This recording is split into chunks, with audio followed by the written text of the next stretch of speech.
The World This Week. Politics. America and Iran agreed to hold talks in Amman on February the 6th. Donald Trump said Iran had to do several things to avoid military action: do a deal on its nuclear program, stop killing protesters, and stop arming proxy militias. Iran's supreme leader, Ayatollah Ali Khamenei, said there would be a regional war if America attacked his country. America's military build-up in the Middle East continued. It shot down a drone it said was aggressively approaching the USS Abraham Lincoln, an aircraft carrier now in the Arabian Sea. Israel struck at Palestinian militants after its troops were shot at near the armistice line in Gaza. Health officials in the Strip said over 20 people were killed. This came soon after Israel reopened the Rafah border checkpoint with Egypt, though only a handful of people crossed over. The leader of South Africa's second-largest party is to step down.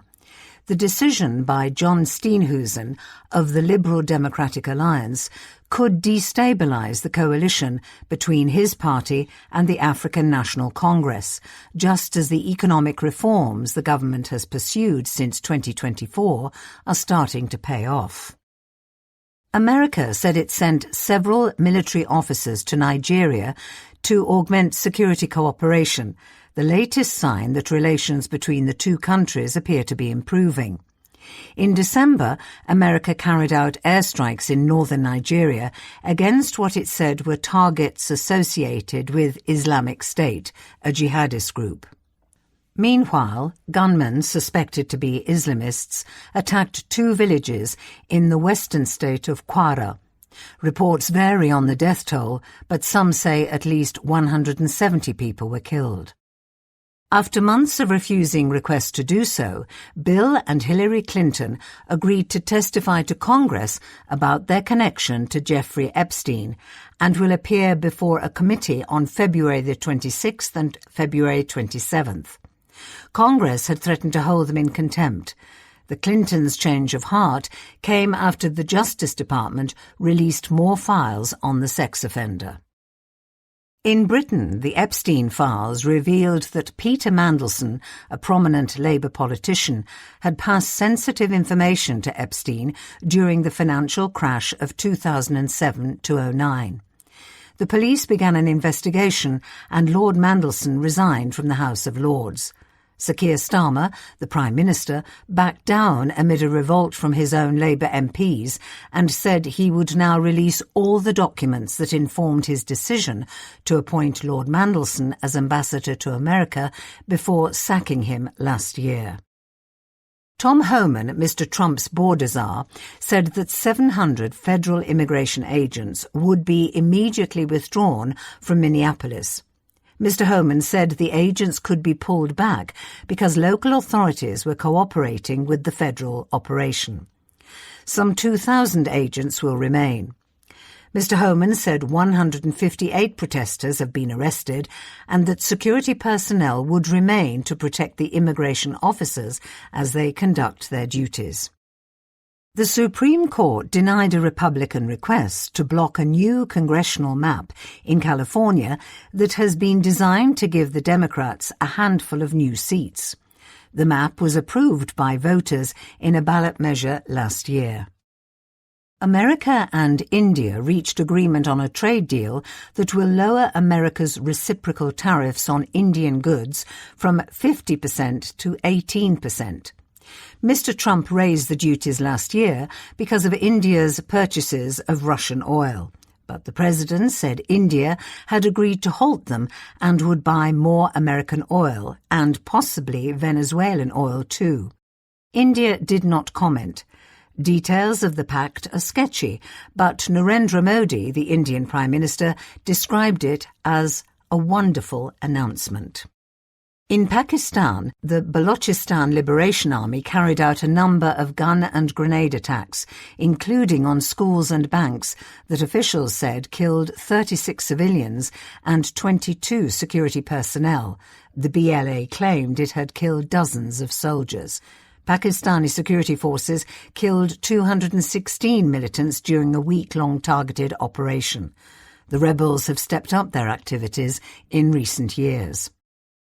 China executed 11 people for running telecom fraud and gambling operations worth $1.4 billion in Myanmar and for killing 14 Chinese citizens involved in these schemes. It has been stepping up cooperation with countries in Southeast Asia to end such crime. Russian and Ukrainian negotiators held a second round of talks backed by America in Abu Dhabi. Russia resumed its attacks on Ukrainian energy infrastructure after America persuaded the Kremlin to briefly suspend such attacks during a spell of extremely cold weather. 12 miners were killed when a Russian drone struck their bus in the Dnipropetrovsk region. After months of squabbling and several attempts by far-left and far-right parties to bring the government down with votes of no confidence, the French Parliament at last passed a budget for 2026. It is a big relief for the centre-right government and Sébastien Lecornu, the Prime Minister. The budget includes a big boost to defence spending, which Emmanuel Macron, the President, had called for to tackle the threat from Russia. China described the decision by Panama's Supreme Court to annul the contract that allows C.K. Hutchison, a conglomerate in Hong Kong, to operate in the Panama Canal as absurd and warned of heavy prices to pay. The ruling was seen as a victory for the Trump administration, which wants to limit Chinese operations in the vital waterway. C.K. Hutchison had agreed to sell its ports anyway. It has started an arbitration process against the judgment. Laura Fernandez won Costa Rica's presidential election for the governing Conservative Party. Ms. Fernandez promised to continue the crackdown on crime started by Rodrigo Chavez, her predecessor and ally, whose term in office was limited. She wants to open a maximum security prison to house gang members and says she will declare a state of emergency in high crime areas.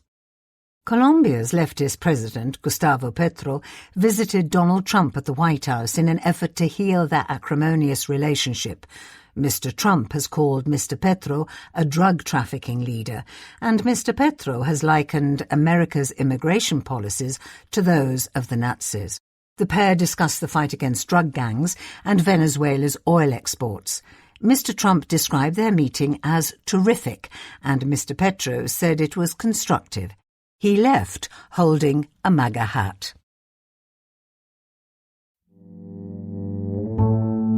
Business. Donald Trump nominated Kevin Warsh to replace Jerome Powell as chairman of the Federal Reserve when he steps down in May. Mr. Warsh was on the Fed's Board of Governors during the global financial crash of 2007-9 and acted as a channel between Ben Bernanke, the chairman at the time, and Wall Street. Once considered to be a hawk, Mr. Warsh has been a regular critic of the Fed of late and is expected to push for interest rate cuts, which Mr. Trump favours. The president said he'd not asked Mr. Warsh whether he would reduce rates, as he wants to keep him nice and pure. Despite his call for rate cuts, investors think Mr. Warsh will also be tough on inflation, which in part explains the sell-off in gold and other haven assets. Gold prices recorded their steepest one-day drops in 40 years, and silver fell the most since 1980. But investors took advantage of lower prices and piled into precious metals again, rallying the market. The dollar rebounded from its 4-year low against a basket of currencies, though interest rate cuts would probably cause the currency to resume its slide. Amid increasing inflationary pressures, Australia's central bank raised interest rates for the first time in 2 years, taking its key rate to 3.85%. The Reserve Bank of Australia and the Bank of Japan are the only two central banks in big developed economies to have begun a new round of monetary tightening. The disruptive force of AI took its toll on the share prices of companies specialising in software, marketing and data analytics. The stocks fell sharply after Anthropic released plugins for its Claude Cowork AI agent, which automates many routine tasks. The sell-off spread to the wider tech sector. AMD's stock plunged by 17% after the chipmaker's forecast failed to match Wall Street's lofty expectations. Elon Musk merged SpaceX with xAI to further his ambition of launching data centers into space. Mr. Musk hopes his SpaceX rockets will one day carry satellites to create data centers that run on xAI technology and transmit to users on the ground through his Starlink network. Global electricity demand for AI simply cannot be met with terrestrial solutions, he said, though many experts are sceptical about the prospects for space-based data centers in the near future. Others point out that the merger allows SpaceX to subsidize xAI, which struggles to compete against Anthropic, Google and OpenAI. Novo Nordisk warned that it faced unprecedented pricing pressure on its weight loss drugs and forecast a steep drop in sales. Despite the popularity of its newly released Wegovy pill, its share price swooned. Disney announced that Josh D'Amaro would be its new chief executive when Bob Iger, who's run the company for most of the past 20 years, steps down in March. Mr. D'Amaro heads the highly profitable theme parks, though Disney has warned of headwinds from a drop in international visitors. Revenues from the parks exceeded $10 billion for the first time in its latest quarter, but Disney expects modest growth in the current quarter.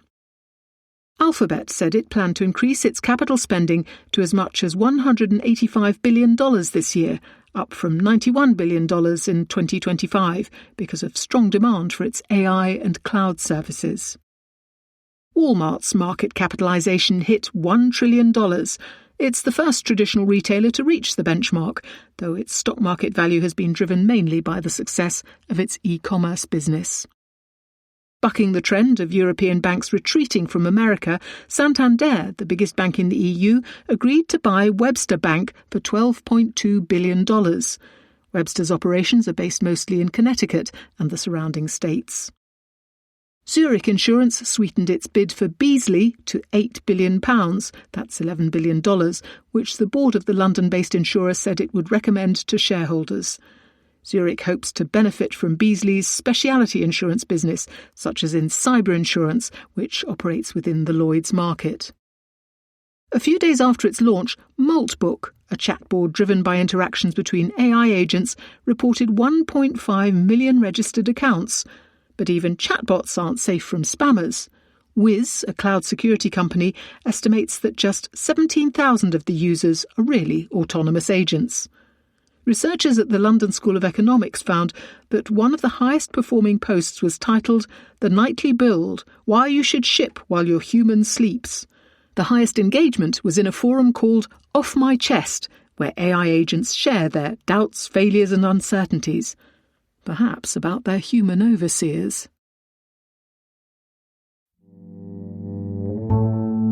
Leaders. The dangerous dollar. Holders of American assets must get used to a weaker and more volatile currency.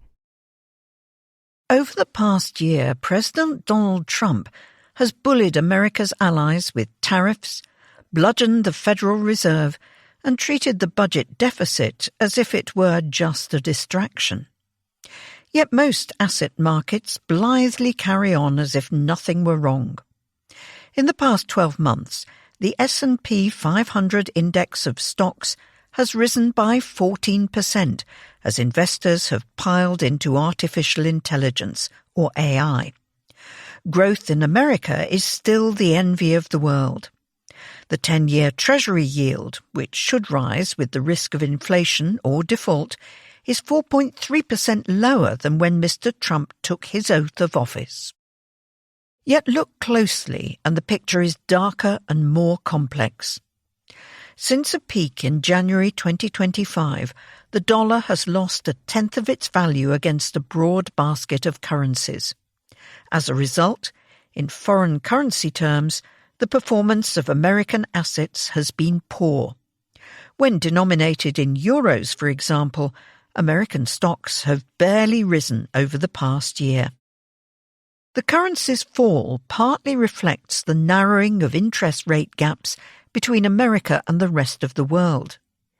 Yet American institutions are also a source of worry, as we report this week. Spasms of investor panic have become more common, as in April 2025, after Mr. Trump announced his Liberation Day tariffs.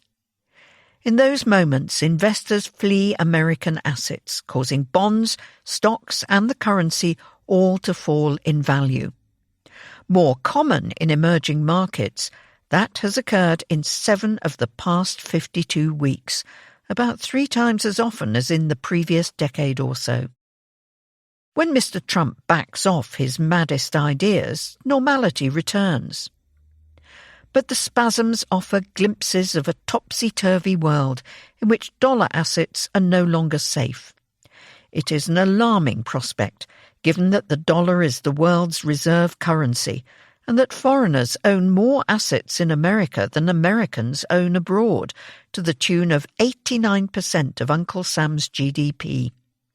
At the same time, the price of gold has surged to around $5,000, up about 75% in a year, provoking speculation that investors are protecting themselves against the debasement of the dollar and other tail risks. This should give pause to those who think that America's financial strength is unbreakable. The latest example of an apparent return to normal was Mr. Trump's announcement on January 30th that he would nominate Kevin Warsh to lead the Federal Reserve. Mr. Warsh is an experienced central banker whose contacts on Wall Street helped the Fed through the global financial crisis of 2007-9. His monetary policy record is of an overzealous hawk, not a debaser. His nomination caused the dollar to rally and the gold price to fall. Mr. Warsh is more technocratic and less partisan than Kevin Hassett, a sycophantic White House advisor and early frontrunner. Yet the small relief rally does not change the big picture. Over the past month alone, during which Mr. Trump menaced Greenland, the greenback is down by 1.5% and gold is up 14%. Mr. Warsh's history is hawkish, but he has undergone a Damascene conversion to interest rate cuts as Mr. Trump has searched for a nominee. Mr. Warsh has 2 main arguments for looser money. One is that AI will bring about a productivity boom which will enable fast growth while inflation falls. It is true that, all else being equal, more output will bear down on prices, and that recent productivity data are encouraging. However, productivity growth also encourages investment, for example in data centres, while soaring stock markets and economic optimism support more consumer spending. The AI frenzy, if sustained, is more likely to lead to higher interest rates than lower ones. In the dot-com boom of the 1990s, the Fed also thought that productivity would keep rates low before reversing itself at the end of the decade. Mr. Warsh also argues that the Fed can offset the stimulus of lower rates by shedding long-dated assets, stepping on the accelerator and the brake at once. The Fed may indeed need to shrink its balance sheet, though that would mean rewiring the monetary system. In the early 2010s, Mr. Warsh wrongly warned that buying assets would trigger high inflation. Today, he asserts that offloading them would be disinflationary. In fact, it would have only a small effect. If the Fed's new chair, once confirmed, persuades his colleagues to go along with big rate cuts, they are likely to prove ill-timed. At 2.8%, America's inflation is still above its 2% target. This year has brought tax cuts and will soon bring tax refunds, providing a stimulus of about 0.3% of GDP. If, as is likely, the Supreme Court rules many of Mr. Trump's tariffs unlawful, refunds worth 0.5% of GDP could follow. This combined monetary and fiscal stimulus could lead to still higher inflation, casting more doubt on dollar assets. How far can America push its luck? The country is fortunate that investors have few alternatives to holding the greenback. Precious metals are a poor substitute for hard currency, and no bonds rival the volume, liquidity and legal safety of treasuries. Foreigners are more likely to shun America's pricey equities than its bonds, and jitters in tech stocks this week show how fast the mood can turn. Though central banks have diversified their reserves, King Dollar's share of cross-border banking, trade invoicing, global debt and foreign exchange deals remains dominant. All that is a protection against a dollar rout. Yet volatile policy making and a falling exchange rate make holding the dollar riskier than for decades. Even if Mr. Walsh is right about inflation, lower interest rates will further weaken the currency. It has a long way to slide. Despite its recent decline, the greenback is above its long-term average in real terms and, according to our Big Mac index, overvalued against most currencies. The want of alternatives to the dollar condemns foreign investors to bear losses and should alert American investors to the risk of an alternative emerging one day.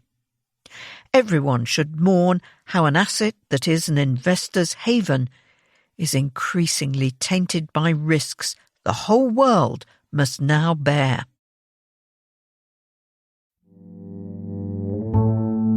Leaders. Global journalism. Nothing to see here. Curbs on press freedom are unleashing corruption around the world. Journalists can be infuriating. They simplify, they exaggerate, they sometimes get things wrong. They are disproportionately university-educated, middle-class, and a bit left-wing, so their attitudes often jar with the rest of the population. When they act unethically, for example, when the BBC's Panorama programme aired clips of President Donald Trump that had been spliced together in a misleading manner, people are rightly outraged.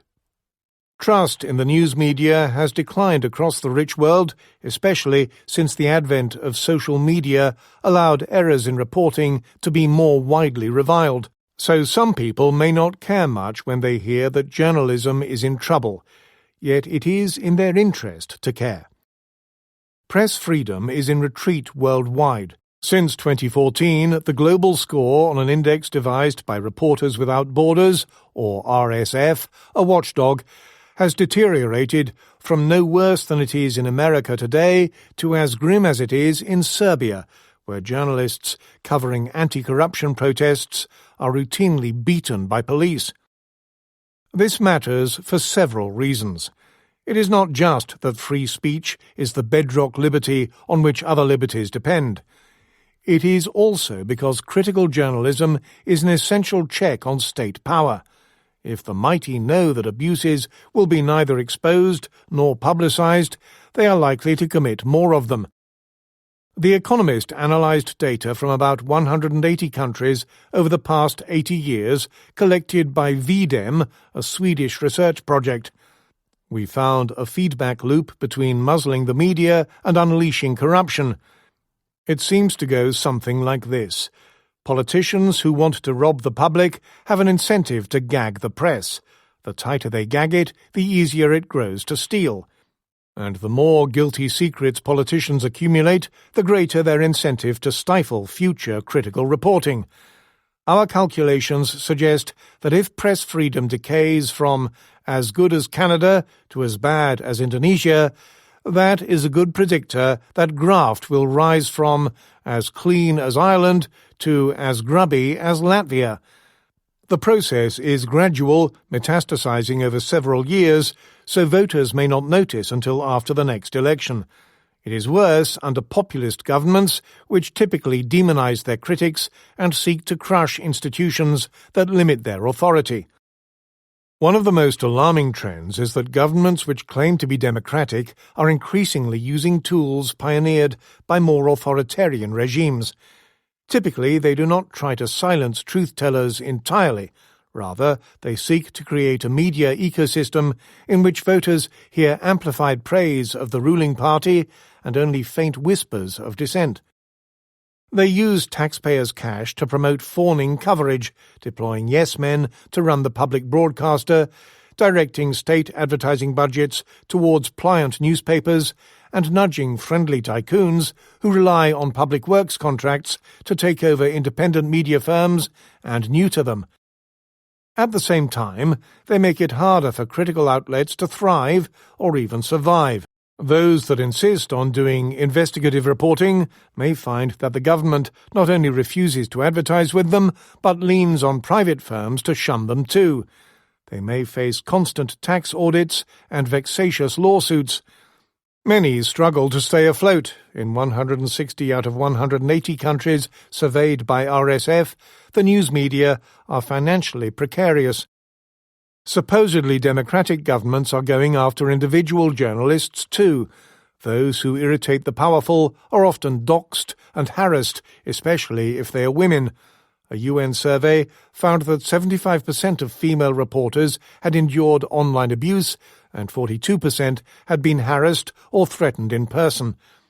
Some reporters are snared by national security laws banning almost any disclosure of which the government disapproves, or rules against digital fake news, meaning almost anything it disputes.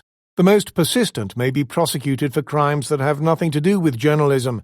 In the Philippines, in January, for example, Frenchie May Cumpio, a frequent critic of abuses by the security forces, was sentenced to 12 to 18 years in prison for financing terrorism. Ms. Cumpio says the security forces burst into her flat, forced her to the floor, and planted guns and contraband on her bed. Technology has changed what it means to be a journalist and opened new avenues for free expression. Anyone with a phone can film a cop punching a protester and post it on social media, which is a useful check on brutal policing. But overall, the digital revolution has not been as liberating as many people once hoped. Dictatorships can shut off the internet when their subjects are angry, as Iran and Uganda did last month. Flawed democracies use more subtle methods. Laws to protect digital privacy are used to shield politicians from scrutiny. Meanwhile, government snoops hack journalists' phones to identify their sources, scaring off future whistleblowers. And if the reporters happen to have embarrassing photos on their devices, these may mysteriously find their way into the public domain. A final shift is America's government, which used to stand up for press freedom around the world and no longer does. The Trump administration has scrapped subsidies to independent foreign media and shut public outlets such as Radio Free Asia, which used to broadcast to news-starved Tibetans and North Koreans. Worse, Mr. Trump has made clear that he won't press foreign governments over free speech, unless they are woke Europeans, that is. From Azerbaijan to El Salvador, strongmen have jumped at the chance to lock up or intimidate more pesky reporters without diplomatic blowback. Apologists for crackdowns often argue that news outlets too should be accountable, but they understate the degree to which they already are. Readers can stop subscribing. Subjects who are libelled can sue.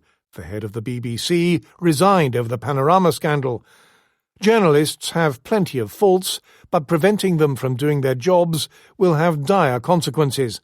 A vigorous news-gathering ecosystem, once destroyed, is hard to rebuild, and a world with less press freedom will be dirtier and worse governed. Leaders. Nuclear deterrence. Opening Pandora's box. How to mitigate the risks of nuclear proliferation and a new arms race. The Danish word hygge suggests a cosy state of relaxation that comes from open fires, woolen socks and hot chocolate. These days, though, some Nordic defence strategists think that only nuclear arms can provide inner peace. America's allies, Poland, Japan and South Korea, are also considering whether they need weapons of their own. Some have begun speaking about the need for a Nordic nuke to shield Denmark, Finland, Iceland, Norway and Sweden. Others, such as Germany, are talking about cooperation with Europe's nuclear powers, Britain and France. As long as dangerous countries possess nuclear weapons, said Ulf Kristersson, Sweden's Prime Minister, last month, sound democracies must also have access to nuclear weapons. At the same time, as the new START treaty expires, America, China and Russia are on the brink of an arms race, violating the bargain that nuclear states would disarm while non-nuclear states eschewed the bomb. For almost 8 decades, a relatively stable nuclear order was underpinned by America's promise to extend a nuclear shield to its allies. Whether it would make good on this pledge could never be known, prompting Charles de Gaulle, then President of France, to ask of President John F. Kennedy in 1961 whether he would be ready to trade New York for Paris.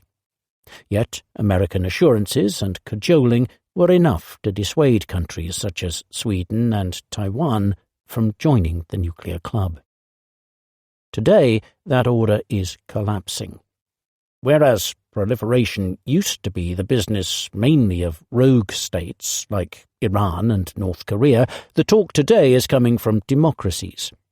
Some are motivated chiefly by the spectre of Russian aggression, aggravated by President Vladimir Putin's threats to launch nuclear weapons against Ukraine. For others in Asia, the worry is China's growing arsenal. All increasingly fear that it is unwise to bet their nation's existence on America's old promises. President Donald Trump has repeatedly cast doubt on whether America would come to the aid of other members of NATO. American officials recently visiting Japan and South Korea have been noticeably reticent about the status of nuclear protection. Even under a new president, who sought to restore faith in American nuclear deterrence, some allies may conclude that de Gaulle was right all along. That poses a terrible dilemma.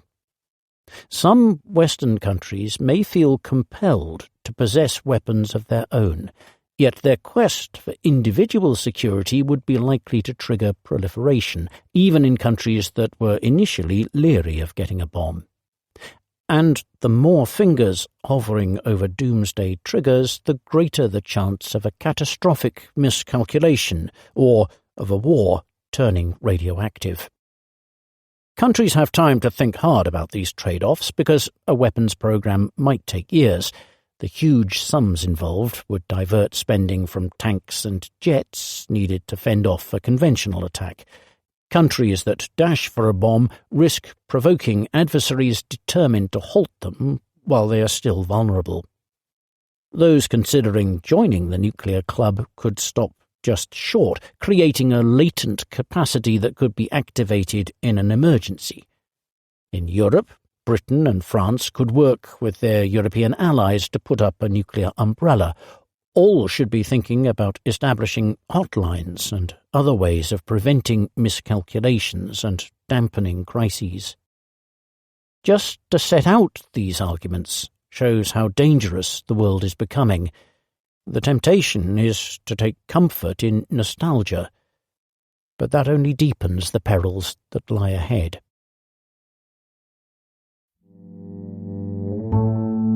Leaders. Scientific research. The evolution of invertebrates. Congress defended science against Donald Trump. Its work is not over. American scientists spent much of 2025 in shock.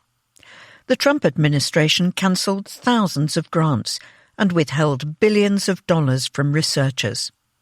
Labs were forced to close their doors as they ran out of cash. Fewer foreign researchers applied to move to America, and rising numbers of American scientists began to look abroad for jobs. Worse, Donald Trump's spending proposals for 2026 aim to cut the budgets for America's main science funding agencies in half. This assault on science has provoked a rare reaction from otherwise supine Republicans in Congress. They have rejected $30 billion in proposed cuts and hardened the language in the spending bill to help them enforce how the administration spends the money.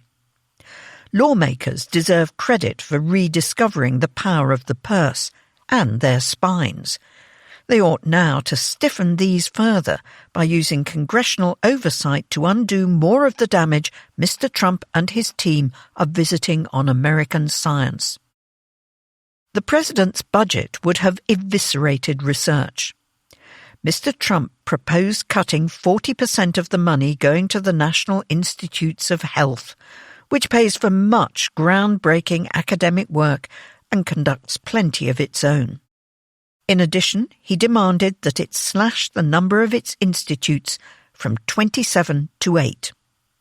Congress was having none of this, choosing instead to preserve the agency's structure and increase its budget by 1%. Legislators also maintained funding for the National Science Foundation, NASA, and the Department of Energy's Office of Science at similar levels to the previous year.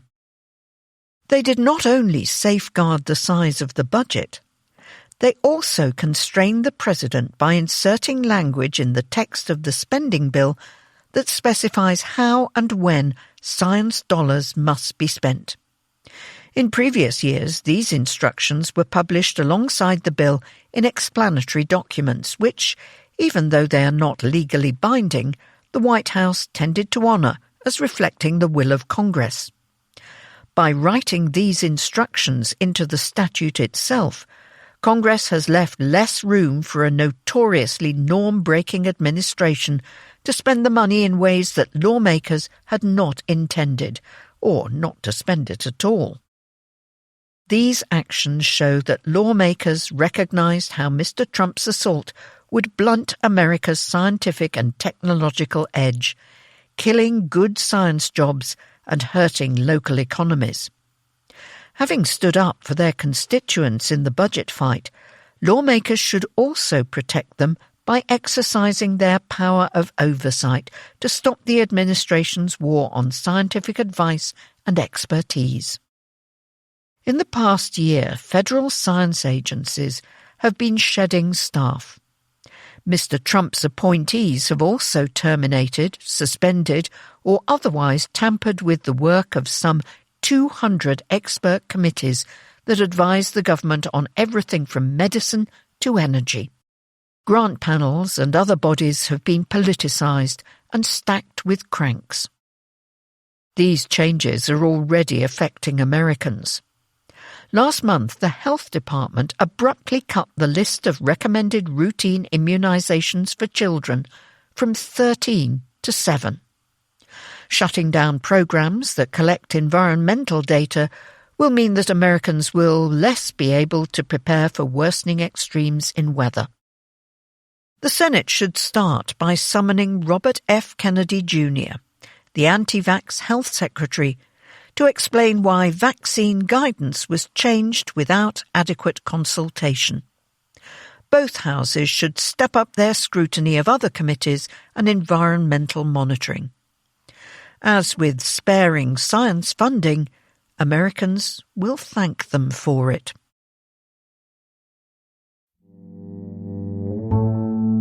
Leaders. Revolution in Asia. The new Bangladesh is only half built. Whoever wins the coming election has a lot to do. 18 months have passed since a revolution in Bangladesh brought down the despotic Sheikh Hasina Wajid and her thuggish Awami League. On February 12th, the country of 176 million people will hold a general election, marking the return of democracy at last. It is a seminal moment, the first competitive vote in Bangladesh since 2008. For months, observers have worried that violence would break out. So far, thankfully, they have been proved wrong. The contest is largely a fight between two long-established parties, both of which were persecuted by the old regime. One is Jamaat-e-Islami, the largest and most moderate of Bangladesh's Islamist outfits. The other is the Bangladesh Nationalist Party, or BNP, led for years by the late Khalida Zia, a former Prime Minister, and now fronted by her son, Tariq Rahman.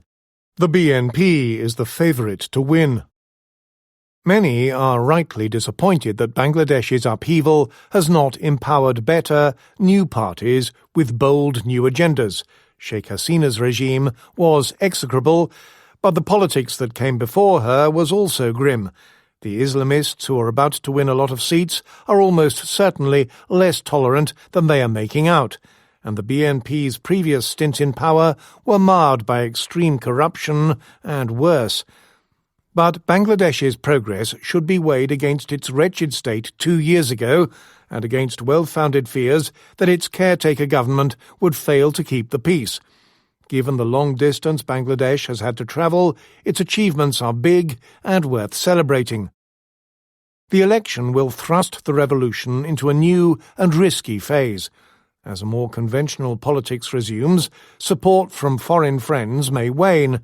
Politicians tasting power for the first time in 2 decades might revert to the bad old ways. And Bangladesh will flourish only if it sustains its enthusiasm for reform. Whoever wins will have a lot to do. The most urgent worry is the economy. The interim government, led by Muhammad Yunus, a Nobel laureate, kept it from disaster. But big changes are needed. This year, Bangladesh will graduate from a group of least developed countries that enjoy advantages in trade and concessionary loans. It needs to make its factories more efficient. It must increase government revenue, which is 7% of GDP, compared with 20% across Asia. And it needs to cut red tape and hammer corrupt bureaucrats who hold businesses to ransom. Relations with India matter too. Bangladeshis are right to resent how Sheikh Hasina has been backed by the government in Delhi. They are irked when Indian officials falsely paint Bangladesh as tainted by anti-Hindu rage. But the caretaker administration was too ready to needle India. The next government must reset ties. The last task is political renewal at home. In an election day referendum, Bangladeshis will be asked about constitutional reforms aiming to cut the risk of fresh tyranny. They should back them, and the next government should see them into law, though the temptation to wriggle out will be strong. The new leaders also need to rehabilitate the Awami League, banned from politics by the interim government. That will be painful. The League has not taken responsibility for the deaths of some 1,400 people as Sheikh Hasina clung to power. But the new Bangladesh has to be built on forgiveness as well as justice. Bangladeshis can be proud of their revolution, which offered encouragement to Gen Z protests in other parts of the world. This election is a welcome milestone, but the hard job of building a new Bangladesh has only just begun. Letters. On AI and the brain, ICE in Minneapolis, AI and car making, the 7 stages of grief, and supermarkets.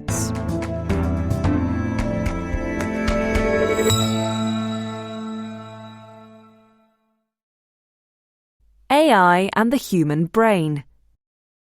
From Dr. Harris Eyre, Executive Director, Global Brain Economy Initiative, San Francisco. Javier Milei's market absolutist hymn about reining in regulators and not big companies made 2 incorrect assumptions. Article by invitation, January 17th. First, he stated that artificial intelligence will free us from the constraints of the human brain. That is exactly backwards. AI doesn't liberate us from the brain, it makes us more dependent on its health, resilience, and judgment. The human brain is now the scarcest and most valuable form of economic infrastructure. Sure, AI can imitate outputs, but it cannot replace what actually matters: original thought, ethical decision-making, creativity, adaptability, and the ability to steer technological power responsibly. Far from being the bottleneck, the brain is the rare asset that increases in value as AI scales. Second, Mr. Millet argued that the government needs to get out of the way so that deregulated markets can work whichever way they see fit. That is misguided. Public and private bodies need to work together. AI may be an accelerator, but the human brain is the steering wheel. What's needed most now is stronger collaboration between schools and businesses, policymakers and the executive suite, red-tape bureaucrats and chainsaw-wielding politicians. The situation in Minneapolis. From Max Ferguson, Melbourne. Your leader on the violence in Minneapolis used words decidedly unsuited for such a charged issue. Article, The ICE Test, January 31st. For example, you described ICE as the catch-all brand for America's deportation machine.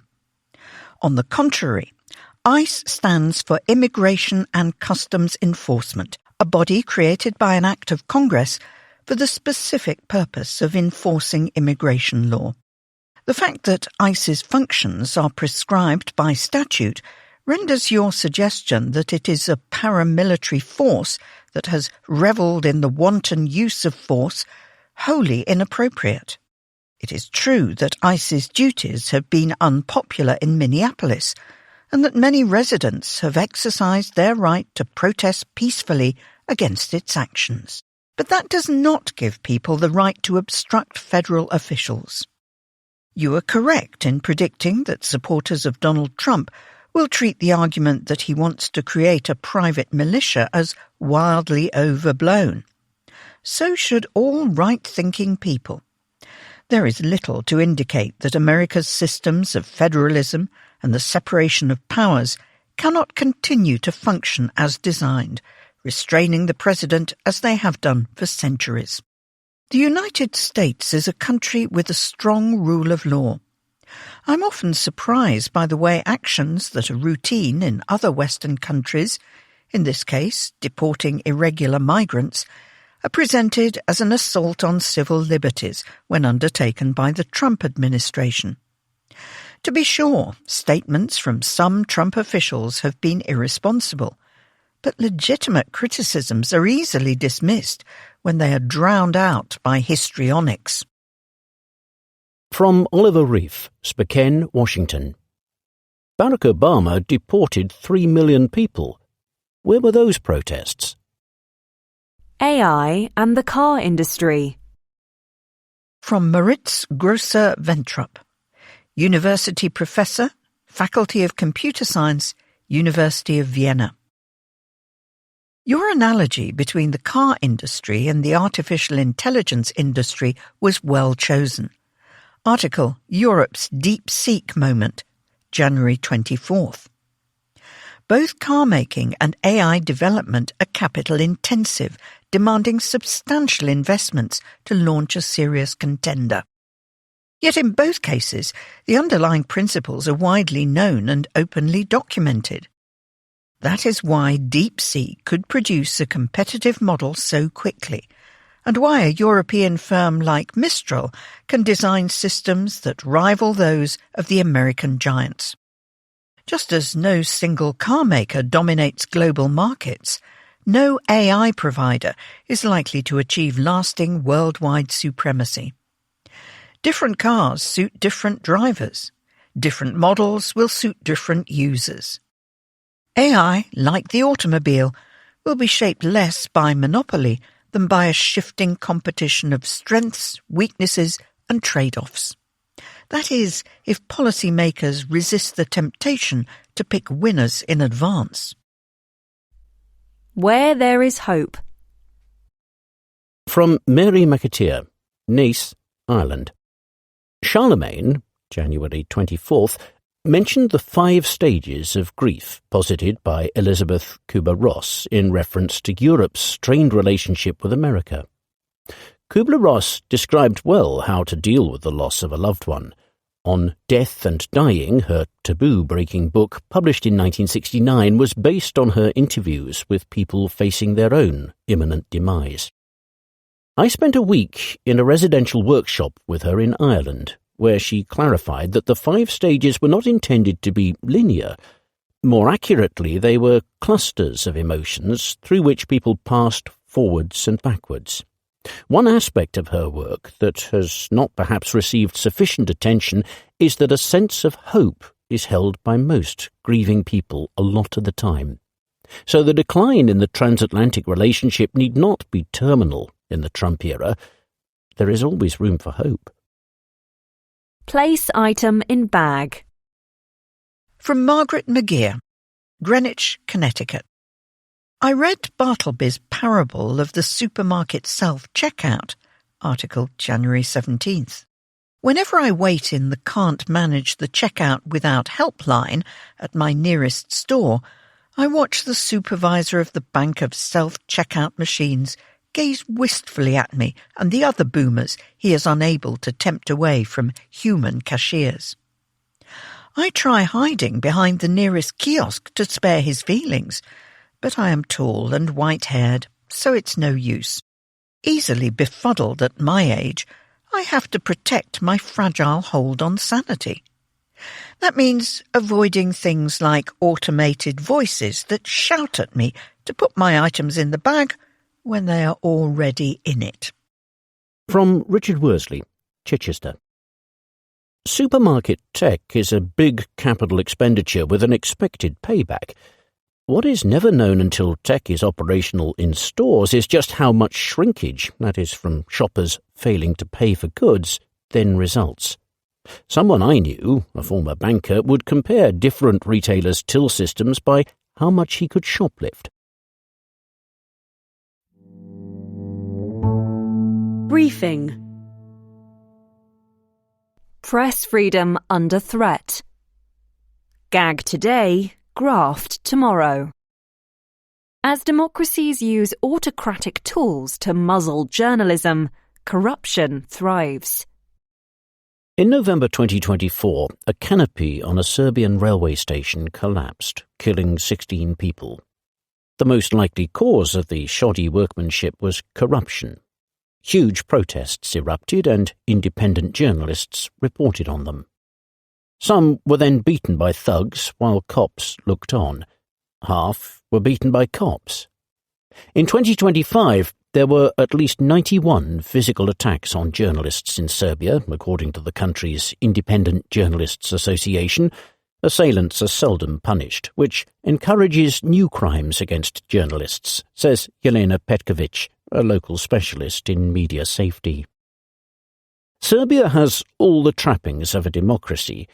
It does not lock up journalists for what they write, yet in dozens of ways it makes their jobs and lives difficult unless they support the government. Creek, an investigative outlet that often exposes graft in the Serbian government, has been hit with more than 30 lawsuits in the past few years, of which 17 are current, says Stephen Dojinovic, the editor. He has to spend up to 5 days a month in court. Official media accuse him of working for the CIA and for George Soros, a Jewish billionaire. Faked pictures of him with a gang boss have been circulated, as well as real, intimate photos meant to embarrass him. It has taken a huge, heavy toll, he says. Meanwhile, all the terrestrial broadcasters are state-controlled or owned by friends of the right-wing populist president, Aleksandar Vučić, so they say what he wants them to. Zoran Kusevac, a media consultant, recounts that a friend divorced her TV editor husband partly because she was sick of Mr. Vucic's nightly calls. Around the world, media freedom is in retreat. On an index devised by Reporters Without Borders, or RSF, a watchdog, the global score has regressed since 2014 from 67 out of 100, where America is today, to under 55 in 2025, as bad as Serbia. For the first time in the history of the index, the conditions for practicing journalism are difficult or very serious in over half of the world's countries, and satisfactory in fewer than 1 in 4, says RSF. Others find a similar trend. Data from VDEM, a research project based in Sweden, imply that the global average has deteriorated since 2004 from 0.66 on a scale of 0 to 1 to 0.49, roughly the difference between Mexico and Hindu nationalist India today. The greatest decline is occurring not in dictatorships, where proper journalism has long been almost impossible, but in places that still purport to be democratic. Typically, the governments of such places do not try to snuff out criticism entirely, rather they skew the incentives for newsgatherers, so that ordinary people hear plenty of praise of the ruling party and only occasional squeaks of dissent. The aim is to keep the powerful in power and reduce scrutiny of how they abuse it. An analysis by The Economist found strong links between media muzzling and corruption. Looking at 80 years of data from about 180 countries collected by VDEM, we found that a reduction in media freedom in a given country was a strong predictor that graft in that country would subsequently grow worse. This held true even after correcting for past and current levels of corruption, change in incomes and worldwide trends. This is more than a case of bad things coinciding. Our analysis is temporal. It tests whether a shift in one variable reliably predicts a future shift in another. In statistical lingo, this is called Granger causality, and we found plenty of it. In the absence of a probing press, it is easier for officials to embezzle unobserved or make sweetheart deals without pushback. The statistical relationship is sizable. All else equal, a country where press freedom degenerates from the level of Canada to that of Indonesia is predicted to see a slide in corruption equivalent to Ireland becoming Latvia. And there appears to be a feedback loop. A rise in corruption is also a good predictor that media will subsequently grow less free, perhaps because when those in power have plenty to hide, they have extra cause to gag nosy hacks. If we report on corruption, our journalists are doxed, says Wahyu Diatmika, the CEO of Tempo, a weekly in Indonesia. One was sent a severed pig's head, others have received dozens of unrequested food deliveries, a reminder that the bigwigs they report on know exactly where to find them. These feedback loops magnify the damage, meaning the full cost of bad policies is felt only gradually. Institutions have inertia. Our model implies that on average it takes roughly 4 years after media clampdowns for just half the eventual rise in corruption to appear. A leader can muzzle the press today, but voters may not notice the subsequent surge in skullduggery until after the next election. Another dynamic is that as media freedom diminishes, elites are less likely to offer reasoned justifications for their policies. And this, too, tends to come before an increase in corruption. That fits with the rise of populism around the world, a movement that relies more on emotion than reason. Populist leaders usually try to weaken institutional checks on their own power, including the media, and this opens the door for graft and abuse. Taken together, our statistical analysis finds that populist politics, corruption, and squeezing critical media not only go together, but mutually reinforce each other. Governments that gag the press today will govern worse tomorrow. Plenty of countries are on this perilous path. A big shift we've seen in recent years is the adoption by supposedly democratic countries of many of the techniques that we have traditionally seen in authoritarian regimes, says Jody Ginsburg, the head of the Committee to Protect Journalists, a watchdog. These techniques usually stop short of jailing or killing reporters. Rather, they tend to fall into 3 main categories: rhetorical, legal, and economic. The rhetorical trick is to pretend that critical journalists pose a threat to the nation. Autocratic regimes have long done this. Now many elected leaders do too. Mr. Vučić describes uncomplimentary coverage as pure terrorism. Argentina's president, Javier Milei, pushes the catchphrase, "We don't hate journalists enough." Supporters of India's ruling party refer to critical reporters as prostitutes. Donald Trump recently posted that it was seditious, perhaps even treasonous, for the New York Times to publish fake reports to libel and demean the President of the United States. He added, "They are the true enemies of the people and we should do something about it." The White House publishes a list of media offenders, naming individual reporters it accuses of lying, malpractice, or left-wing lunacy. Such unprecedented rhetoric from an American president aggravates an already hostile atmosphere for reporters. Americans' trust in the news media is at an all-time low, according to Gallup. Only 8% of Republicans in America trust them to report fairly or accurately, down from 33% in 2007, the year the iPhone was introduced, ushering in the age of rage bait. Mr. Trump's demonization of journalists erodes the taboo on other politicians doing the same, says Mr. Ginsburg. The Trump textbook is being picked up by global leaders everywhere, agrees Thibaut Brutin, the head of RSF. Fighting talk at the top can spur digital mobs to harass reporters. Female journalists bear the brunt. A global study by UNESCO found that 75% had received online abuse and 42% endured harassment or threats of violence in person. When victims were asked who instigated the abuse, the most common answer, after anonymous culprits, was political actors. In nearly every democracy, free expression is enshrined in law, so it ought to be hard for governments to use criminal law as a cudgel against journalists. But they are finding workarounds. One is to use civil law. Recent years have seen a surge in Europe in vexatious lawsuits by plutocrats intended to bankrupt pesky journalists or hobble media outlets. A report in 2023 counted more than 800, adding that this only scratched the surface of the problem. Mr. Trump has embraced the tactic, suing ABC, the BBC, CNN, the New York Times, and others, sometimes demanding billions of dollars in damages. Another wheeze is to hit media companies with laws that are unrelated to journalism. In September, Turkey's government seized control of Can Holding, a conglomerate that includes television stations, accusing it of tax evasion and money laundering. In Tanzania, where President Samia Suluhu Hassan took over in 2021 promising liberal reforms, journalists have been arrested for treason while covering a blatantly rigged election in October.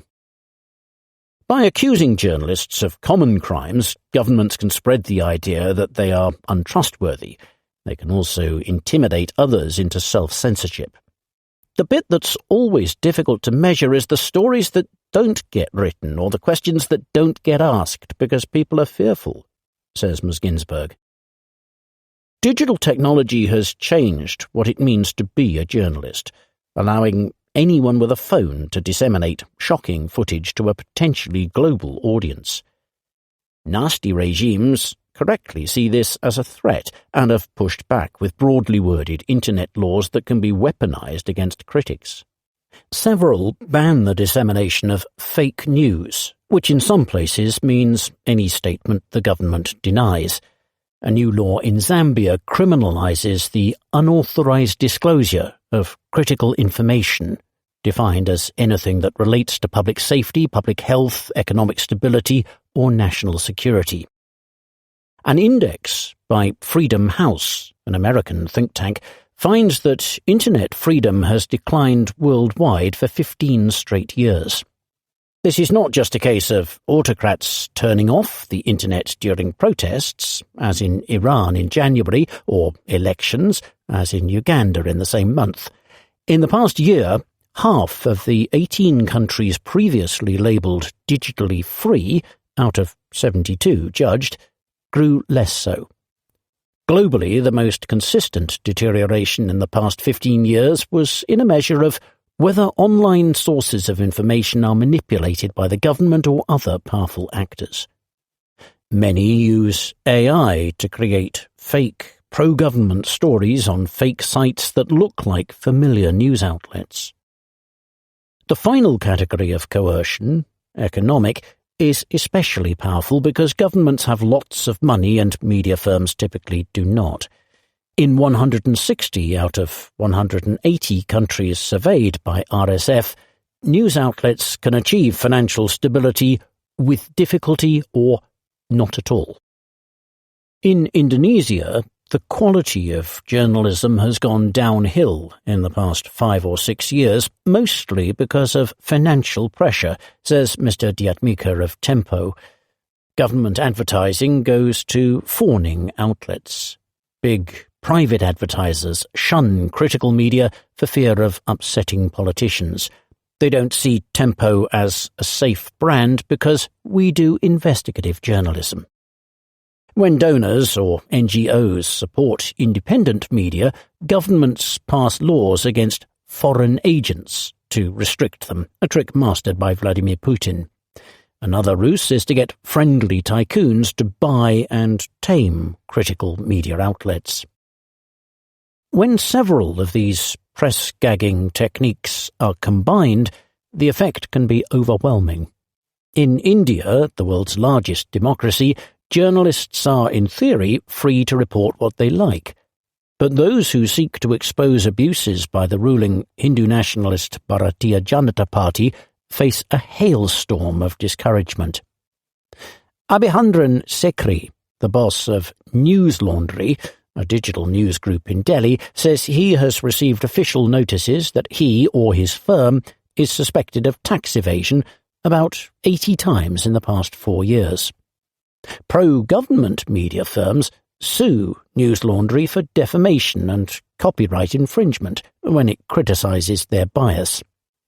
Tax officials raid its offices. Police pop in to question Mr. Sekhri, one time for 6 hours, another for 13.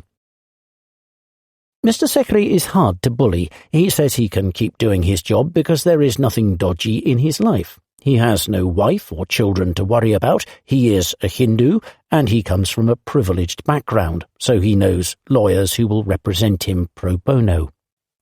Nonetheless, defending himself is taxing, and most journalists are far more vulnerable to pressure than he is. Those most at risk are not the high-profile ones in Delhi, says Mr. Sekhri. They are the ones uncovering shady activities of some local god-man in a small village. Some god-men may be vengeful. Jagendra Singh, who wrote about alleged links between a politician in Uttar Pradesh and the sand mafia, who steal truckloads of sand from public land and sell it to cement firms, died of burn injuries after a visit from police. The police said it was suicide. Independent journalism survives in India in online outlets such as The Wire and The Caravan, and on social media and YouTube. But every reporter faces a choice between a life of penny-pinching and peril telling the truth, or one of financial and physical security praising the government. Nearly everyone interviewed for this article noted the change in attitude to press freedom in the White House. America's domestic media ecosystem is sophisticated and pluralistic enough to cope, but American policy also affects countries where journalism is more precarious. Orhan Mahmed, the editor of Meydan TV, an independent outlet from Azerbaijan, a corrupt petro-state in the Caucasus, says the president, Ilham Aliyev, used to release political prisoners because of pressure from America. But this year, the pressure has ceased, Mr. Mahmed laments. Mr. Trump's family has business ties with the Azerbaijani elite, and Mr. Aliyev has shrewdly endorsed him for a Nobel Peace Prize. Once Trump came back to power in 2025, Aliyev shut down everything. Around 100 journalists fled or are in jail. We realized we couldn't work with anyone inside the country anymore. It was too dangerous for them. Mr. Aliyev's tactics are horrible, he says. Every time someone is arrested, they have to hand over their phone and computer. The government will then release personal photos found on them. America used to fund hundreds of independent media groups in countries with shaky civil liberties. Mr. Trump froze that funding, hobbling Maidan among many other outlets. We have to figure out how to pay for our colleagues' legal fees, food, basic necessities inside jail, Mr. Mamad says. In August, a man Maidan hired to deliver supplies to jailed journalists was arrested for smuggling money. Life has grown so tough for independent journalists in some countries that many, like Mr. Mamad, work from abroad. At a conference of such exiles in Kuala Lumpur, the mood was grim. Those attending fretted about the difficulty of reporting remotely. Information is hard to gather. Phones may not be secure. Since the Pegasus spyware scandal in 2021, when many reporters' devices were revealed to be bugged with Israeli software, it has been tough to persuade whistleblowers anywhere to talk to journalists. One source told me, "I now know why my wife lost her government job," recalls Nelson Rauda, a journalist from El Salvador whose phone was hacked. Even exile is not always safe. Several regimes silenced critics from afar. Iran hired an assassin in New York to try to kill Masih Alinejad, an Iranian journalist who champions women's rights. Belarus hijacked a passenger plane to capture Raman Pratasevich, a dissident editor, in 2021. Since then, Mr. Mamad says, all exiled journalists worry about their flights being diverted. As for Mr. Pratasevich, after 2 years in custody, he now praises the corrupt dictatorship that kidnapped him.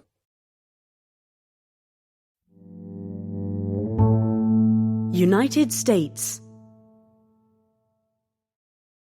Death's door. The right to die is spreading. States that are home to a third of Americans could soon allow assisted dying. For her 70th birthday, Patricia and Courtney requested an unusual celebration. She didn't want to party, her daughter remembers. She wanted us to buy an abandoned funeral home. Courtney planned to turn it into a domestic violence shelter. The family redecorated it with cans of paint. 6 years later, Courtney died of amyotrophic lateral sclerosis, or ALS, a motor neurone disease. Before her death, she lost the ability to walk, eat, and speak. I am all too familiar with the pain of seeing someone you love suffer and feeling powerless to stop it, says Kathy Hochul, Courtney's daughter, and the governor of New York. Neurological diseases such as ALS are the second most common diagnosis for Americans who ask for a doctor's help to die. Soon, New York is expected to join the 12 other states, plus Washington, D.C., where assisted dying is legal. Ms. Hochul is expected to sign a bill in the coming days. This is part of a wave. In 2025, Delaware and Illinois approved assisted dying laws. By the end of the year, more than 30% of Americans will live in states where doctors can prescribe a fatal medication to terminally ill patients. Lawmakers are catching up with public opinion.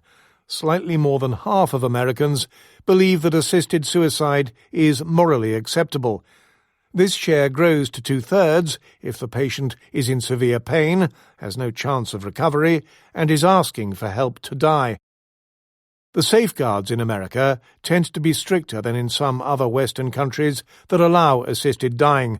Canada and the Netherlands, for example, allow it in cases where patients are suffering from incurable pain but are not terminally ill. American states, by contrast, tend to follow the model of Oregon, which was the first to legalize assisted dying in 1994. The terms of the debate have not changed much since then, says Jeff Sugarman, who led the Oregon campaign and still works on the issue with Death with Dignity, a group that campaigns for legalization. Our opponents are the same. The bill is essentially the same. Assisted dying laws in America consistently require patients to have 6 months or less to live, and this diagnosis must be confirmed by 2 doctors. The patients must be mentally competent, request the medication, and be able to take it themselves, rather than letting a doctor administer it. Relatively few people are thus eligible, and since some hospitals and doctors refuse to help on moral grounds, assisted suicide remains rare. In states where it is legal, it accounts for less than 1% of deaths, notes Elissa Kozlov of Rutgers University. New York has added yet more guardrails. The patient's mental fitness must be confirmed by a psychologist or psychiatrist rather than by just any doctor. The patient's request to die must be filmed, as well as being witnessed by 2 people. These extra elements were added during negotiations between legislators and Ms. Hochul, a Catholic, who wanted the toughest safeguards in the country. Ms. Hochul has promised to sign the bill once her proposed changes are passed by the State House. The law will take effect 6 months later. In Delaware, Illinois, and New York, lawmakers argued over the bills for years before they reached the governor's desks. Religious groups opposed them. Chicago-born Pope Leo XIV unsuccessfully lobbied J.B. Pritzker, Illinois' governor, to exercise his veto. Some groups that represent the disabled objected too, for fear that people will face pressure to choose death to relieve others of the burden of caring for them. New York's bill has a lot of safeguards, concedes Elizabeth McCormick of the New York Association on Independent Living, but she still worries that it might be abused. Assisted dying is seldom an urgent priority for politicians. We might have had to talk to legislators dozens of times before something happened, says Corinne Carey of Compassion and Choices, an advocacy group. It is an issue that is very difficult for lawmakers to talk about. Terminally sick patients have often been eloquent advocates. Many have died while bills were being debated. Some Democrats have seized on the issue, which chimes with their recent push to be seen as the party of individual rights. Ms. Hochul says that New York has long led the struggle for such liberties, citing gay rights and legal abortion as parallels. 3 decades of data have shown that Oregon's model is reliable and fail-safe, says Brad Hoylman-Siegel, the lawmaker who sponsored New York's bill. I don't know of a single documented instance where it has been abused. There is scant sign of a slippery slope either. American campaigners tend to rule out assisted dying for patients who are not terminally sick. Even fewer support it for those whose only illness is mental, as Canada is considering. We are not looking to expand it in any way, says Robin Gable, the majority leader of the Illinois House of Representatives and sponsor of the state's assisted dying legislation. This is the destination. Death with Dignity expects assisted dying bills to be considered in 13 states this year. They are most likely to pass in Virginia, Maryland, and Massachusetts. The campaign for assisted dying requires patience and persistence, says Ms. Carey.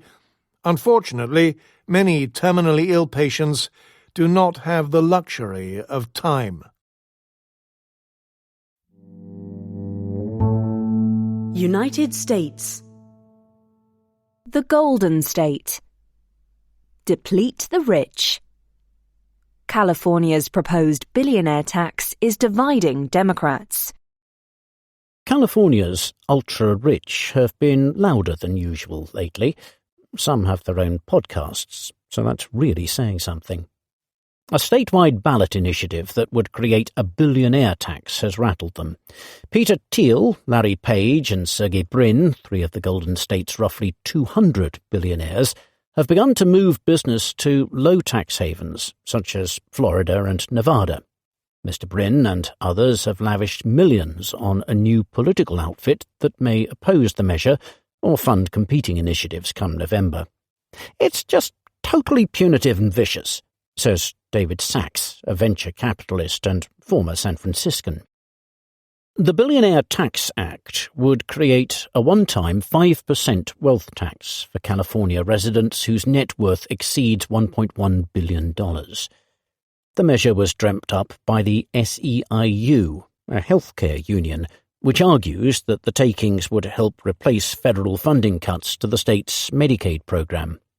It would allocate 90% of revenues to healthcare and the remaining 10% to education and food assistance. The initiative has yet to make the ballot. Its supporters have until June 24th to collect the nearly 900,000 signatures needed. Yet, in a matter of weeks, the mere possibility of a billionaire tax has roiled business and politics in America's biggest state. There is a real question about how states that expanded Medicaid, America's health insurance scheme for the not-so-well-off, will cope with cuts included in President Donald Trump's Big Beautiful Bill. But California's Legislative Analyst's Office suggests that attempting to solve the problem with a one-time wealth tax could imperil the state's general fund in the long term. As recently as 2022, nearly 40% of personal income taxes in California were paid by the top 1%. If a wealth tax drives those golden geese away, that means less money for public services. Then there are worries about the tax's design. It would tax illiquid wealth and unrealized gains, such as shares in a startup. That appalls techies. If your paper gains are going to be considered wealth that you have to suddenly produce, and in a cash way give to the government, that's going to kill this economy, says Matt Mahan, the mayor of San Jose, Silicon Valley's biggest city. Mr. Mahan, a former startup founder, is now running for governor, buoyed by support from local tech titans. Arthur Mensch, a co-founder of Mistral, a French AI firm, made a similar argument when lefties in France unsuccessfully advocated a wealth tax last year. The fight over the billionaire tax fuels an existing debate. The state, and the Bay Area in particular, has long assumed that firms will pay more taxes, larger salaries, and higher energy costs because few other places in the world can offer the same concentration of talent. Call it the California surcharge. But at what point does the price become too dear? Enrico Moretti, an economist at the University of California, Berkeley, found that billionaires, especially old ones, will move to avoid estate taxes when the state enacting them already imposes a high income tax burden. The state is not the right jurisdiction to tax high net worth individuals, says Mr. Moretti. You don't have to leave America to avoid the levy, he adds. All you have to do is to go to Texas or Florida. More moguls may move. I'm hearing consistently from everyone I talk to that they are all instructing their lawyers and accountants to make plans for an exit strategy, warns Mr. Mahan. The proposal comes as Democrats, largely in very blue places, are pondering whether wealth taxes might serve their affordability agenda. Some, such as Bernie Sanders, an 84-year-old senator for Vermont, think they can make life more affordable for the many by milking millionaires and making things like college tuition free. Tax the 1% can be good politics. Zohran Mamdani, New York's new mayor, campaigned on raising income taxes on the rich. Washington and Rhode Island are mulling whether to tax millionaires. Abundance Democrats, by contrast, favour supply-side policies such as making it easier to build homes and generate power, thus reducing prices. The issue will no doubt feature in future Democratic presidential debates. Gavin Newsom, California's governor and the presumptive Democratic frontrunner, does not support squeezing billionaires. He would rather they stay in California than move to a red state and pay for public services there.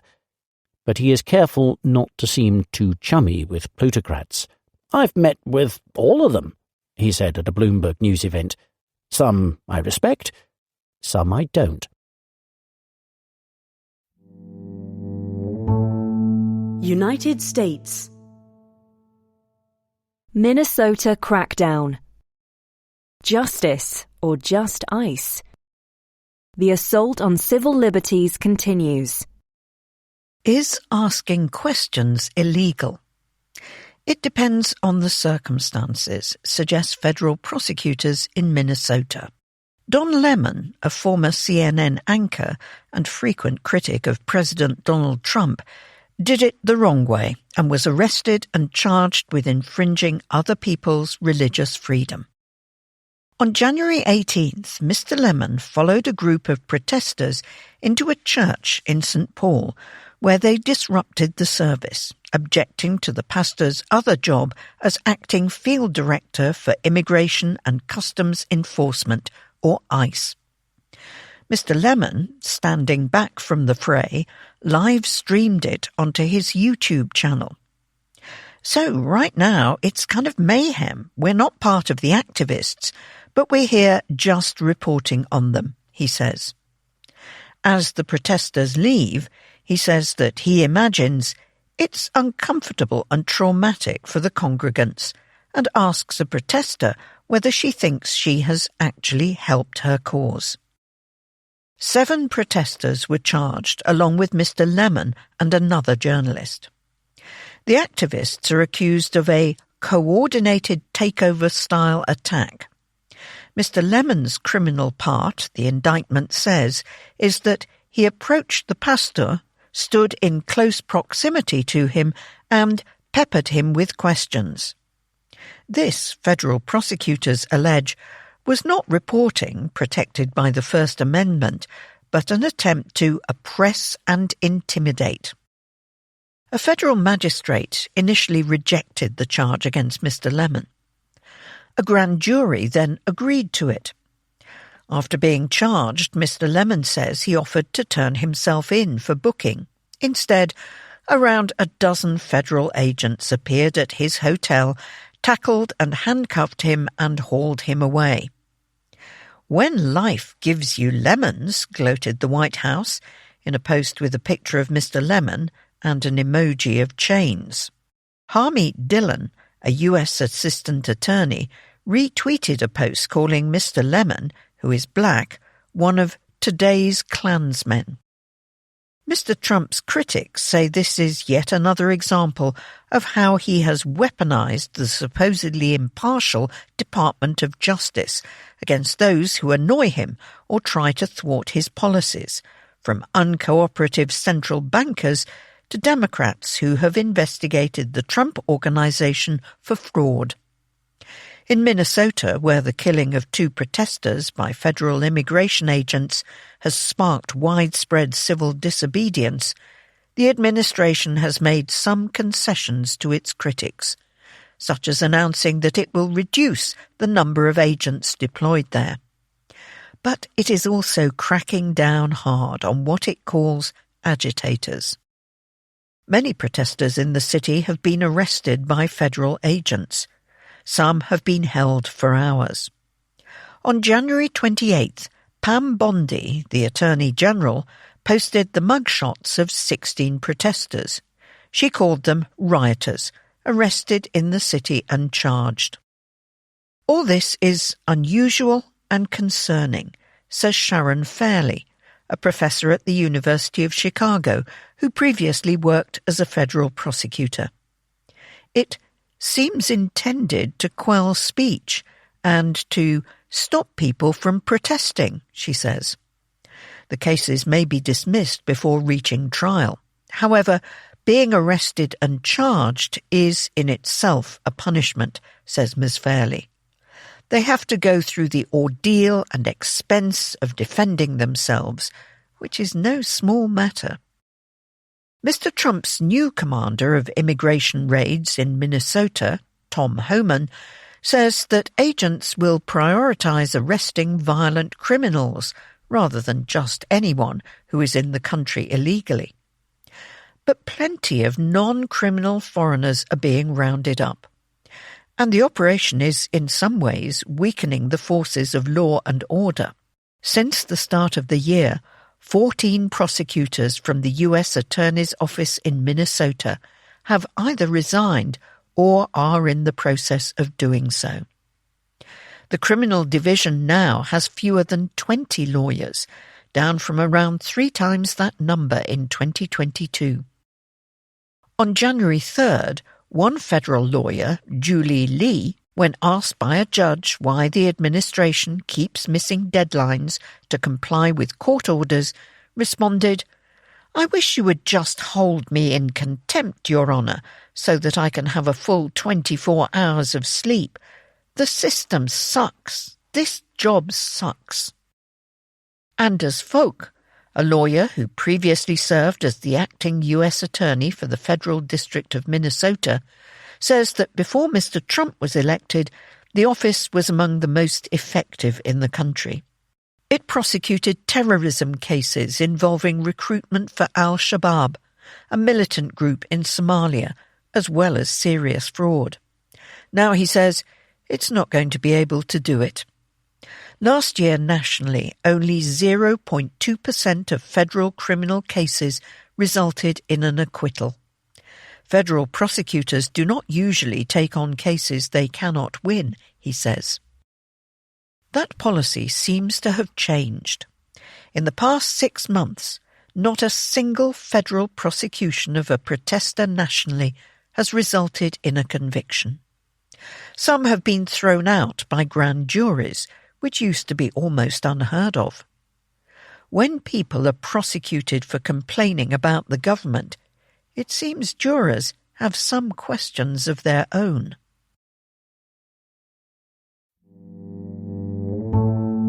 United States. The Voting Rights Act. Politicians picking voters. A bitter squabble over gerrymandering could boost black turnout. In an ideal world, voting districts would be calmly demarcated by an impartial computer. In America, the job is often done by state legislatures, in effect granting politicians the power to pick their own voters. Parties want to maximize their tally of seats. Incumbents want to maximize their chances of re-election. And the courts try to enforce the Voting Rights Act, which was passed in 1965 to end racial discrimination in elections. Under Jim Crow, discrimination meant preventing blacks in the South from voting, often via poll taxes and impossible literacy tests from which whites were largely exempted. Today, Americans disagree as to what counts as discrimination. Some think states should maximize the number of majority black districts wherever practical, so that blacks can, as the Supreme Court put it in 1986, elect their preferred representatives. Others think that this approach is itself racially discriminatory, violating the Constitution's Equal Protection Clause, and that maps should be drawn without regard to skin color. Almost no one trusts politicians to do any of this fairly. Section 2 of the Voting Rights Act allows plaintiffs to sue states for drawing districts that dilute the power of minority voters. In the past 4 decades, 466 such cases have gone to court. Most were in the South and over local races, such as for city councils and school boards. But they have also shaped Congress. In 2024, Shomari Figers, a black Democrat, was elected after a lawsuit forced Alabama to create a new majority-minority district stretching from Mobile to Montgomery. Now, a legal challenge in another state, Louisiana v. Calais, threatens to rejig the lines again. Blacks are 1/3 of Louisiana's voters, but a map drawn up after the 2020 census included only one majority black district out of 6. Black plaintiffs sued, and a court ordered the creation of a second such district. But then a group of non-African American voters challenged that change, calling it racially balkanizing. A different court ruled in their favor, striking down the redrawn map. The case reached the Supreme Court last March, and a second oral argument was heard in October. Conservative justices sounded ready to make it much harder for plaintiffs to challenge maps for allegedly diluting the influence of minority voters. If the ruling, expected this spring, goes that way, a quarter or more of the Congressional Black Caucus might be voted out. But the fallout might not be quite so simple. James Carville, a Democratic strategist from New Orleans, says a ruling perceived as anti-black could help Democrats. How do you get the 25-year-old black car mechanic in Atlanta to go to the polls? Tell him that Republicans don't respect you and they are counting on you not to vote, he says. Surveys show that younger black voters care more about the economy than civil rights. But if the VRA is seen as under threat, that could change. This would jack up anger in the African American community, and anger drives turnout, says John Anzalone, a Democratic pollster. Turnout matters most in statewide races which cannot be gerrymandered. State borders are not up for discussion unless you count Greenland. Raising black turnout could matter a lot in the South. Blacks are numerous there and cast ballots at lower rates than whites do. In North Carolina, Democrats could win more statewide ballots if voters in Charlotte, a mostly black and Hispanic city, turned out as much as those in whiter, Raleigh and Durham, says Morgan Jackson, a political operative. The same could hold in Georgia, perhaps the South's most purple state. Louisiana's filing deadline for congressional candidates is on February 13th, so the Supreme Court is unlikely to rule in time to let Republicans remove one or both of their state's majority black districts before this year's midterm elections. Michael Lee of the Brennan Center, a think tank, thinks the same is true in other southern states. But district lines for future elections could change. If they do, Nick Stephanopoulos of Harvard says that Republicans would enjoy a structural advantage in the House of Representatives and state legislatures for as long as the current political coalitions last. Those conditions include deep partisan distrust. President Donald Trump, who tried to overturn the result of an election he lost in 2020, spoke this week of nationalizing elections, deploying the federal government to states where he claims, without evidence, that voter fraud is rife. The White House downplayed his unconstitutional suggestion, but Democrats are nervous. Mr. Figures says his district, a cradle of the civil rights struggle, knows what's at stake. United States. Claire Monsters, Inc. Meet the brains who explain Trumpism. The Californian think tank that applies intellectual gloss to MAGA. Several years ago, John Rigolizzo, then a fresh college graduate, spent 2.5 weeks by the beach in Southern California with a dozen other young Republicans. They were not there for the surf or the sun, but to study Aristotle, Plato and Socrates at the Claremont Institute, a right-wing think tank. Together they learned the meaning of telos and read America's founding texts. They watched Top Gun Maverick with Michael Anton, a Claremont scholar who, in 2016, made an early intellectual case for Donald Trump. Mr. Rigolizzo was already pro-MAGA before this crash course, but he says it gave him the philosophical and historical foundation to defend the Trump doctrine. Someone in his cohort called it an intellectual boot camp for the revolution. Mr. Rigolizzo would later host a podcast for Gen Z MAGA fans with 2 friends from the fellowship. They disbanded when Mr. Trump won re-election. One got a job in the White House and the other at the Office of Management and Budget, OMB. The head of OMB, Russell Vogt, is also a former Claremont Fellow, or a Claremonster as they call themselves. Claremonsters are everywhere in the Trump administration. By one count, at least 70 hold or have held jobs there, from the Vice President's Chief of Staff to the Deputy Director of the CIA, down to an array of special assistants and speechwriters.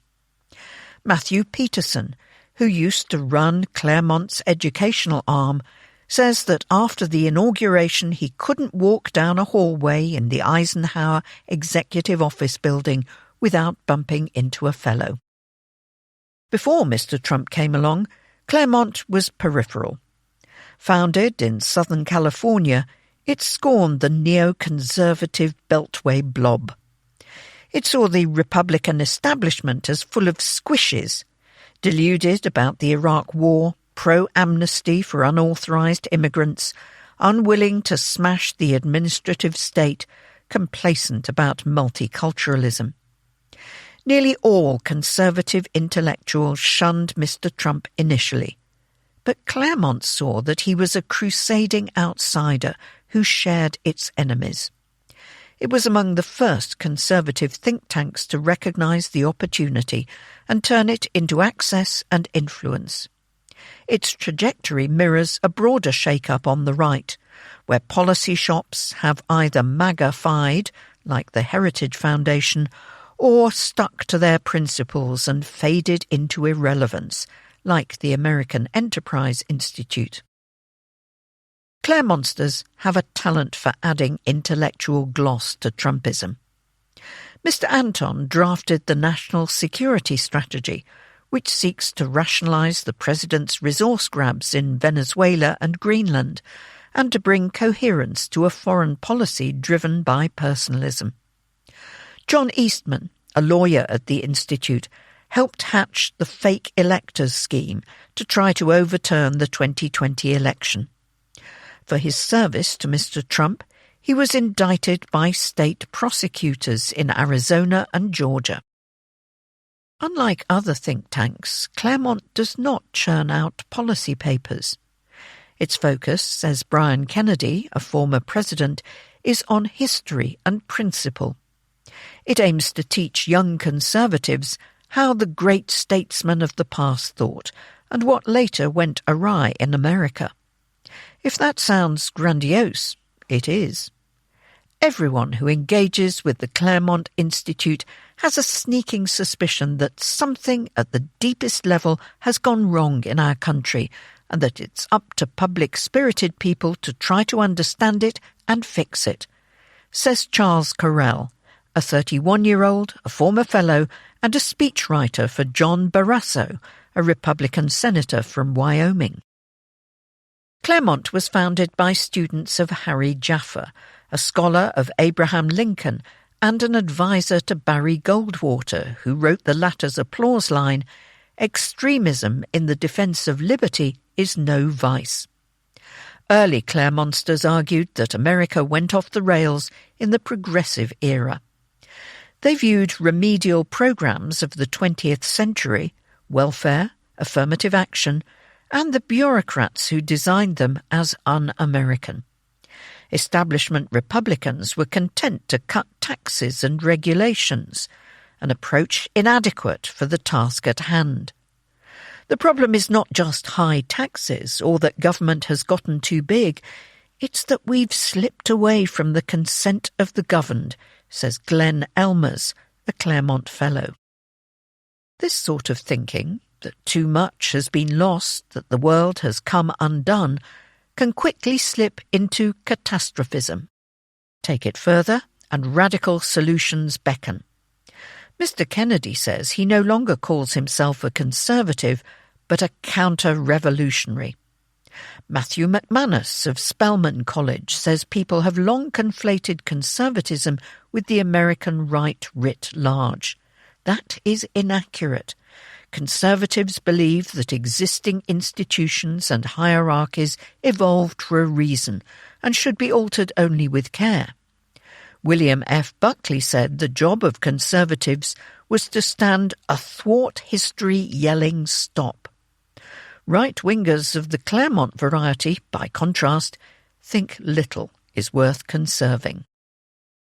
Charles Kessler, editor of the Claremont Review of Books, says Claremontsters agree more on their diagnosis of America than on prescriptions for it. Some find the current arrangements intolerable and want to overthrow them immediately. Others are more cautious. Mr. Kessler thinks Mr. Trump is rough, but an amazingly effective political animal. Asked how he would compare the president with Lincoln, who freed the slaves, and whom Claremontsters regard as a model statesman, Mr. Kessler hardly pauses. Like Lincoln, He's a defender, he says, really, of human rights. United States. Lexington. Thank God for Melania. Imagine the harm Donald Trump could do with an Evita by his side. The museum in Buenos Aires, telling the story of Eva Perón, the former First Lady of Argentina, is festooned with banners supplying the year of her birth, 1919, but not of her death. In case the visitor misses the point, the word immortal appears in Spanish beneath her smiling face. Inside, exhibits recount Perón's role in fortifying the populist politics of her husband, Juan Perón, enabling his authoritarianism, disdain for judicial and journalistic independence, and yen for state capitalism. She formed a bond so strong with Argentina's common folk that when she died at just 33, for die she did, of cancer in 1952, millions thronged to glimpse her corpse. Flowers sold out, one plaque says, not just in Argentina but in neighbouring countries. An American visitor to the Museo Evita might emerge with competing emotions. Astonishment at Eva Perón's enduring effect on Argentina and gratitude for Melania Trump. Who knows how far Donald Trump might have gone with Evita by his side? Steely, guarded and extravagantly ornamented, Mrs. Trump has always seemed more naturally at home in a Trump tower than at a Trump rally. A better fit, in other words, for his aspirational commercial brand than his relatable political one. She has seldom even appeared at rallies.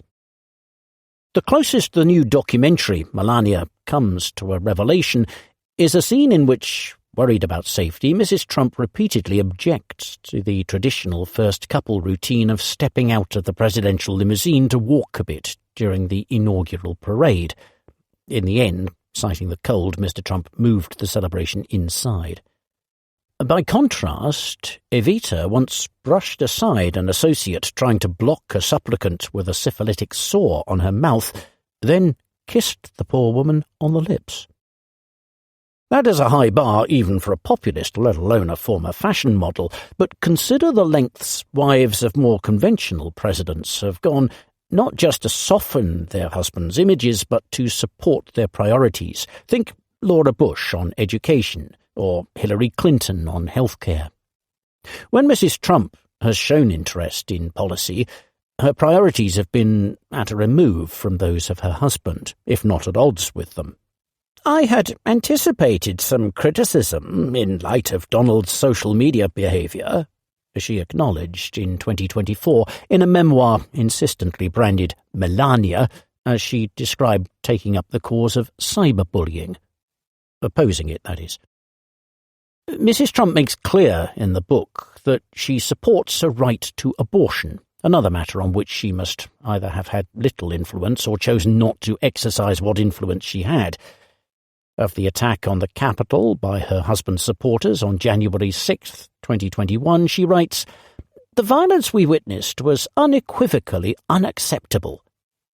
She failed to denounce the violence as it was raging, she explains, because I wasn't aware of the events. Mrs. Trump is the first naturalized immigrant to serve as First Lady, which may also create ground for profound and, if so, also poignantly irrelevant policy disagreement. No matter where we come from, we are bound by the same humanity, she says in one of the documentary's many platitudes, albeit one that packs a punch since the president has called some immigrants garbage. She and Mr. Trump clearly align in shared grievance over how they were treated during and after their first term. In her memoir, Mrs. Trump writes about having her bank account terminated and various business ventures cancelled, including an unspecified media initiative, because, she suspects, of biases related to my last name and political affiliation. It would take a righteous Trump indeed not to relish how titans of business now grovel before the family, and it seems there are no such Trumps. Eric Trump, the president's second son, took a $500 million investment in the family's cryptocurrency venture from an Abu Dhabi royal, the Wall Street Journal reported on January 31st. The United Arab Emirates was subsequently granted access to America's most advanced artificial intelligence chips. Mrs. Trump has acknowledged a greater feat of Trumpian self-dealing. No secure technology had to change hands. Indeed, in allowing a filmmaker access to the days leading up to the inauguration last year, Mrs. Trump succeeded in providing almost nothing of any interest whatsoever. Yet the documentary was slavishly financed by Amazon, which, again according to the Journal, offered close to 3 times more than any other bidder, $40 million, after she pitched the idea to Jeff Bezos over dinner. Mrs. Trump reportedly kept at least $28 million as a fee, along with editorial control.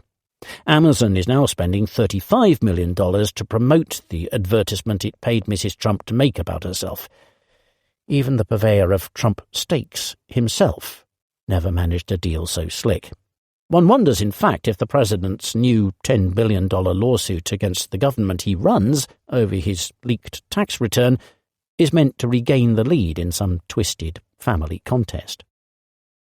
Mrs. Trump, who at 55 is 24 years younger than her husband, has done more than her predecessors as First Lady to assert personal, if not political, independence.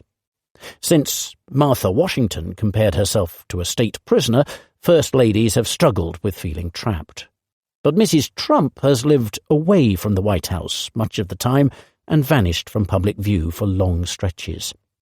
Despite her husband's riches, financial independence matters to her too. She calls it a core value in her memoir.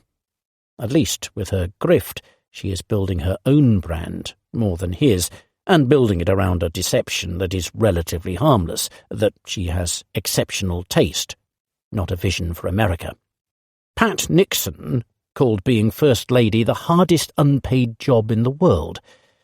In those 2 respects, if only those, Melania Trump is living up to her vainglorious film's claim that she is reinventing the role. The Americas. Blow by blow. Inside the hopeless effort to quash cocaine by force. Commando raids in the Colombian jungle are little better than whack-a-mole.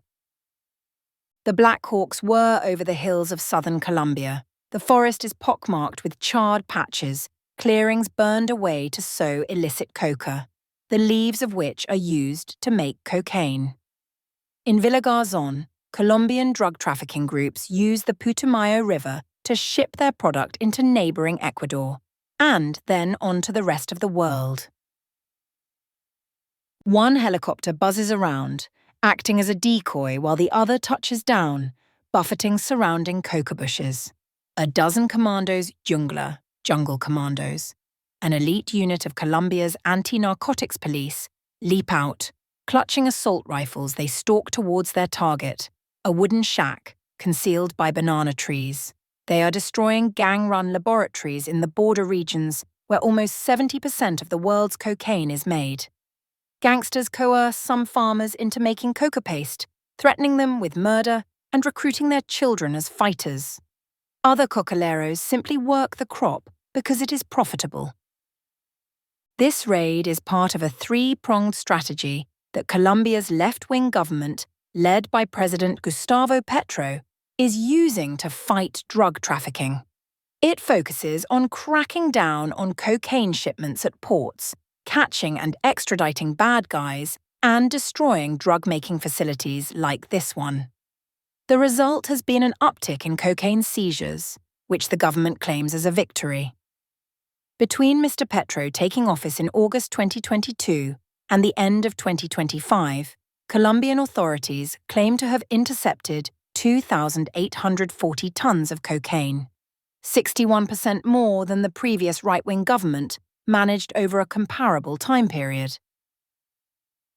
Yet this number simply reveals the vast scale of production, which has expanded along with Colombia's coca fields. cocaine production in Colombia hit a record 3,001 tons in 2024, according to the United Nations Office on Drugs and Crime, UNODC, which monitors coca. That is 13% more than in the previous year, and more than double their figure for 2021, the year before Mr. Petro took office. Critics point to rising production as proof that Mr. Petro is failing. Few are more outspoken than Donald Trump. The volumes of cocaine leaving Colombia have enraged the American president, for whom a crusade against drugs is one of the purported reasons for asserting the dominance of the United States over Latin America. The day after bombing Venezuela and snatching its leader Nicolás Maduro, Mr. Trump warned that Colombia's cocaine mills could be next. Last year, the White House stripped Colombia of its status as an ally in the war on drugs, although security cooperation continues for now.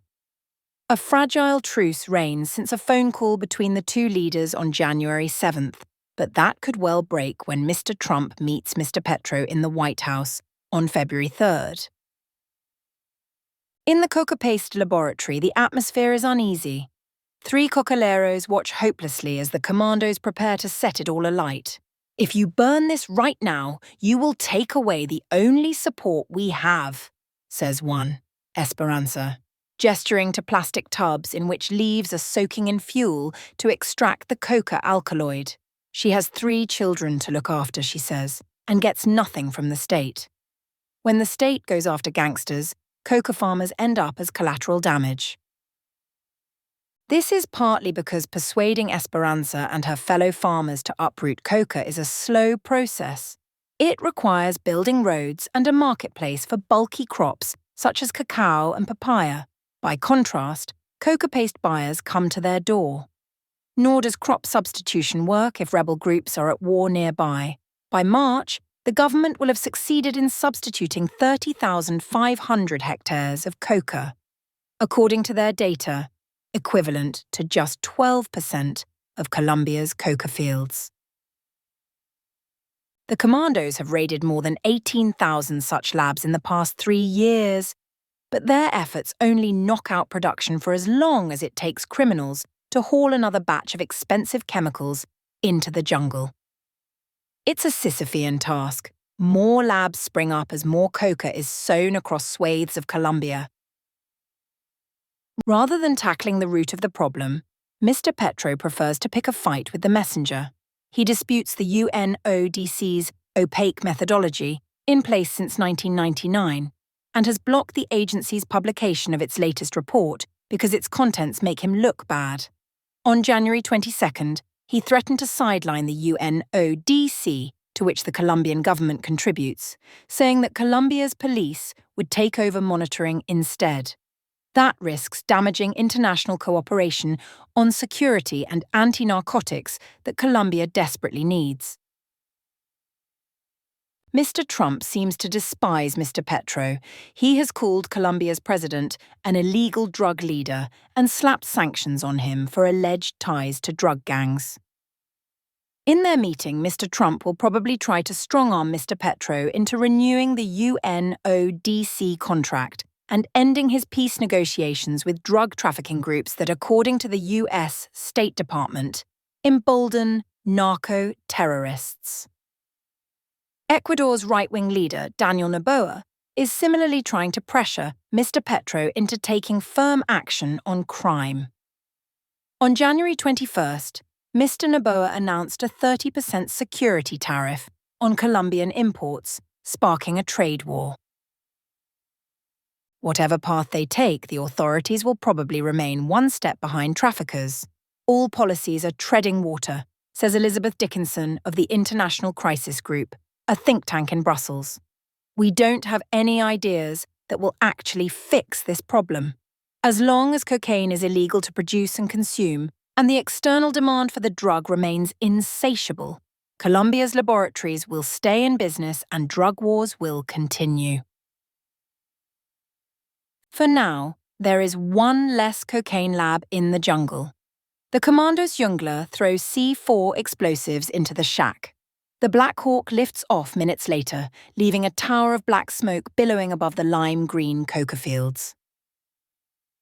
Sign up to El Boletín, our subscriber-only newsletter on Latin America, to understand the forces shaping a fascinating and complex region. The Americas. Colombia's soldiers. Call of duty. Colombia's veterans struggle to find work at home after decades of war. Foreign conflicts pull them abroad. A man in a tight camouflage shirt records a video for TikTok while walking past pickup trucks and dusty tents. Speaking in Colombian Spanish, he addresses his compatriotas, fellow Colombians. There's work waiting in Ukraine, and the pay is good. Within minutes of posting the clip, the comments start filling up. Info, writes one viewer. Ex-army, how do I apply? Asks another. Such videos have become commonplace. They're a window into a booming global market for armed labour that has pulled record numbers of Colombians into conflicts far from home. Since Russia's invasion of Ukraine in 2022, experts estimate that at least 3,000 Colombians have passed through the country, fighting on both sides, making them one of the largest foreign contingents. Others have turned up in Sudan's civil war, or have been recruited into Mexico's violent gangs. Perhaps 10,000 Colombians are involved in foreign conflicts, estimates Mario Urueña Sanchez, a security expert at Rosario University in Bogotá, the capital. Most are former soldiers.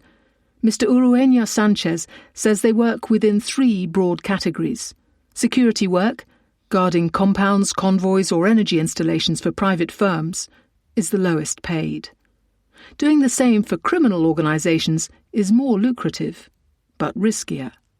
A third option is to fight abroad. That can mean enlisting in a foreign army or with private contractors.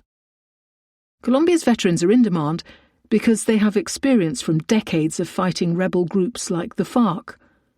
Close military cooperation with the United States means many are familiar with NATO standard weapons and communication systems. Not only do Colombians cost less than Westerners, but foreign forces can deploy them quickly, notes Elizabeth Dickinson of the International Crisis Group, a think tank based in Brussels. The supply of available fighters is growing. Colombia boasts South America's second largest army after Brazil's, with more than 260,000 active troops. It expanded sharply in the early 2000s during the most intense phase of Colombia's campaign against guerrilla groups. That cohort is now reaching retirement. Soldiers typically leave after 2 decades of service or upon turning 45. Officers passed over for promotion are forced out too. The result is a steady stream of trained men leaving the armed forces at a relatively young age. Unlike other countries with large veteran populations, such as the United States, Colombia has no comprehensive veterans policy to support the transition into civilian life, says Mr. Urueña Sanchez. Leaving the forces often means a sudden loss of housing, healthcare and institutional support. Few jobs reward military skills. Pensions are modest, typically around $400 a month. Foreign contracts promise to pay many times that amount. Politics has not helped. Relations between President Gustavo Petro and the armed forces have been shaky since he took office in 2022. Colombia's first left-wing president came to power promising to reform the security state. The fact that he is a former guerrilla has long made military figures wary of his intentions. His drive for a negotiation-led total peace with Colombia's armed groups has been a frustrating failure. More than 13,000 soldiers have left the armed forces voluntarily since he became president. The flow of fighters abroad has become a headache for Colombia. Most obviously, its citizens are taking serious risks. Some veterans sign up for what they believe is low-risk security work, but find themselves on the front lines. Recruitment is often informal, conducted through social media and messaging apps, where claims about pay, insurance and conditions are invariably exaggerated. Language barriers and unfamiliar command structures complicate communications. The Foreign Ministry has said that scores of Colombians are being deceived by sophisticated human trafficking networks. Casualty rates are high. In Ukraine, Colombians are frequently deployed to a front line dominated by drones and heavy artillery, a battlefield very different from Colombia's internal conflict, says Mr. Urueñas Sanchez. Relatives of the deceased rarely get compensation. Insurance payments may be conditional on identifying and recovering a body, forcing families to travel to war zones and navigate foreign courts and bureaucracy. Dangers have grown as recruitment has widened. Early waves of Colombian mercenaries were recruited in the early 2010s for the armed forces of the United Arab Emirates, or UAE, through relatively professional channels. The UAE, short of mid-level officers, drew on retired Colombian commanders who brought experienced troops with them from their own networks. Today, many recruits are dropouts, or even civilians, drawn in by online chatter that presents war as easy money. Many return to Colombia with serious injuries or psychological trauma. Some drift from one conflict to the next, says Sean McFate, an ex-paratrooper now with the National Defense University in Washington. Other Colombians have been sent to Ukraine by criminal gangs to acquire combat skills, including in drone warfare, which are being used increasingly by armed groups in Colombia. Officials also worry about diplomatic fallout. Colombians have been implicated in serious crimes abroad. In July 2021, about 20 Colombian nationals took part in the assassination of Haiti's president, Jovenel Moïse. Colombia apologized to Sudan's government last year after reports surfaced that at least 300 Colombians were fighting for the Rapid Support Forces in Sudan's civil war. In December, the United States imposed sanctions on a network accused of recruiting Colombian ex-soldiers for that conflict, where they were accused of training child soldiers. Late last year, the government ratified the United Nations Anti-Mercenary Convention, aligning Colombia with international norms that criminalize those who recruit, finance or train mercenaries. But this will probably have little impact. Most countries that hire mercenaries have not signed the convention. Much of the trade runs through private firms that avoid the mercenary label by describing combat roles as security or training. Meanwhile, demand for mercenaries is unlikely to ease. Conflicts linked to extractive industries, from gold to rare earths and energy, are rife in weak states, creating demand for military muscle. Colombia could deal with its mercenary problem by implementing a veterans policy that offers better economic support, retraining and credible routes into civilian work, says Ms Dickinson. Without it, the draw of risky work abroad will persist, and foreign conflict will continue to offer what Colombia does not: work, pay, and a sense of purpose.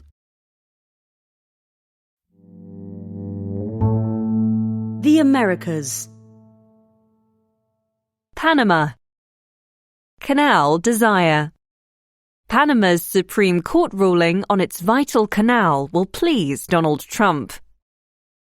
After a year of threats and declarations of hemispheric domination, Donald Trump's campaign to take back the Panama Canal, wresting it from alleged Chinese control, has yielded results at last.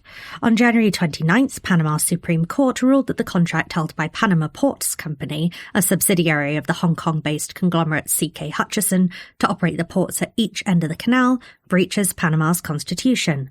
The next day, José Raúl Mulino, Panama's president, said that APM Terminals, part of Maersk, a Danish outfit, would run the ports until new contracts can be tendered. It is hard to imagine that any of this would have happened without the pressure applied by the United States. The Secretary of State, Marco Rubio, said the United States was encouraged by the decision, but new risks loom for Panama.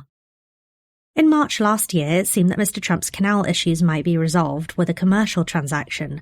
A consortium of Western companies would acquire the ports as part of a wider deal with C.K. Hutchison, but China resisted the sale. 3 days after the deadline for the deal to close had expired, the Office of Panama's Comptroller General lodged the case involving C.K. Hutchison with the Supreme Court.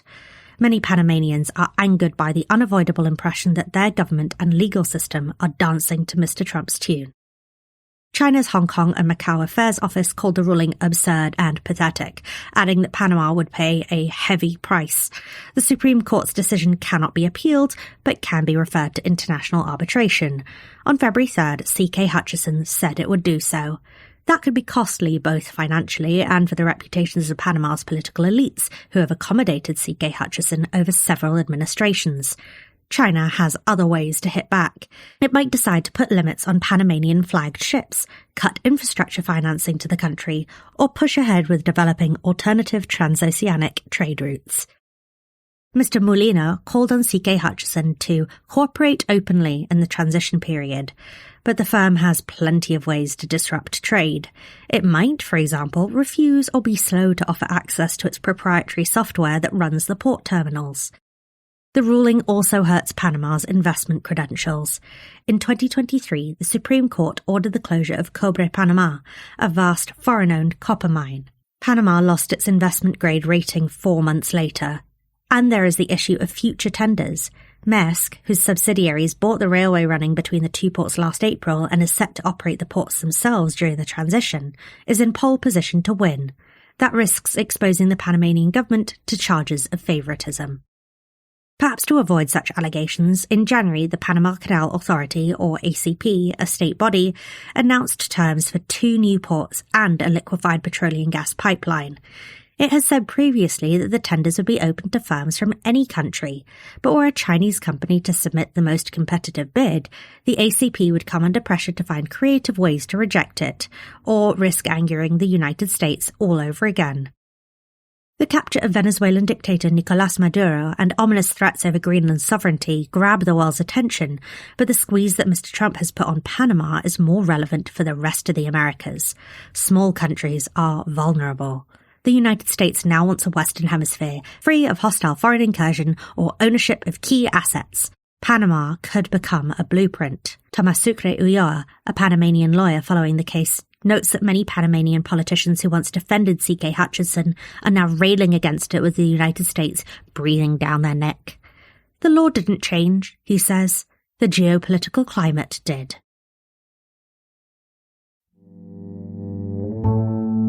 The Americas. Haiti's endless transition. Showdown. The UN and the United States mount a new effort to drag Haiti out of the abyss. Haiti is gripped by a nervous countdown. The country is approaching the end of a botched political transition process. What was supposed to put Haiti on a path back to security after a coalition of gangs seized control of Port-au-Prince, the capital, in 2024, has plunged it further into lawlessness. As The Economist went to press, it was unclear who would run Haiti after February the 7th, when the transitional arrangement ends. The 9-member Presidential Transition Council that has officially been running Haiti over this period was supposed to steer the country to new elections to replace President Jovenel Moïse, who was assassinated in his bedroom in 2021. Instead, the council has bickered over which of them should take over. Some of its members have been accused of extorting bribes. Meanwhile, thousands of Haitians have been killed as gangs kidnapped, raped and pillaged almost at will. More than 1.4 million people have been displaced. Levels of hunger are about as high as those in civil war-torn Sudan. At a time when Donald Trump is attacking the United Nations on many fronts, it is unusual to see his administration working closely with it in Haiti. Together, they are aggressively targeting the gangs, while also trying to convince Haiti's fractious politicians to put aside personal ambition. "We're about a very basic thing," says a senior American official: security and stability. The United States wants the current Prime Minister, Alex Didier Fils-Aimé, to stay on after February the 7th. He was appointed by the Council, but is under pressure from some of its members to leave. 4 Council members are already under American sanctions for trying to push Mr. Fils-Aimé out. They are accused of having enabled Haitian gangs to destabilize the country. On February 3rd, the destroyer USS Stockdale and several Coast Guard cutters arrived in Port-au-Prince Bay, perhaps to warn the Council to stay in line. In a statement, the American embassy in Haiti said the presence of the warships reflects the United States' unwavering commitment to Haiti's security, stability, and brighter future. Nonetheless, 3 members of the Council proposed themselves as joint presidents on February 3rd, in defiance of the outsiders. Mr. Fils-Aimé's reliance on foreign powers and his ties to wealthy elites in Haiti's private sector make him vulnerable to nationalist accusations of carrying water for the blanc, the word Haitians use to describe foreigners. The defecting council members purport to represent those more nationalist factions. While politicians squabble, living conditions grow more dire by the month. The capital's airport has been closed to commercial flights from the United States for more than a year. The city's main public hospital is also shut. Some 1,600 schools were closed due to violence last year. 1.5 million children lack access to education. In 2025, more than 8,100 people were murdered, 20% more than were killed in 2024, according to UN reports. Armed violence has killed some 16,000 Haitians since 2022. Almost half of Haiti's 12 million inhabitants need food support. On January 28th, the French charity Médecins Sans Frontières said it was alarmed and outraged by the soaring number of rapes. Admissions to its sexual violence clinic have tripled since 2021 to more than 250 a month. But the situation on the ground may be shifting.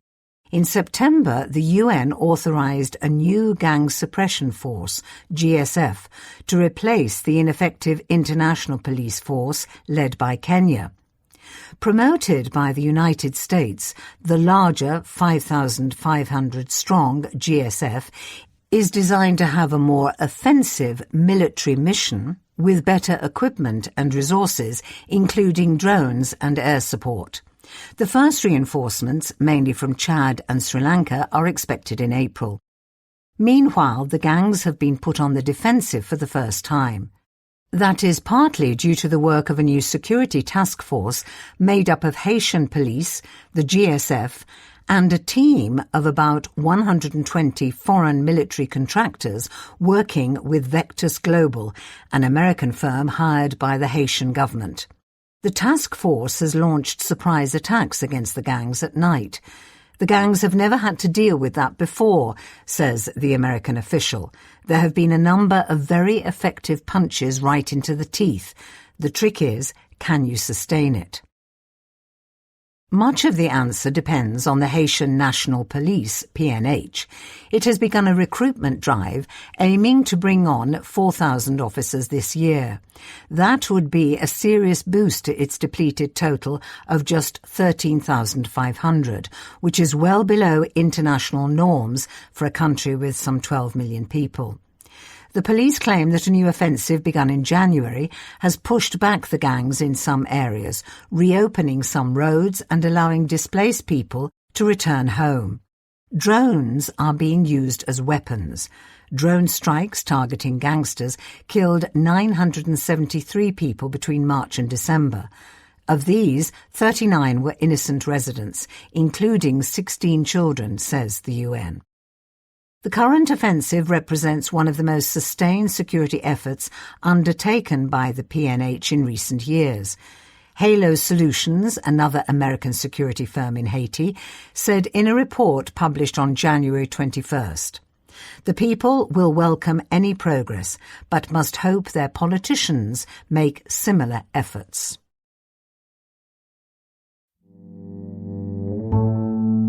Asia. Bangladesh. After the Gen Z revolution.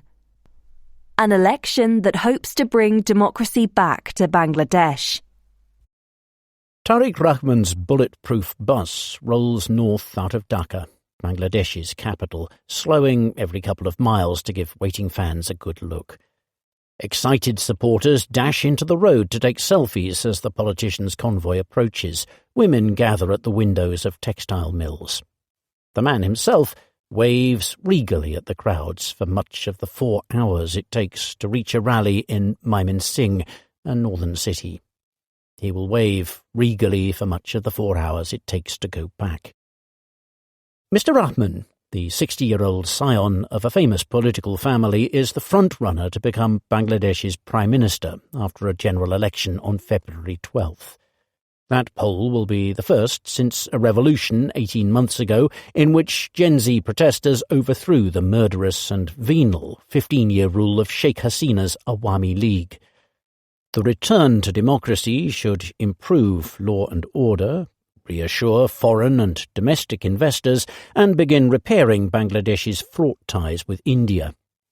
Yet it seems unlikely to bring the wholesale political renewal the revolutionaries wanted. Bangladesh has not run a proper election since the one in 2008 that brought Sheikh Hasina to power. Some 40% of the country's 128 million voters have never had a chance to cast a real ballot. "For 2 decades of my life, my votes never counted," says Shafkat Munir of Beeps, a think tank in Dhaka. Now, roads in the capital are festooned with campaign banners. To conform with new election rules, most have been printed in black and white. Overseeing the election will be the final duty of Bangladesh's caretaker government, led since the revolution by Muhammad Yunus, a Nobel Peace Prize laureate. Views on its performance vary wildly, but most people agree that it steadied an economy that was in freefall. The interim government has worked with politicians to write reforms it hopes will prevent Bangladesh falling into fresh tyranny. They include creating a new upper house and limiting prime ministers to 10 years in office. Naysayers everywhere told me this process was going to fail because the parties will not talk to each other. They will scream at you. They will start throwing chairs, says Ali Riaz, an academic who led the discussions. In fact, almost all Bangladesh's parties have backed the proposals. These will be put to voters in a referendum on election day. Assuming they pass, making sure the changes are written into law will fall to whichever party ends up leading Bangladesh next. The Awami League is playing no part in the election after the interim government banned it. Yet the student activists, who took the largest role in toppling it, have struggled to form a united front. Instead, the outfits that have done best during Bangladesh's interregnum are two parties with long histories. The most striking is Jamaat-e-Islami, an Islamist group. It was banned during Sheikh Hasina's rule, but has thrived since being unbanned after she fled to India. India's decision to offer her shelter has enraged Bangladeshis, one reason relations between the two countries have grown fraught. More than 90% of Bangladeshis are Muslim. After years of misrule, many like the idea of more piety in politics. But much of Jamaat's new policy has come in spite of being an Islamist party, not because of it, reckons Thomas Keane of Crisis Group, a Brussels-based think tank. Jamaat insists it would rule moderately and for all Bangladeshis, yet its advances are causing panic among the urban middle class. They note the party has not fielded a single female candidate. Jamaat has struggled to walk back a suggestion that it would like to limit the number of hours Bangladeshi women may work, nor is it clear that the party, which has never before held more than 18 seats in parliament, is experienced enough to run the country. Some of its policies sound expensive and half-baked. All this opens a door for Mr. Rahman. His Bangladesh Nationalist Party, or BNP, is leading in the polls. For years it was run by his late mother, Khalida Zia. Before that it was run by her husband, a Bangladeshi president who was assassinated in 1981. Under Zia, the BNP won power 3 times during the 1990s and 2000s, though its rule was often inglorious. In 2006, it looked like it was about to steal an election before the army intervened. Mr. Rahman did not formally serve in his mother's governments, but most Bangladeshis saw him as a power within. Leaked American diplomatic cables written in 2008 and 2009 alleged that he was widely considered one of the most corrupt individuals in Bangladesh, and that he was notorious for flagrantly and frequently demanding bribes. When Sheikh Hasina's government took office and began battering opponents, it pressed charges against Mr. Rahman, who by that time had fled for Britain. He stayed in self-imposed exile in London for 17 years, flying back to Bangladesh only in December. Quizzed aboard his campaign bus, Mr. Rahman defends his party's record. When last in office, he insists, it began bringing corruption to heel. He denies allegations of past wrongdoing, saying charges brought by Sheikh Hasina's regime were trumped up. Since the revolution, Bangladesh's newly independent courts have overturned his convictions. That is, in part, what has permitted him to come home. He promises, without giving details, that if elected, his party will support investors to create jobs. He says he wants more young Bangladeshis to get training that might help them find high-paying work abroad. He promises to dig 20,000 kilometres of canals to solve water shortages and to plant 50 million trees a year. He thinks he will get on with Donald Trump. America's president is quite practical, quite pragmatic. He's a businessman. Above all, says Mr. Rahman, his new government will ensure freedom of speech, maintain order, and bear down on graft. He says people responsible for killing protesters in 2014 must face justice. But he insists he will not use the powers of the state to go after political rivals.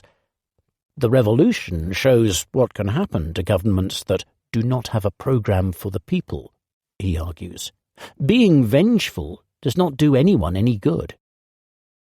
Bangladesh's business leaders and most of its liberals lend Mr. Rahman their support. Since returning to the country, he has said much of what they want to hear, though most still choose to talk off the record in case the other side wins. Observers say the man who has come back from London seems different from the one they knew before. In any case, the alternatives are deeply unappealing, notes one pragmatic local analyst. The choice, he says, is between Bangladesh getting a forward-looking government or ending up with one that is Taliban-light.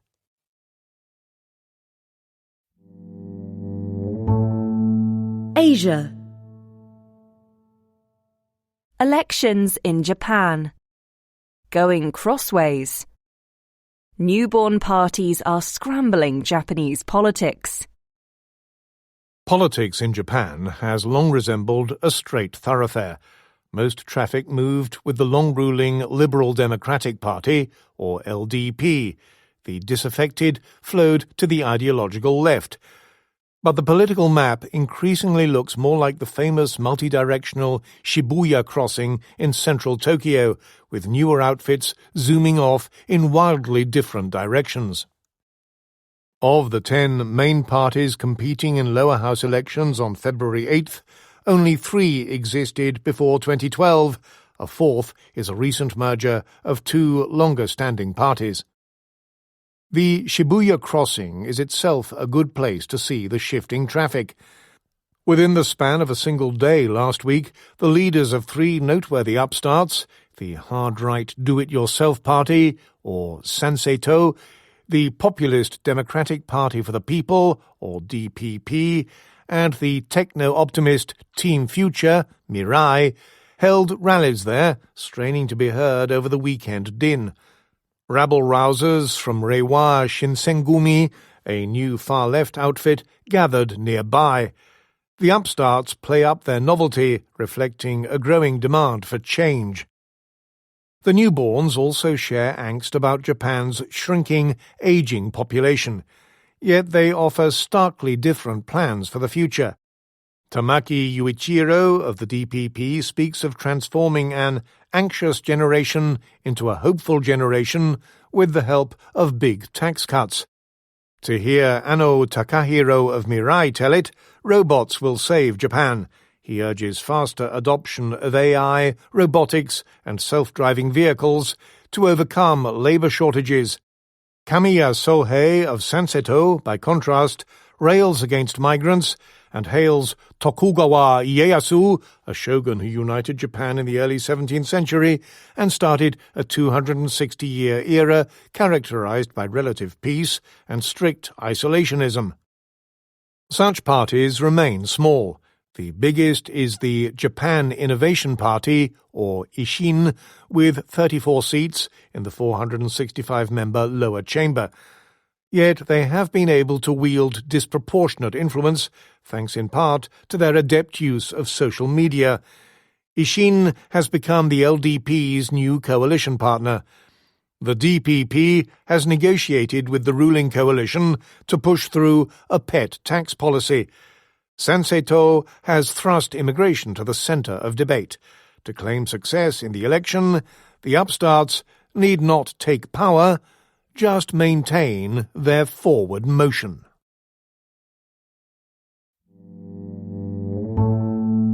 Asia. Australia. Crime scene. An Israeli visit to the site of the Bondi attack tests Australia's social cohesion. Australian Jewish leaders boast that theirs is the most Zionist community in the Jewish diaspora. Australian Jews travel to Israel at a higher rate than most other Jewish communities around the world. They're also more likely than most to have family and friends who live in Israel. Perhaps it's no surprise, therefore, that some leaders of the Jewish community, grieving a terrorist attack on Bondi Beach on December 14th, asked the government to invite Israel's President Isaac Herzog to come and mourn with them. Mr. Herzog will arrive in Australia on February 8th and is expected to go straight to Bondi. Australian officials, worried about security, are sharing little other information about the visit. But they might be keeping mum for another reason, say observers. The visit has provoked renewed controversy in a country still reeling from more than 2 years of strife between defenders of Israel and advocates of the rights of Palestinians. The deadliest terrorist attack on Australian soil has left some in the Jewish community feeling shattered. One Jewish youngster in Bondi tells The Economist that he no longer feels safe in Australia and that he's considering emigrating to America. Others have been moved to embrace their Jewish identity anew, says Rabbi Noach Konsopolsky, who had just returned from helping a secular Jewish family place a mezuzah, a sign of the Jewish faith, on its doorposts for the first time. Chris Minns, the Premier of New South Wales, says that in order to protect public safety and to help the Jewish community grieve, the state government will ban protests in much of Sydney during the Israeli president's visit. Under new laws rushed through after the Bondi attack, states have the power to ban demonstrations for up to 90 days after a terrorist attack.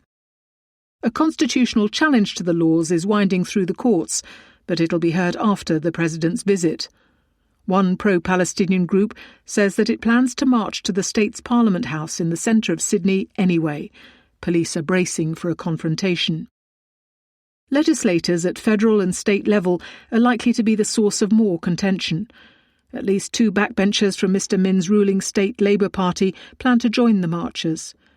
In the federal parliament too, several members have voiced concerns about the invitation. They point, among other things, to an episode early in Israel's recent war in which Mr Herzog signed a bomb to be dropped on Gaza. The visit is a test for the Labour government of Anthony Albanese, the federal Prime Minister, who on December 21st was booed at a memorial service in Bondi. The boos echoed criticism from Benjamin Netanyahu, who in the days following the attack linked it to Mr Albanese's decision in September to recognise a Palestinian state. Mr Herzog may repeat that allegation in private, but is likely to avoid it in public. If all goes well, Mr Albanese hopes a smooth visit will signal that he's back in the Jewish community's good books. A rowdy one, however, could rock his caucus and strain relations with the Jewish community. Whatever happens, Mr Albanese will be looking better than his Conservative opponents. The aftermath of the attack has blown up the centre-right opposition coalition made up of 2 parties, one tending to represent urban and suburban voters, the other stronger among rural Australians. The 2 could not agree on whether to vote for new legislation making it easier to ban groups committing hate crimes that was proposed by Labour after the attack. Its passage, with some suburban Conservative support, has boosted the fortunes of the populist right One Nation Party, which is now second only to Labour in opinion polls. The emotionally charged debates around the conflict in Gaza and the attack in Bondi have strained social cohesion. Malcolm Turnbull, a former centre-right Prime Minister whose old constituency included the Jewish community in Bondi, says his is a multicultural nation, but we cannot allow foreign wars to be fought out in Australia.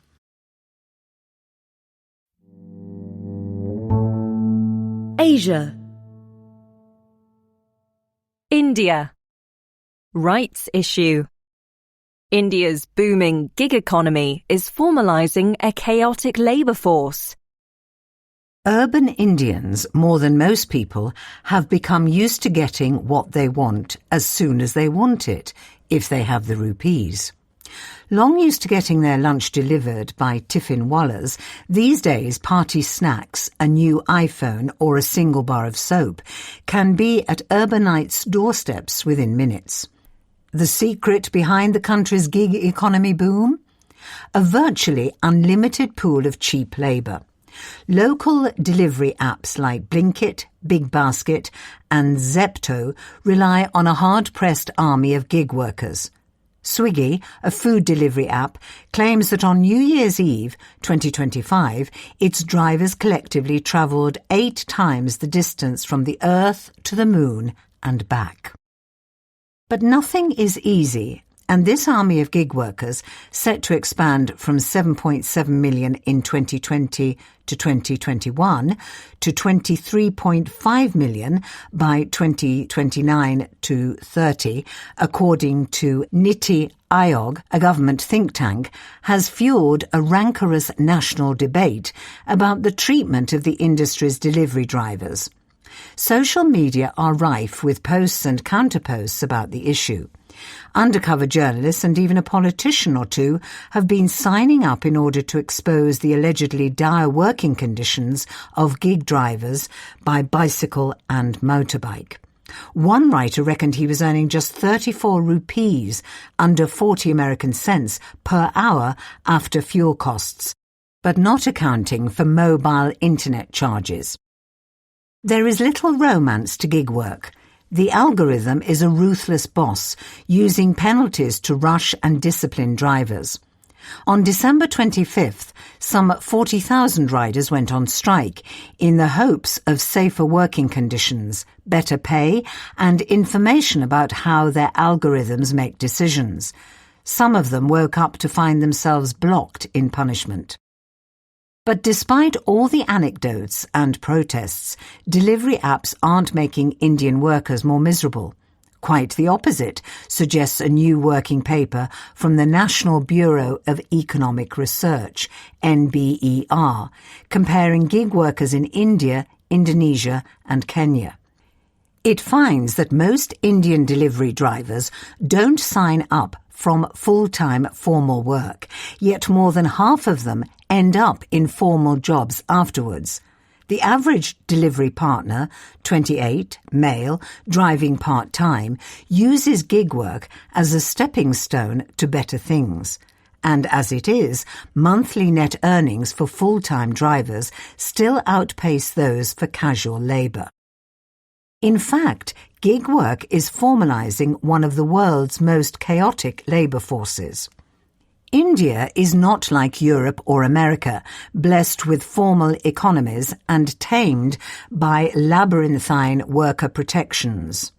In the West, the flexibility of gig work has been seen by many as a euphemism for looser or zero regulation. In India, the opposite is true. More than 90% of jobs are informal to begin with. But public discomfort around the plight of delivery drivers has jolted politicians into regulatory action. Late last year, new labour laws granted digital gig workers legal protections and social security. On January 13th, India's Labour Minister asked delivery app bosses to drop their common but wildly reckless promises of delivery within 10 minutes. In other words, far from intensifying the daily grind of India's poorer people, gig work has made it a matter of public debate. As it struggles to absorb 84 million youngsters into its workforce over the next decade, India is in a strange position. It is achieving the highest GDP growth figures of any big economy, but 30% of its graduates are jobless. One result is that graduates are less likely to have jobs than much less educated people, who can usually find employment in the informal sectors. Another is that the NBER paper suggests delivery drivers are more likely to have a tertiary degree than the average Indian. While graduates' own fields are often not hiring, gig work has no barriers to entry. Unnervingly, for all on India's unruly roads, the apps haven't even been doing a good job of checking gig drivers' licenses. Asia. Banyan, America's admiral in Asia. Can Sam Paparo keep American strategy on an even keel? Of the 8 conflicts that Donald Trump imagines he has ended, at first glance the short border conflict between Thailand and Cambodia last July presents the cleanest case. To hit America's President tell it, Mr. Trump called the leaders of the 2 countries and threatened astronomical tariffs unless their guns fell silent. Soon, it is claimed, they did. But the conflict was only the latest episode in a century-old grudge between the neighbours, and it continually risked flaring up again. So Admiral Sam Paparo made multiple visits to Malaysia on his blue and white Air Force jet. There he met the Thai and Cambodian military chiefs to tell them to knock it off. The intervention by the top American officer in Asia was key to smothering the dispute until Mr. Trump could fly to Malaysia in October to preside over the signing of a peace deal. Admiral Paparo's quiet diplomacy is one way he is trying to show his usefulness to Mr. Trump. Keeping the confidence of the president and others in the MAGA world will be essential if the career fighter pilot is to address one of America's much bigger problems, trying to deter a Chinese attack on Taiwan. In this, he has been a driving force behind the American Armed Forces' efforts in recent years. The chiefs of America's Indo-Pacific Command, headquartered in Honolulu, are weighty figures in any administration. The admiral in charge, and it is always an admiral, reflecting the Navy's expansive role in this part of the world, is responsible for military operations across half the Earth's surface and a dozen time zones, from Bollywood to Hollywood, as one of the admiral's predecessors was fond of saying. Admiral Paparo has become unusually prominent and influential in Asia. That is partly due to the court politics around Mr. Trump, which keep other top officials close to the president in Washington. Now the admiral must navigate 3 big challenges. The first is to try to reassure worried friends in Asia that America will not abandon its commitments to allies, even as Mr. Trump switches its focus to Venezuela and Greenland, contemplates a grand bargain with China, and routinely expresses his contempt for many of his NATO allies in Europe. Admiral Paparo's previous commands in the region mean that he has old friendships with many military chiefs. That counts all the more at a time when the White House is recalling and cutting short the tours of most ambassadors appointed by Joe Biden. He offers a rare instance of consistency. The second challenge is to keep onside a wayward president and his advisors, especially the Defense Secretary, Pete Hegseth. Even in normal administrations, the Indo-Pacific commander can find it hard, compared with America's generals in Europe and the Middle East, to get the resources he wants.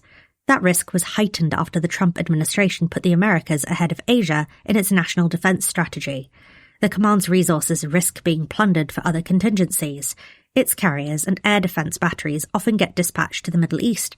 The focus on the Western Hemisphere makes the problem worse, but Admiral Paparo's political nous has helped him limit the damage.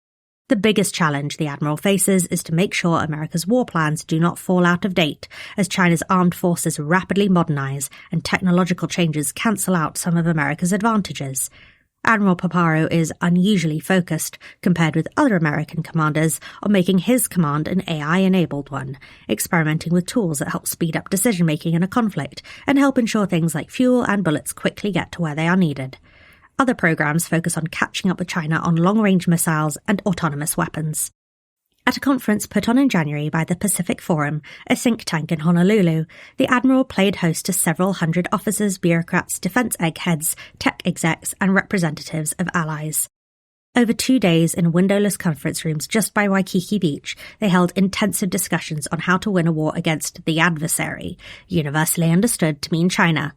The discussion was cerebral, but no nonsense. He goes to sleep every night thinking about winning or losing the next great war, says an admiring fellow admiral. He has wargamed it more than anyone else. With luck, his wargames won't be needed. China. Reform in Hainan. The tropical sandbox. On Hainan Island, China has launched a huge free trade experiment. Chinese officials gush about their decision to turn the tropical island of Hainan into the world's largest free trade port, or FTP. They described the move, which took effect in December, as a substantial leap in the country's opening to foreigners seeking to tap China's vast markets. Amid global trade tensions, they call it evidence that America is bucking an American-led trend towards greater protectionism. Hainan has a long history of such boosterism and of failing to impress beyond its sandy beaches and five-star resorts. Will this time be different? When China's leader Xi Jinping first announced the free trade plan for Hainan in 2018, some observers wondered whether he intended to build a new Hong Kong, a free trade hub that plays a vital role for foreigners as a gateway to China's markets. For now, Hainan's ambitions are more modest, even though the area covered by the FTP is huge. The island of 10.5 million people is nearly Taiwan's size and 30 times that of Hong Kong. But it is taking a leap. The new FTP means that 74% of taxable import categories can now enter the island without tariffs. They can be shipped to the mainland on the same zero-levy terms as long as they undergo processing in Hainan that adds at least 30% to their value. To lure investors and talent, taxes on firms in strategic sectors and on high earners will be capped at 15%. That compares with 35% and 45%, respectively, on the mainland. Hainan also aims to make it easier to move capital across borders, but its financial system will remain more restricted than in freewheeling Hong Kong. Citizens of 86 countries, including America, can visit visa-free. For Hainan to achieve its goal of becoming a globally influential FTP by mid-century, it will have to shed its reputation as a backwater. It has endured this since imperial times, when politicians and poets who had offended the court were banished there.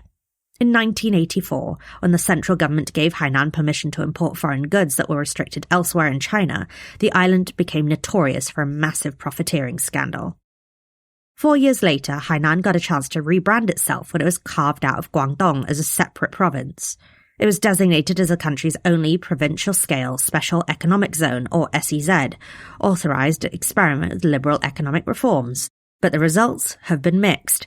Its tourism industry is booming. Residents of China's frigid north, as well as Russians, flock there in winter. In spring, global bigwigs fly in for the Boao Forum, China's answer to Davos. Space geeks and thrill seekers head to Hainan too. China's most powerful rockets launch off its coast. But the island's economic performance has been lackluster. Frenzies of investment have given way to property busts and abandoned theme parks. At about 76,000 yuan, or $10,900, Hainan's GDP per person in 2024 trailed that of most of China's other SEZs and the national average. The province's GDP that year, about $114 billion, was one of China's lowest. Compared with glitzy Shenzhen, the country's flagship SEZ bordering Hong Kong, Hainan is desolate, not helped by a lack of infrastructure across a 20 to 30 kilometre stretch of sea separating it from the mainland. But that isolation, and the island's remoteness from overbearing bureaucrats in Beijing 2,300 kilometres to the north, could prove an asset for the FTP scheme. Hainan sees itself as well-suited geographically for reforms that can be carried out without risk of disrupting other parts of China. One that will be watched closely is a pilot, launched last year, that allows firms to apply for freer access to the internet. This lets users visit sites such as Google and X that are blocked on the mainland. Leaders in Beijing may reckon that a bit of risk-taking on Hainan could prove beneficial. They want to convince investors that China is still reforming as economic growth slows. Mr. Xi calls the FTP's creation a landmark move to promote an open world economy. There are many other cheerleaders. This youngest and bravest student in a cohort is given permission to swim in the deep water, says Li Daohui of Tsinghua University, who is a government advisor. Then the whole class would watch what Hainan would do. Hainan hopes that a big beneficiary of its new trade rules will be medical tourism. It has set up a special medical zone called Boao Hope City. Amid its groves of coconut trees, private hospitals have sprung up. They are allowed to use drugs and devices that have been approved abroad, but not in China. Some are struggling to attract customers, but last year more than 9,300 foreigners sought treatment in the zone, a sign of growing overseas interest in China's medical services. At one facility there, the resort-like rooms are fully occupied by rich Chinese. Patients in blue tracksuits have paid at least 500,000 yuan for an annual membership, while those in orange have forked out at least 1 million yuan. Processing firms are showing interest in the FTP.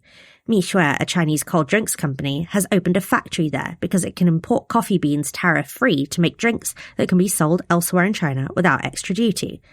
Through a subsidiary, Swire Pacific, a Hong Kong firm, it is also building a new factory to bottle Coca-Cola for the Chinese market. But some foreign business people say Hainan remains inferior to the mainland, lacking talent and good supply chains. The business case is just not there, says an auto executive who is urged by a senior official to invest in Hainan. To counter such impressions, Hainan has been sponsoring trips to the island for potential investors. After such a visit, Lei Jun moved his video game design firm from Fujian province to Lingshui on Hainan's southeastern coast. He says he was won over by the climate and subsidies. Mr. Lei's staff live and work rent-free in villas built during a push that began in 2009 to turn Hainan into an international tourism island. The buildings had fallen into disuse, a reminder of the island's capricious fortunes. Recruitment is hard for Mr. Lei. He, like many bosses on Hainan, has to find skilled workers who are willing to move from the mainland. But there may be a future pipeline. Down the road, the government is building 26 campuses for universities from Britain, Canada, and across China. Some have already opened. To foreign firms, education, healthcare, and other service industries may offer brighter prospects than manufacturing, at least initially. Qi Fulin, 74, was sent to Hainan from Beijing in 1987 as an official. Now head of the China Institute for Reform and Development, a state think tank based in Haikou, Mr. Qi says Hainan will lead to the opening up of the country's services sector, which has largely been closed to foreign firms. The province now has the shortest list of business categories that are off-limits to foreign investors. Mr. Qi, who has devoted his life to Hainan's reform, is cautiously optimistic about the FTP project. He illustrates this with a metaphor referring to the reluctance of locals to give up their tropical garb, even during cold snaps. You might say that Hainan, where people wear down jackets on top and flip-flops below, has a lot of inertia, he says. Changing these habits is a long-term process. But if the overall environment changes drastically, if it snows heavily, can you still wear flip-flops? On Hainan, wintry gusts may be welcome, if they blow in freedom to reform. China. Exam choices. Masters or Mandarin? China's graduates are ditching one set of grueling tests for a much harder lot. Around 2024, Mr. Wang, a tutor for people taking graduate admissions tests, saw the number of students in his classes plummet by more than half. At first he thought something had gone badly wrong with his teaching. But comparing notes with others in the industry, he found the problem was pervasive. Mr. Wang had also casually posted an ad offering his services as a tutor for the National Civil Service exam. He was shocked to receive hundreds of replies. His newly opened class was filled with top talent, including 2 students who'd flown from Hong Kong after graduating there. Holy shit, Mr. Wang thought. The winds have changed. He's right. Young Chinese are rethinking the options they face when they complete undergraduate studies. Between 2023 and 2026, the number of people who registered to take exams for admission to master's courses fell by a third, from 4.7 million to 3.4 million. Meanwhile, between 2021 and 2026, the number who applied and passed checks to take the National Civil Service exam more than doubled to 3.7 million, a record high. Interest in the latter now exceeds the former for the first time. An attraction of a master's degree is that it can upgrade one's human capital, at least in theory, while delaying entry into the job market. But the civil service offers a far more immediate reward, stable, if stayed, employment. Stella Joe, who's 24, attended a tutoring camp for the civil service exam. For 3 months she started the day at 9 a.m. and slogged through thousands of practice questions, only retiring to her dormitory after 9 p.m. "My bum hurt from sitting all day," she gripes. Last year, about 20% of those who took the exam for admission to a master's course were accepted. The National Civil Service exam is far more competitive. This year, there are 38,000 positions available, meaning about 99% of those who took the written test in November, including many postgraduates, will be disappointed by the time the process, which also includes interviews, wraps up in the middle of the year. A 26-year-old woman, Ms. Ma, is studying for a master's degree in law. Some 80% of her class are planning to take the civil service exam. "It is a battle royale," she says. Having a master's degree confers little advantage for civil service jobs, most of which don't require one. Because success is so unlikely, many are also sitting provincial or city-level civil service exams as a less prestigious backup. The reason is clear: a bleak job market. Ms. Ma, who's from the eastern province of Shandong, had never thought she'd be interested in the civil service. She changed her mind after working as an intern at a small company. Her colleagues were often not paid on time. When China was booming, government jobs were thought dull. If you become a civil servant, you can see the whole of your life, as a common saying goes. Now, as the economy falters, they're highly sought after.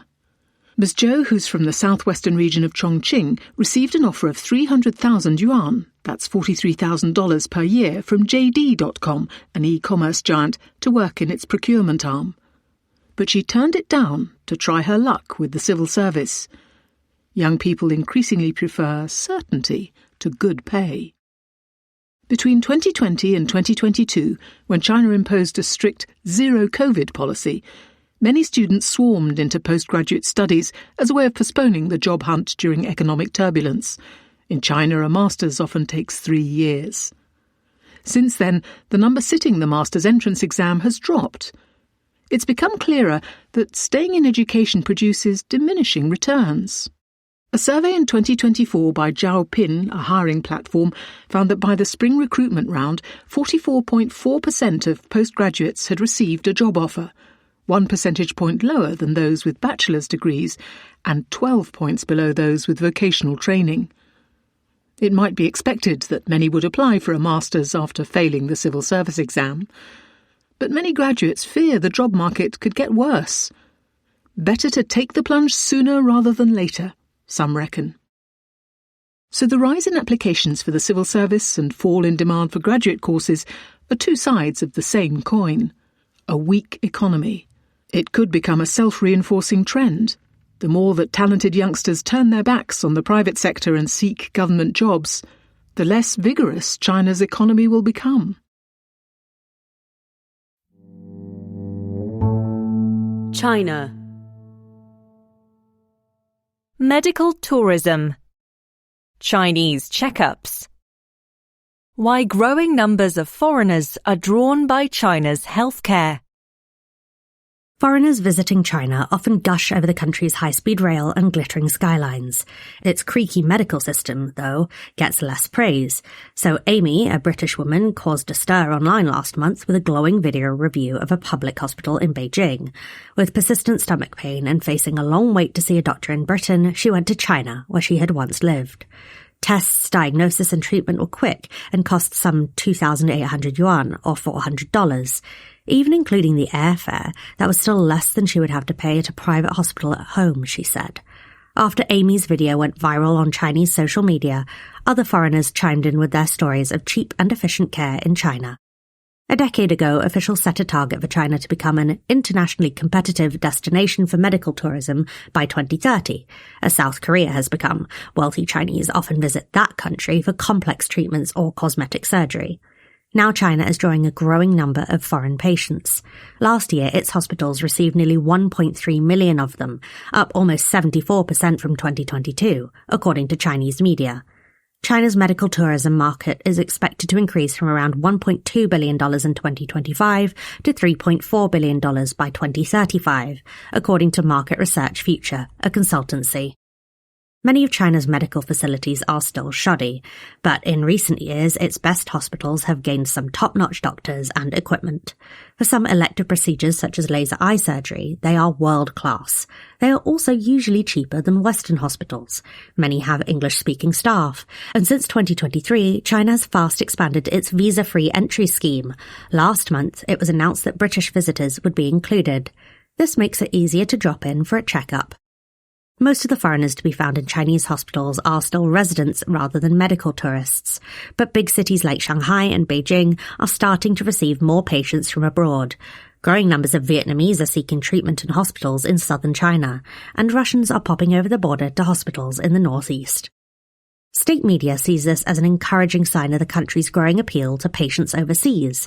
Compared with some Western countries, China's medical system provides more efficient and affordable care, a researcher told China Daily, a state newspaper. Such messages chime with the current propaganda campaign to paint America as a precarious place, where one bad illness can ruin someone financially. But some Chinese worry about possible new strains on China's medical system, which is largely publicly funded.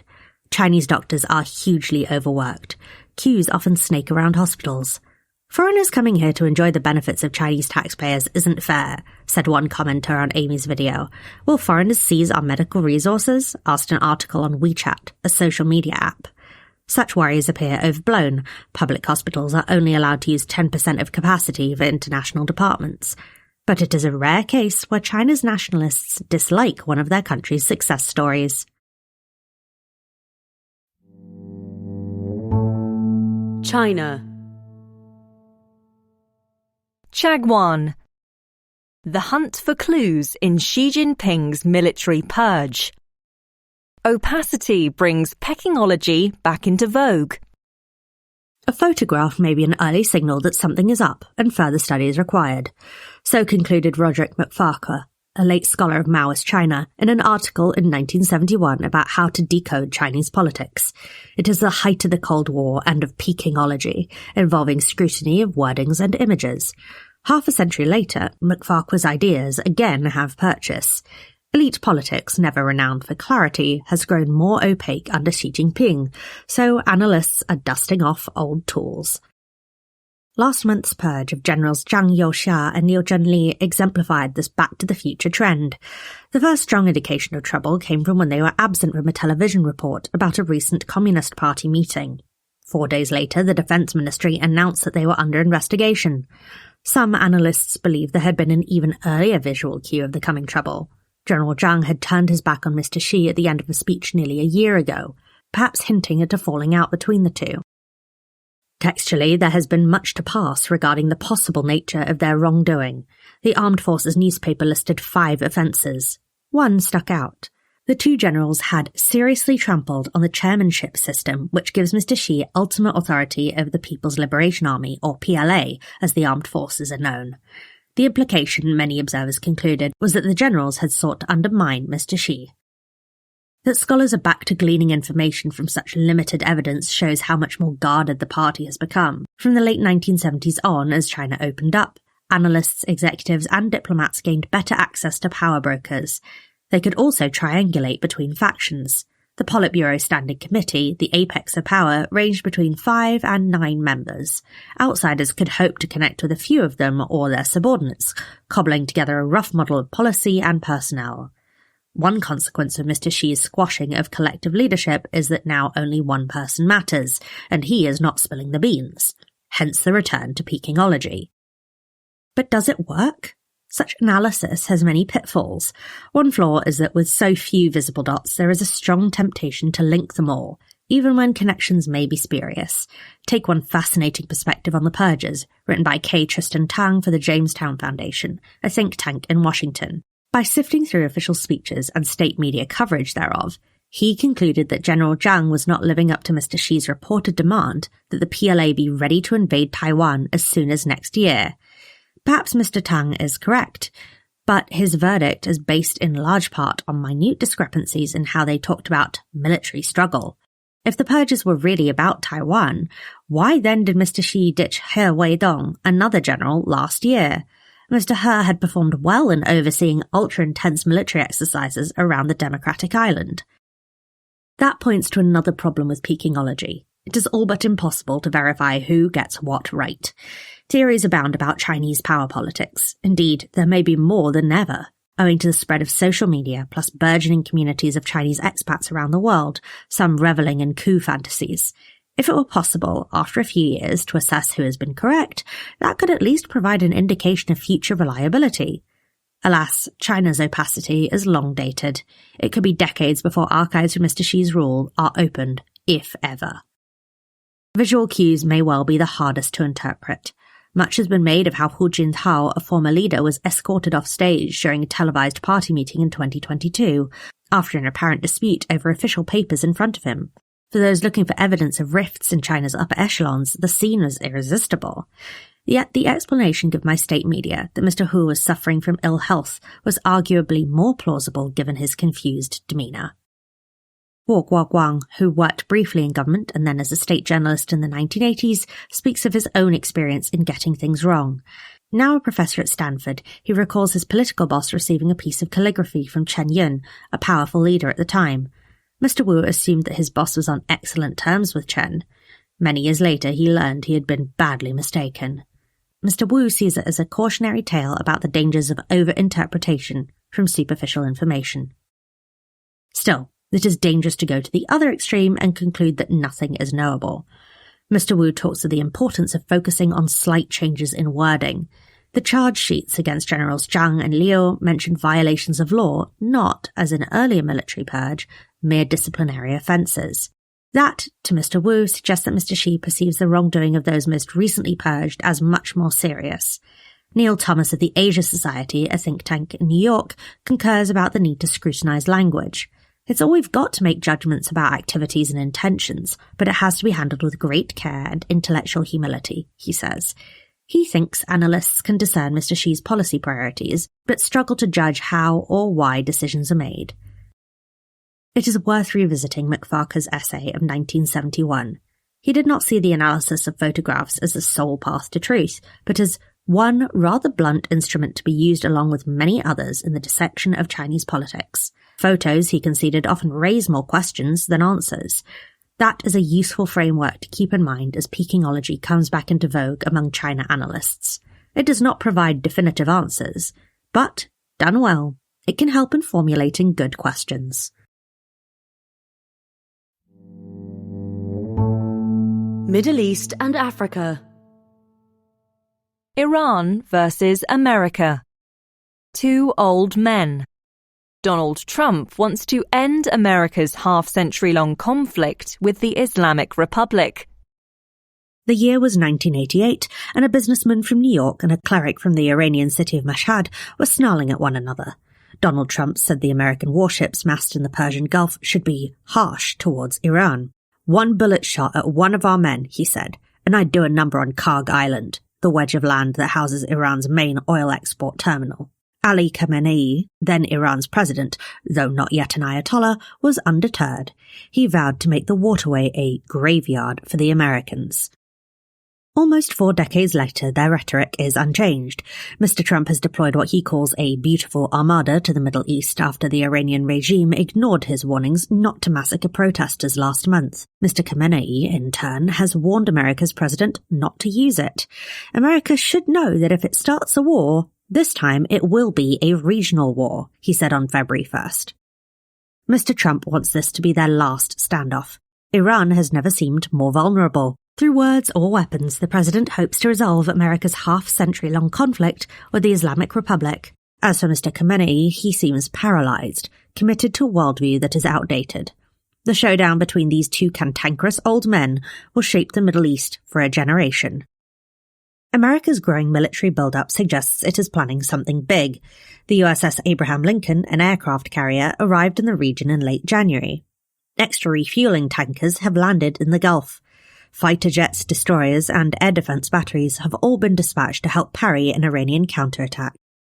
Yet, even as Mr. Trump talks up his armada, he seems hesitant to use it. Steve Witkoff, his all-purpose envoy, is due to meet with Abbas Araghchi, Iran's foreign minister, in Oman on February 6th. The meeting was scheduled after a frantic diplomatic effort by Egypt, Turkey, and Gulf states, none of which wants a regional war. It suggests that any American strike is still days or weeks away, although the Iranians remember that last summer Mr. Trump used the offer of talks as a feint before he bombed their nuclear sites. Whether diplomacy can succeed will depend largely on the two leaders. Mr. Khamenei's goals have changed little since he became supreme leader in 1989. He wants to ensure the survival of Iran's clerical regime. In his mind, that requires swearing off any compromise, whether political reform at home or a less confrontational foreign policy towards America. But after 2 years of tumult, such rigidity has left him weakened. His allies have been humbled. His nuclear program can no longer enrich uranium. His regime is despised at home, killing protesters while it presides over economic and environmental disaster. Mr. Khamenei long feared that concessions would bring the regime to collapse, yet his refusal to make them has only undermined it further. In many ways, Mr. Trump seems his opposite, a man of no fixed ideology. Still, he has a few bugbears, such as trade deficits, that have animated his politics for decades. Among them is a belief that Iran's leaders keep getting the better of timid American leaders, making us look like a bunch of fools, as he put it in 1988. The Islamic Republic has vexed every president since Jimmy Carter. Mr. Trump would like to be the one to settle matters. It's always the 1980s for Trump, says a sympathetic foreign policy hand in Washington. He is flexible about how precisely to settle the conflict, though. The preternaturally optimistic Mr. Witkoff hopes to make it a deal. American officials insist it would have to go much further than the 2015 nuclear pact between Iran and world powers, or even the agreement they tried to negotiate before last summer's Iran-Israel war. They say the regime would have to curtail not only its nuclear work, but also its ballistic missile program and support for Arab militias. Iran insists it will not discuss the latter two issues with America. On February 1st, Mr. Arakchi told CNN a deal was likely only if America did not chase impossible concessions on non-nuclear issues. Some diplomats in the region hope to find a creative workaround. Perhaps Iran could discuss its nuclear program with America, then discuss the other subjects with America's allies in the region, whom America wanted to invite to the talks in Oman. Yet Iran has balked at that idea too. Mr. Khamenei remains intractable. Any possible agreement with Iran would also be deeply unpopular in Washington, even with Mr. Trump's allies, particularly after the recent violence. As America gears up for talks then, the prevailing view in Washington is that those talks will fail. The question is not whether Mr. Trump will strike Iran, but what he will strike and when. A few weeks ago it seemed likely that he would opt for a symbolic attack, largely to avoid unflattering comparisons to Barack Obama, who failed to enforce his red line on chemical weapons use in Syria in 2013. But the longer the standoff, the greater the likelihood that the eventual American strike will be a big one. Trump can't move all these assets to the region only to bomb some empty Revolutionary Guard bases, says a Western diplomat in the Gulf. Many observers now believe he may target Mr. Khamenei and other top leaders. That could force political change. What sort is anyone's guess. Middle East and Africa. The regional response. Fear and opportunism. The region is facing yet more war.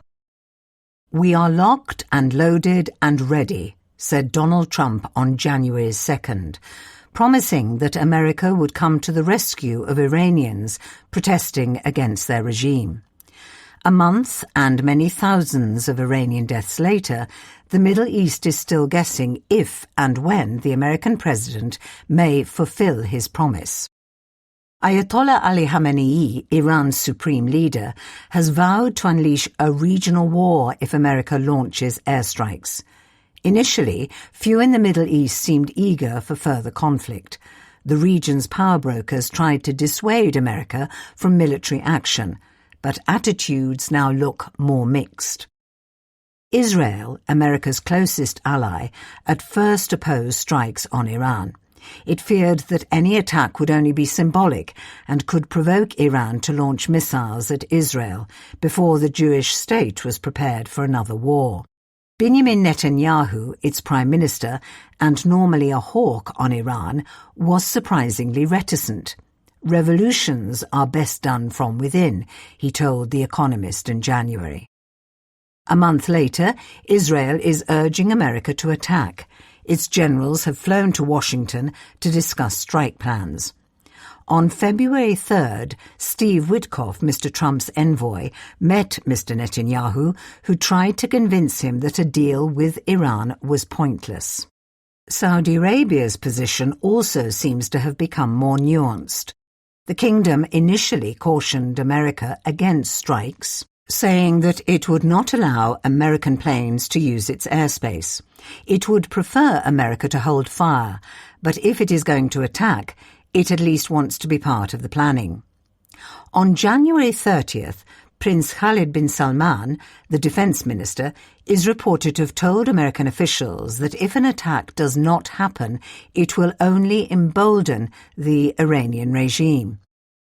Several things explain the shifts in Israel. On the one hand, it is reassured by the sheer heft of America's armed build-up in recent weeks. The arrival in the Arabian Sea of the USS Abraham Lincoln aircraft carrier with its powerful air wing and of additional fighter jet squadrons deployed to bases in the region mean Mr. Trump now has the option of ordering a sustained campaign of airstrikes rather than just a limited gesture of solidarity with Iran's protesters. No less important, America has also sent air defense batteries, giving further protection against the missiles and drones Iran can launch in retaliation. On the other hand, it is nervous about the possible outcome of talks between Iran and America. During the height of the protests in January, as it slaughtered its people, the Islamic Republic looked vulnerable. The Israelis and the Saudis worry that a deal, especially if it includes relief from the crippling American sanctions, could offer the regime in Tehran a lifeline. It remains unclear what these talks may focus on. Past negotiations have centred on Iran's nuclear program, which was badly damaged during Israel's and America's 12-day war last June. Iran was once adamant it had a right to enrich uranium. It may be willing to make concessions on that, but its regime remains opposed to any talk of restrictions on its ballistic missile program or the funding of its proxy militias in the region. The Israelis and Saudis worry that, rather than taking advantage of Iran's weakness to pursue a comprehensive deal, Mr. Trump could let it off the hook with only nuclear restrictions. They are not the only ones lobbying America. Turkey opposes any military intervention. It shares a 534-kilometre border with Iran and fears a war next door that could cause a wave of refugees. Its foreign minister, Hakan Fidan, is pushing the Americans to continue talks, advising them to close the files one by one with Iran. Start with nuclear. Turkey's President Recep Tayyip Erdogan has embarked on a tour of the region, meeting the leaders of Saudi Arabia and Egypt. If America follows the diplomatic route, Turkey will almost certainly be its main partner. But if America attacks Iran, Israel will almost certainly be involved. The clout of the Turkish government has grown steadily since the revolution in Syria at the end of 2024. It has close ties with the new government there. Gallingly, for Mr. Netanyahu, Mr. Trump credits Mr. Erdogan with the downfall of the Assad regime, whereas Israel's Prime Minister believes Israel's attacks on Hezbollah, the Lebanese militia, precipitated Mr. Assad's ousting. Turkey, along with Qatar, is trying to broker a disarmament agreement for Hamas in Gaza. Israel, meanwhile, is deeply suspicious of Turkey's motives and its ties to Hamas's leadership. None of this is happening in a vacuum. The region is still shuddering from the wars of the past 2 years. Mr. Trump has upended things further. Alliances are shifting. In the aftermath of its military victories, Israel saw itself as the regional hegemon. Today, Iran looks weaker than ever. Competition for influence is growing. A regional war would unleash chaos, but it would also create new opportunities. Middle East and Africa. Iran's unrest. dark future. The violence could lead to civil war. A prince ought to inspire fear, wrote Niccolò Machiavelli, but he must endeavour only to avoid hatred, lest it prove his undoing. By that measure, Ayatollah Ali Khamenei, Iran's supreme leader, is failing. The killings unleashed to crush protests are fueling rage more than fear. Human rights groups have confirmed the deaths of over 6,500 people in the protests and are verifying those of 11,000 more. Iran International, an opposition TV channel based in Britain, has put the death toll at over 36,500. Relatives pay for the bullets that killed their kin to recover the corpses.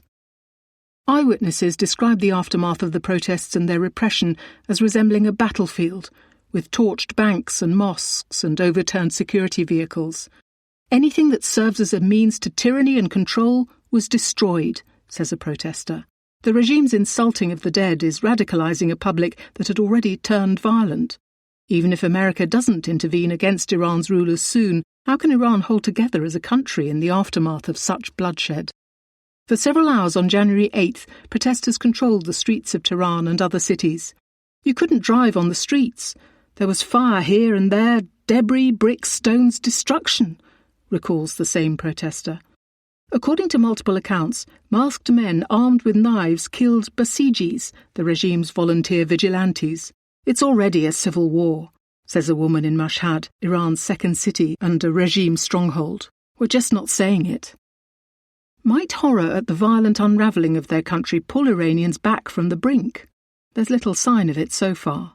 The divisions in this large, multi-ethnic, multi-religious country are hardening. Iran's rulers and their opponents accuse each other of hiring mercenaries. Shia militiamen from Iraq, say protesters. Israeli agents, says the regime. Reza Pahlavi, the last Shah's son, has emphasized Iranians' right to defend themselves from the regime and has urged America to strike. The blood-soaked regime appears uninterested in compromise. Mr. Khamenei's hybrid theocracy-cum-qualified democracy has morphed into a security state. Initial official expressions of understanding for the protesters' economic plight have vanished. Now, all opponents are terrorists. Royalists inside and outside Iran increasingly argue that mere protest on the street is futile against a regime willing to kill on such a scale. Despite the build-up of American military might, the regime's foes question whether Donald Trump will keep his promise to help them. Instead, opponents at home and abroad increasingly advocate taking up arms. Elders in Loristan and Ilam, peripheral western provinces where protests erupted and where tribal loyalties still prevail and weapons are prized, have taken to social media brandishing rifles and vowing revenge for the crackdown. For this massacre, every single one of them must be killed, says a normally urbane protester in Tehran. Could the protesters morph into armed rebel groups, as happened in response to regime violence in Libya and Syria? Some royalists abroad are wondering how to smuggle arms into Iran and solicit Israel's help. Little attention is being paid to the decade of civil war and turmoil that followed the Arab Spring of 2010-12. In the past, protesters in Iran tended to be middle class. But poverty has eroded their numbers, and more typically, they now come from the lower echelons the regime used to consider its backbone. Many are ditching religious symbols for royalist ones, and their chants and hashtags are openly anti-Islamist. One mullah per lamppost, runs one. Burn the Quran is another. In all of this, the voices of those who led earlier peaceful protests are being drowned out. Reformists and opposition calls to free political prisoners, many of whom favour a democratic republic, have faded. Hecklers denounce anyone seeking reform or even democracy instead of a monarch. They don't want anyone but Pahlavi, says a teacher who took part in the women-led protests against compulsory veiling in 2022. They don't let us speak. Fear of revenge killings is spreading. Many predict capital and physical flight. Could Mr. Trump end this standoff? His armada is massing off Iran's coast. Mr. Khamenei is said to have moved to a fortified bunker in anticipation of an American strike. Westerners have ousted Iranian leaders before. Between them, Britain and America helped orchestrate 3 coups in the 20th century in 1921, 1941 and 1953. Anger at those coups partly fueled the revolution in 1979. The fallout when outsiders intervene is unpredictable. The mayhem that followed the Western toppling of tyrants in Iraq and Libya offers a cautionary tale. Nor is the exit of Mr. Khamenei likely to satisfy the regime's opponents. They want the whole edifice he built to fall with him. Iran's rulers saw the evisceration of the ruling class in Iraq after Saddam Hussein's fall in 2003. Expect it to fight ferociously to keep its power and assets. Either way, the prospects are grim.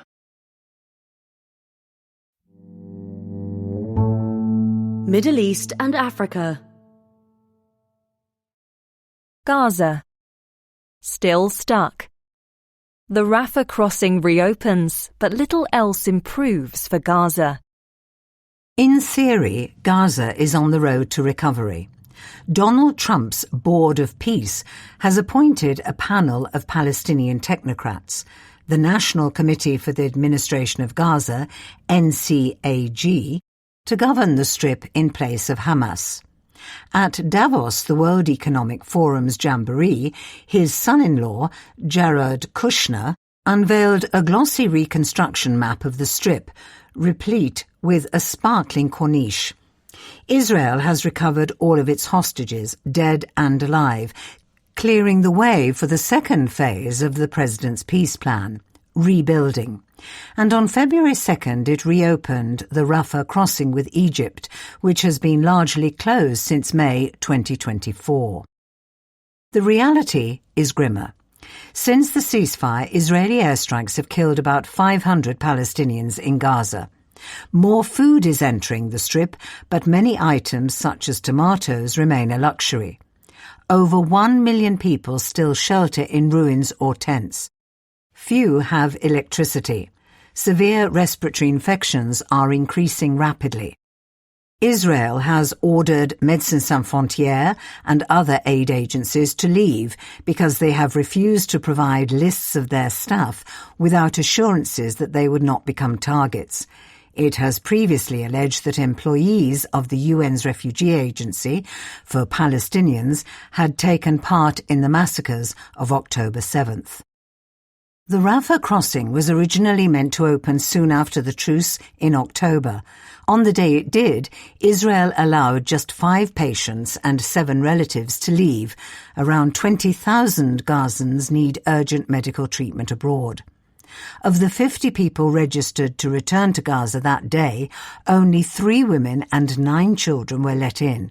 They said crossing the border took over 15 hours and that they faced EU monitors, a Palestinian militia tied to Israel, and Israeli goons who blindfolded, handcuffed and interrogated them.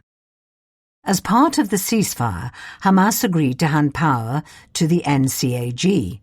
Israel has not yet let the committee even enter Gaza. It has no funding and no bank account. Its members are waiting in a Cairo hotel. An attempt to assert some legitimacy by unveiling a logo based on that of the Palestinian Authority, PA, was swiftly withdrawn after Israel objected. Mahmoud Abbas, the Palestinian president, is insisting all money for the group flows through him. American and Israeli firms eyeing lucrative contracts are looking to the United Arab Emirates, UAE, to pay for reconstruction. But on February 2nd, the UAE denied any such plans. Steve Witkoff, Mr. Trump's envoy, continues to shuttle to Jerusalem, hoping to persuade Israel not to torpedo his boss's vision for Gaza. And so a vicious cycle spins on. Nothing meaningful can happen in Gaza until Hamas disarms, says Israel. It will not withdraw from the Strip until an international stabilization force has completed disarming the group and the Strip has been demilitarized. That force has not materialized. Meanwhile, Hamas may be reconsidering its promise to disarm. It points to the PA in the West Bank, which Israel has starved of customs revenues and brought to the brink of collapse, despite its close security coordination with Israel. On February 3rd, a gunman in Gaza fired on an Israeli patrol, wounding an officer. Israel launched airstrikes, killed 20 people, and briefly closed the Rafah crossing again. Middle East and Africa. Conflict in Tigray.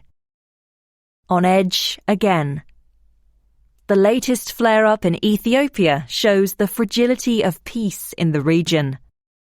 The routine is familiar by now. Nervous queues outside banks running rapidly out of cash. Empty shelves, soaring prices, frantic hoarding of food. Over the past year, residents of Tigray, Ethiopia's northernmost region, have endured at least 3 similar episodes, terrified each time that another war would erupt. Hundreds of thousands of people are thought to have died during the last round of fighting between 2020 and 2022. Fears of a sequel are growing.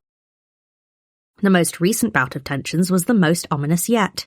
On January 29th, following clashes between the Ethiopian army and forces loyal to the Tigray People's Liberation Front, or TPLF, Tigray's ruling party, the Ethiopian government suspended all flights into and out of Tigray. 2 days later, government drones struck targets deep in central Tigray. Tadesse Wareda, Tigray's interim president, described the fighting as something resembling an all-out war. That outcome appears to have been averted, for now.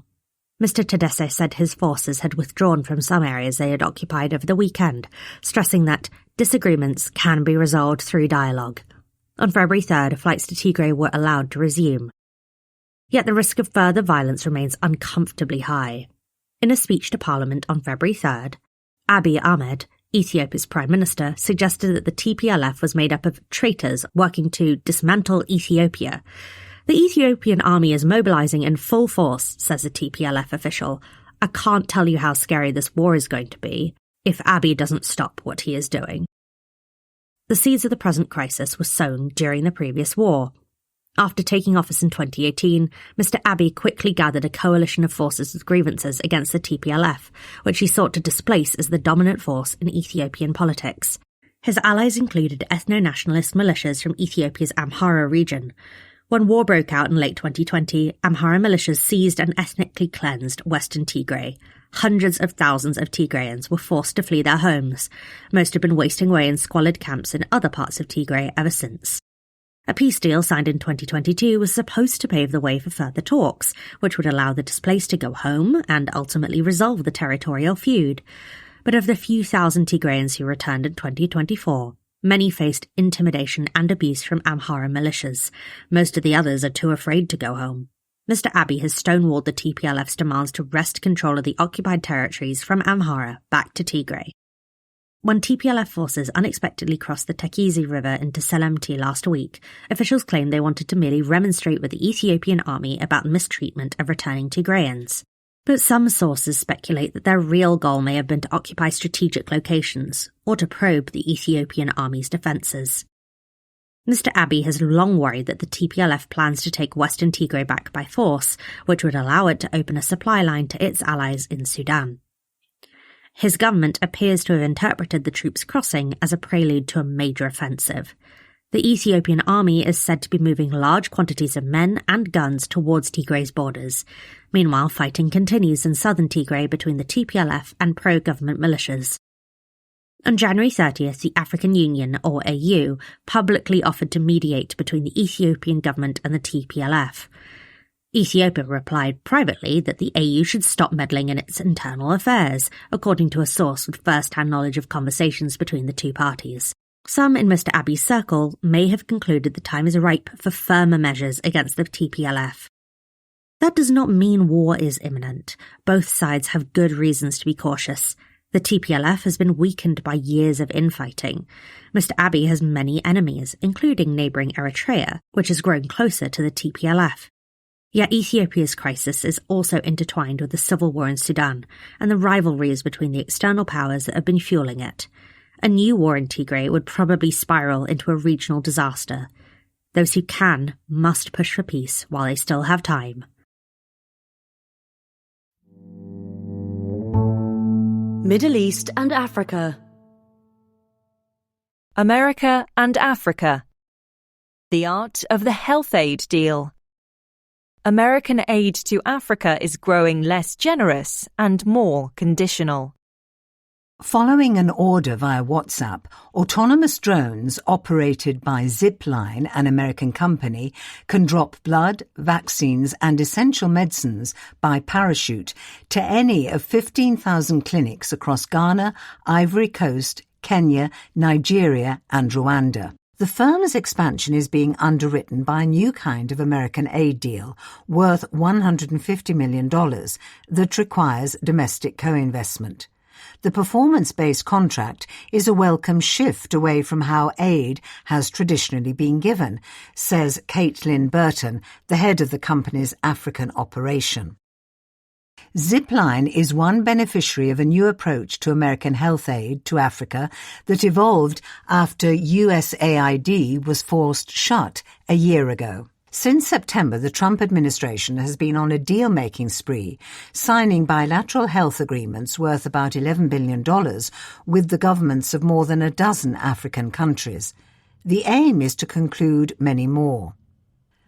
America First Global Health Strategy eschews needs-based grants implemented by NGOs in favor of transactional deals that advance American commercial, security and ideological interests.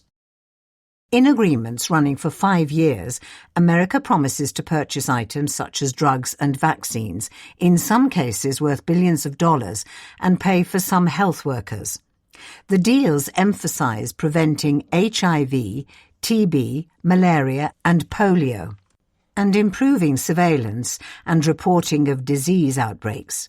In return, African countries are expected to buy American products, grant America access to their health data, and align policies to the administration's health agenda. Whatever total the new deals reach, it is likely to be a fraction of what America used to spend on aid.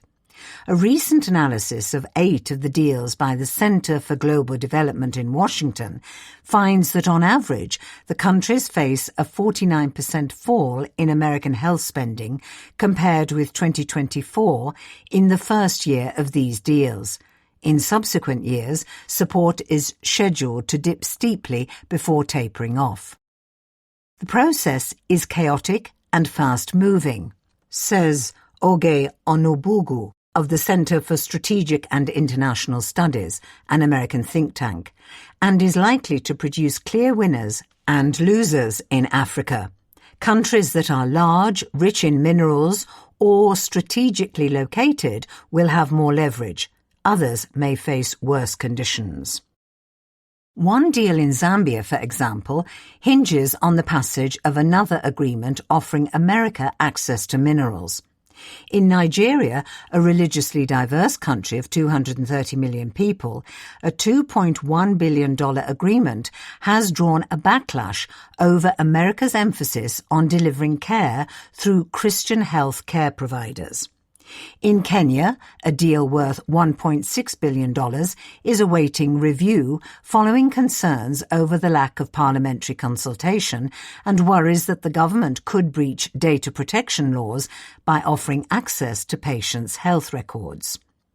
Lawrence Gostin of Georgetown University in Washington says the transactional approach jettisons a long history of global aid based on compassion and caring.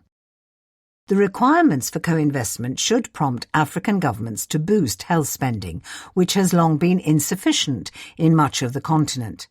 Kenya's $1.6 billion package requires it to increase its own spending by $850 million. Nigeria must add $3 billion to its health budget over 5 years. In principle, that is a good thing. The worry is that the need to get critical health funds from America may force some cash-strapped countries to take out costly loans to afford their contribution. The money also comes with ideological strings. American rules announced on January 23rd will limit access to abortion and restrict spending on efforts to promote diversity, equity and inclusion. These are an expansion of the global gag rule that has typically been imposed by Republican administrations and rescinded by Democratic ones. Earlier versions prevented family planning funds going to foreign groups that provide or discuss abortion and mainly affected providers of contraception. The first Trump administration broadened the rule to cover all health assistance delivered by foreign NGOs. The new one covers all non-military aid streams, including humanitarian disaster relief and economic aid. It applies to any organisation that gets American funding, a category assumed to include national governments. Governments may yet be exempted from those rules. Even then, it will be hard to show they have not indirectly supported clinics offering abortion or contraception, which adds to red tape and gives America leverage to withhold funds. Beth Schlachter of MSI, a reproductive rights charity, says that during George W. Bush's presidency, the more limited rule was associated with a 14% decline in contraceptive use in 26 African countries and a 40% increase in abortions, most of them unsafe. More immediately, applying ideological conditions to aid is likely to stymie efforts to deliver swift help to those who urgently need it, such as the 300,000 people who face the threat of cholera after being displaced by floods across southern Africa. In its drive to put America first, the Trump administration risks losing trust that could be hard to regain. Middle East and Africa. A mining disaster in Congo. At least 200 people, including children, died after a mine collapsed in the east of the Democratic Republic of Congo. The Rubeya mines hold 15% of the world's coltan, a mineral used in phones, much of it mined illegally. M23, a rebel group backed by Rwanda, has controlled them since 2024. Congo's government, which reportedly included Rubeya in a minerals deal with America in December, blamed the deaths on the rebels, whom it accuses of looting the mines on Rwanda's behalf. There is evidence Congolese minerals are exported through Rwanda, which denies this. Mining conditions are terrible across Congo. Accidents are common. Europe. Nuclear weapons. On their own. Can Europe do nuclear deterrence without America? Donald Trump's pursuit of Greenland has revived an old argument. Should more European powers seek nuclear weapons of their own? Consider Sweden. During the Cold War, the country secretly pursued nuclear weapons. In recent decades, it has championed disarmament. But on January 10th, Dagens Nyheter, one of Sweden's largest newspapers, proposed a joint Nordic nuclear programme, perhaps alongside Germany. What we see now may be the first signs of a political turnaround, says Matt Knutsson of SVT, Sweden's public broadcaster. Similar debates are flickering elsewhere. In Germany there was a genuine nuclear taboo until last year, says Alexander Bolfras of the International Institute for Strategic Studies, a British think tank. Now politicians are quietly discussing hedging against the withdrawal of America's nuclear umbrella. Last year, Donald Tusk, Poland's Prime Minister, said his country might need nukes too. For all this talk, the most important developments are taking place among the continent's two existing nuclear powers. Britain has long committed its arsenal to NATO. France has not, but every French president since the 1970s has acknowledged a European dimension to the country's vital interests. When President Emmanuel Macron offered to discuss the issue with European allies in 2020, he was largely ignored. At the time, trust in American extended deterrence, the promise to use its nuclear arsenal to defend allies, was solid. But last March, after Friedrich Merz, then Chancellor-elect, expressed Germany's interest, Mr. Macron said he was opening a strategic debate on using our deterrent to protect our allies on the European continent. France formalised this intent in its National Strategic Review. The closest France has come to making a binding commitment was the Northwood Declaration with Britain in July 2025. The Chequers Bilateral Declaration of 1995 had stated that a threat to the vital interests of one country was a threat to those of the other, but last year's undertaking went further. Britain and France agreed to coordinate use of their nuclear weapons and stated that there is no extreme threat to Europe that would not prompt a response by our two nations. The two countries set up a nuclear steering group composed of top diplomatic and military officials, which met in December in Paris. There, France, for the first time, invited Britain to observe its POCR simulation exercise, a quarterly demonstration of its airborne strategic nuclear force. A French defence official called it a mark of the strong bilateral trust established since Northwood. Mr Macron is due soon to give another speech on France's deterrent. He has ruled out any change to the country's fully independent launch authority. This has not precluded detailed conversations with other European countries, notably Germany. These things move very slowly, says Bruno Tertrais, Deputy Director of the Foundation for Strategic Research, or FRS, a think tank in Paris. But Germany at a very high level has shown itself willing to consider options that would have been unthinkable 5 years ago. European officials are coy about what those options are. On January 25th, Ulf Kristersson, Sweden's Prime Minister, said he had held preliminary discussions with France and Britain on nuclear weapons cooperation, but that the talks were not very precise yet. One step might be for Mr Macron to more explicitly define the European dimension of French vital interests. Another possibility would be joint nuclear strike exercises with fellow European air forces. An Italian tanker aircraft took part in a French POCR exercise in 2022. That would create a stronger basis for wartime cooperation.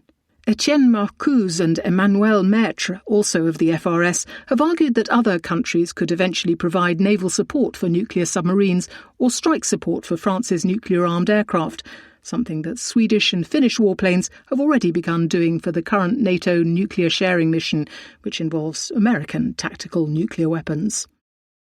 Going further, the French could deploy fighter jets from their nuclear-capable part of their fleet to Germany or other European countries, as they did, without their nuclear payloads, in Sweden and Poland last year.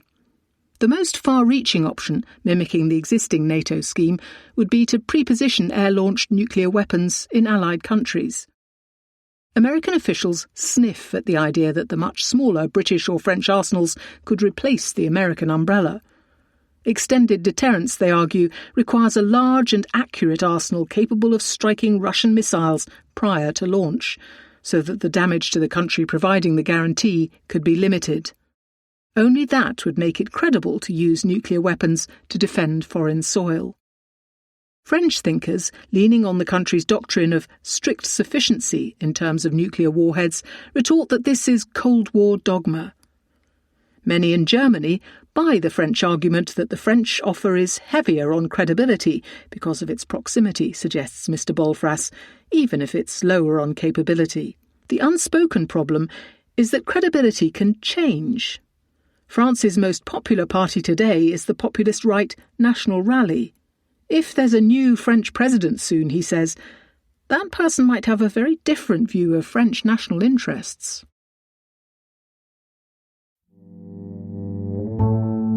Europe. Ukraine. Cold comfort. As Russia bombs the grid and Kiev freezes, peace talks go on. The electricians of Kiev's Tryeshina district see the worst of it. For over a week, the working-class suburb has been without central heating, with 300,000 people exposed to temperatures as low as -20 degrees centigrade. Residents' nerves are fraying, as is the wiring, strained by surges from improvised stoves. Electricians scuttle between the brutalist housing blocks, patching burnt-out connections. At least 2 have died on the job. Nina Sviridovich, a utility manager, says they are often greeted as gods. People hope we will deliver light. At other times they become lightning rods for public anger. On January 28th, dozens of residents blocked a road to stop workers leaving a job until police intervened. The collapse is the effect of Russia's bombing of Ukraine's energy network. Reserves and balancing capacities are disappearing. On January 29th, Donald Trump brokered a brief energy ceasefire for Kyiv. But on February 3rd, a record barrage of Russian missiles targeted Ukraine's infrastructure. Kharkiv, a city of 1.3 million, was forced to declare a state of emergency. Troyeshnia's latest ordeal began on January 24th, when Russia knocked out its thermal power plant, Kyiv's biggest. To stop pipes from freezing and bursting, municipal engineers drained the system. In early February, part of the plant began working again, but with temperatures hitting minus 25 degrees centigrade, engineers were still racing to avoid disaster. Catastrophe comes in stages, says Maxim Bakhmatov, Troyeshnia's chief administrator. First water, then heating, then electricity, and finally sewage. Residents of one Kyiv suburb already complain of fecal matter in bathtubs. It is hard to see what Russia's bombardment of civilian infrastructure aims to do, apart from inflicting misery. It may be intended to influence ceasefire talks.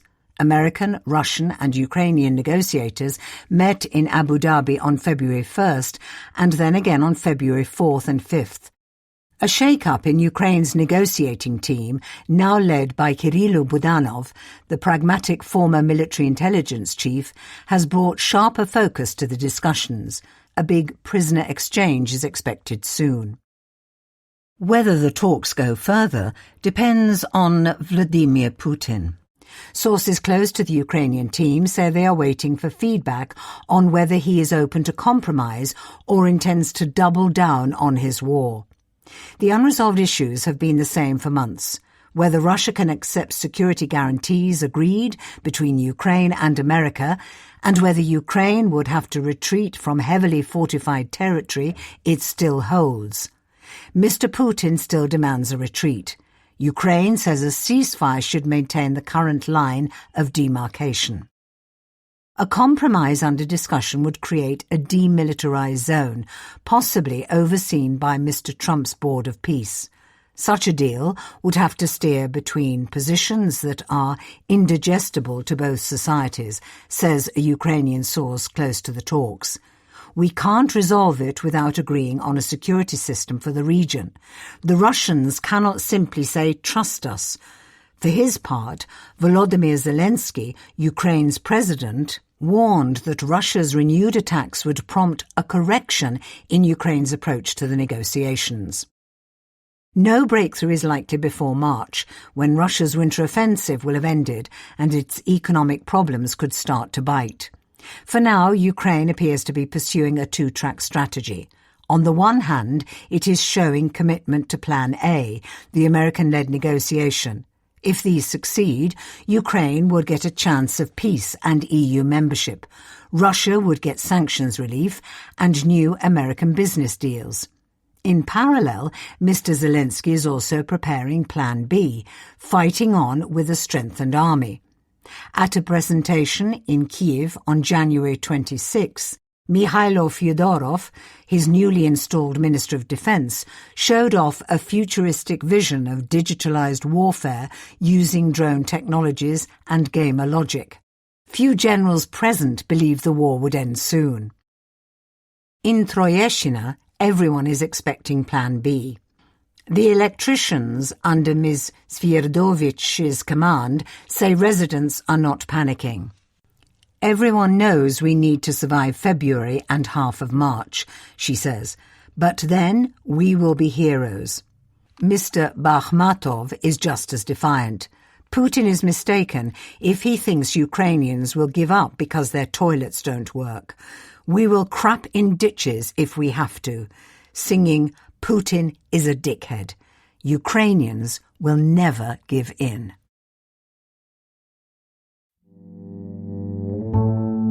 Europe. Hungary and Slovakia. Don't mention it. Old wartime resentments disturb a populist alliance. Viktor Orban and Robert Fico usually get along well. The prime ministers, respectively, of Hungary and Slovakia are both Eurosceptic populist nationalists. But in December, Mr. Fico did something that threatened their relationship. He made it illegal to criticise the Beneš decrees, laws passed after the Second World War by the government of what was then Czechoslovakia. Under the decrees, the property of ethnic Germans and Hungarians was confiscated, and nearly all ethnic Germans and many Hungarians were expelled in retaliation for Germany's invasion and for Fascist Hungary's alliance with the Nazis. Today, Slovakia's ethnic Hungarians number around 420,000, almost 8% of the population. They were outraged by the ban, and protests erupted. It seemed like a political opportunity for Mr. Orban, who faces an election in April. He usually casts himself as the defender of ethnic Hungarians in neighbouring countries. Instead, he has merely sought clarifying discussions. The Beneš decrees have been a sore point for decades. In 2002, Mr. Orban, then in his first term as Prime Minister, said that Slovakia and the Czech Republic should repeal them before becoming members of the European Union. 2 years later, they both joined with the statutes still in place. Recently, Slovak officials have refused to pay ethnic Hungarians for land expropriated for infrastructure projects. The property, they argue, should have been confiscated from the current owner's ancestors. That led Progressive Slovakia, a liberal opposition party, to call for a ban on confiscating property based on the decrees. Mr. Fico, hoping to impugn their patriotism, quickly pushed through the anti-criticism law. Questioning the decrees is now, in theory, punishable by 6 months in prison. But there is no sign that the measure is being enforced, and it may have backfired. The main consequence, reckons Zoltán Szalai, editor of Napunk, a Hungarian-language news site, is that ethnic Hungarians will probably not vote for Mr. Fico. The incident is awkward for Mr. Orban. Mr. Fico is an ally in Brussels, where both men oppose the EU's support for Ukraine and its energy sanctions on Russia. Hungary and Slovakia each get about 90% of their oil from Russia and buy lots of Russian natural gas. Messrs. Orban and Fico are rare among EU leaders for having paid visits to Vladimir Putin since the invasion. Mr. Orban's reticence has let Hungary's opposition take the lead. Péter Mayer, whose anti-corruption TISA party is ahead in the polls, called the Slovak government anti-Hungarian and said Mr. Orban would be a traitor if he did not denounce Mr. Fico. Unlike Hungary's socialist and liberal opposition, Mr. Mayer, a defector from Orban's Fidesz party, is comfortable with a bit of jingoism. Mr. Orban's government has promised legal help for ethnic Hungarians in Slovakia and seems to hope the storm will blow over. But the spat shows how hard it can be for Europe's nationalists, even friendly ones, to avoid stepping on each other's toes. Europe. Italy. Look rightward, angel. How an art restorer sneaked Giorgia Meloni into a church fresco. The Basilica of San Lorenzo is the Roman church most closely associated with politics. The Prime Minister's official residence is just a few hundred metres away. Giulio Andreotti, a devout Prime Minister, worshipped here, and the lawyer who defended him against charges of abetting the mafia is said to as well. Near the altar, a chapel commemorates the last king of Italy, Umberto II. Frescoed on the wall above, 2 winged female figures hover beside a bust of the monarch. One holds a map of Italy. On January 31st, La Repubblica, a daily, noted something odd. After a recent restoration, the figure holding the map bore a striking resemblance to Giorgia Meloni, the current Prime Minister. Opposition parties were appalled. The Green Left Alliance said it reflected a personality cult of a kind not seen since fascist times. Rome's Vicar General, Cardinal Baldassare Reina, denounced the restoration. Images of sacred art and Christian tradition cannot be misused or exploited. The Culture Minister launched an inquiry. The Prime Minister played it down. "I definitely do not look like an angel," she wrote on Instagram. There is nothing to suggest she was in any way involved. The restorer, Bruno Valentinetti, at first insisted that Ms. Meloni was not the model. "I restored the faces to how they were 25 years ago." Mr. Valentinetti is no mere dauber. His credentials include restorations in the Sistine Chapel and the home of the late Silvio Berlusconi's wife. By February 4th, he had beaten an ignominious retreat. He erased the face, saying, "The Vatican told me to," and admitted it had been based on Ms. Meloni. The Culture Ministry said the Basilica would need to apply to the civil and ecclesiastical authorities to redo the restoration, with a sketch attached, it prudently added. Politicians have been sneaking into religious art for centuries. The Byzantine Emperor Justinian had himself depicted in a mosaic in the Basilica of San Vitale in Ravenna. But even in medieval times, as Claudio Strinati, an art historian, put it, no one appears to have dared become an angel. Europe. Europe's populists. The March of Remigration.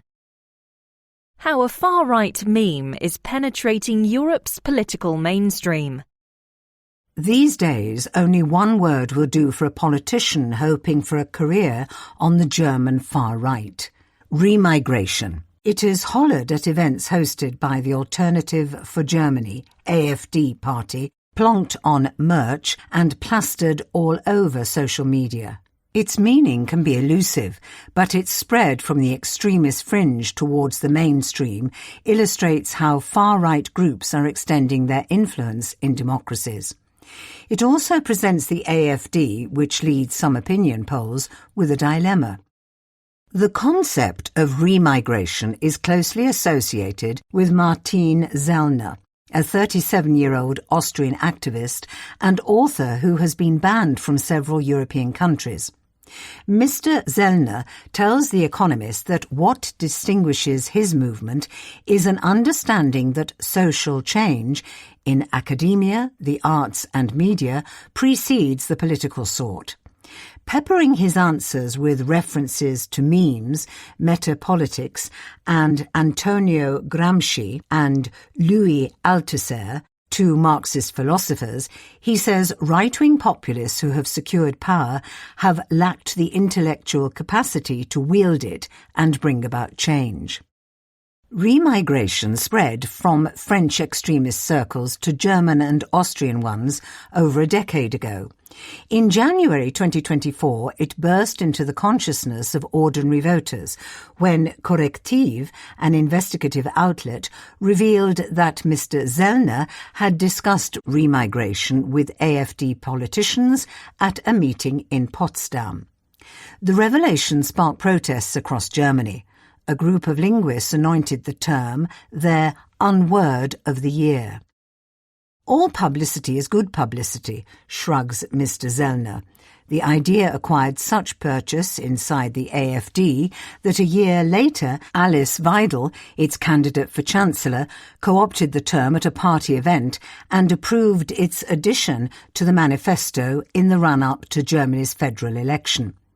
Many AfD politicians have now taken to the cause with gusto. Some apologise for their belated conversion. Meanwhile, AfD activists use the word to signal to fringe groups that they are part of the cool kids, says Bernhard Weidinger, an expert on the far right at the Documentation Centre of Austrian Resistance, a research outfit. They post AI-generated remigration memes set to jolly Eurodisco tunes. For some, the promise of remigration carries an electric charge. Activists pledge to make German runways glow red-hot with the scale of deportations. What does remigration mean in practice?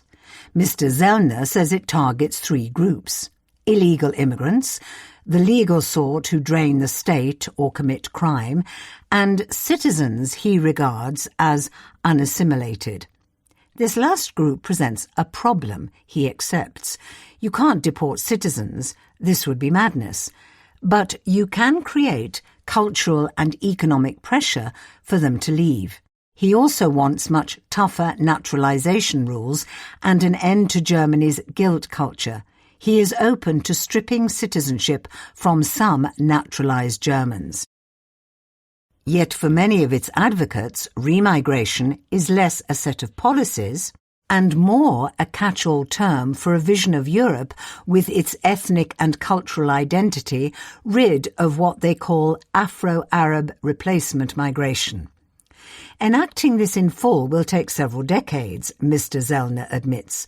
Asylum claims have lately plummeted in Germany, but that is not the point.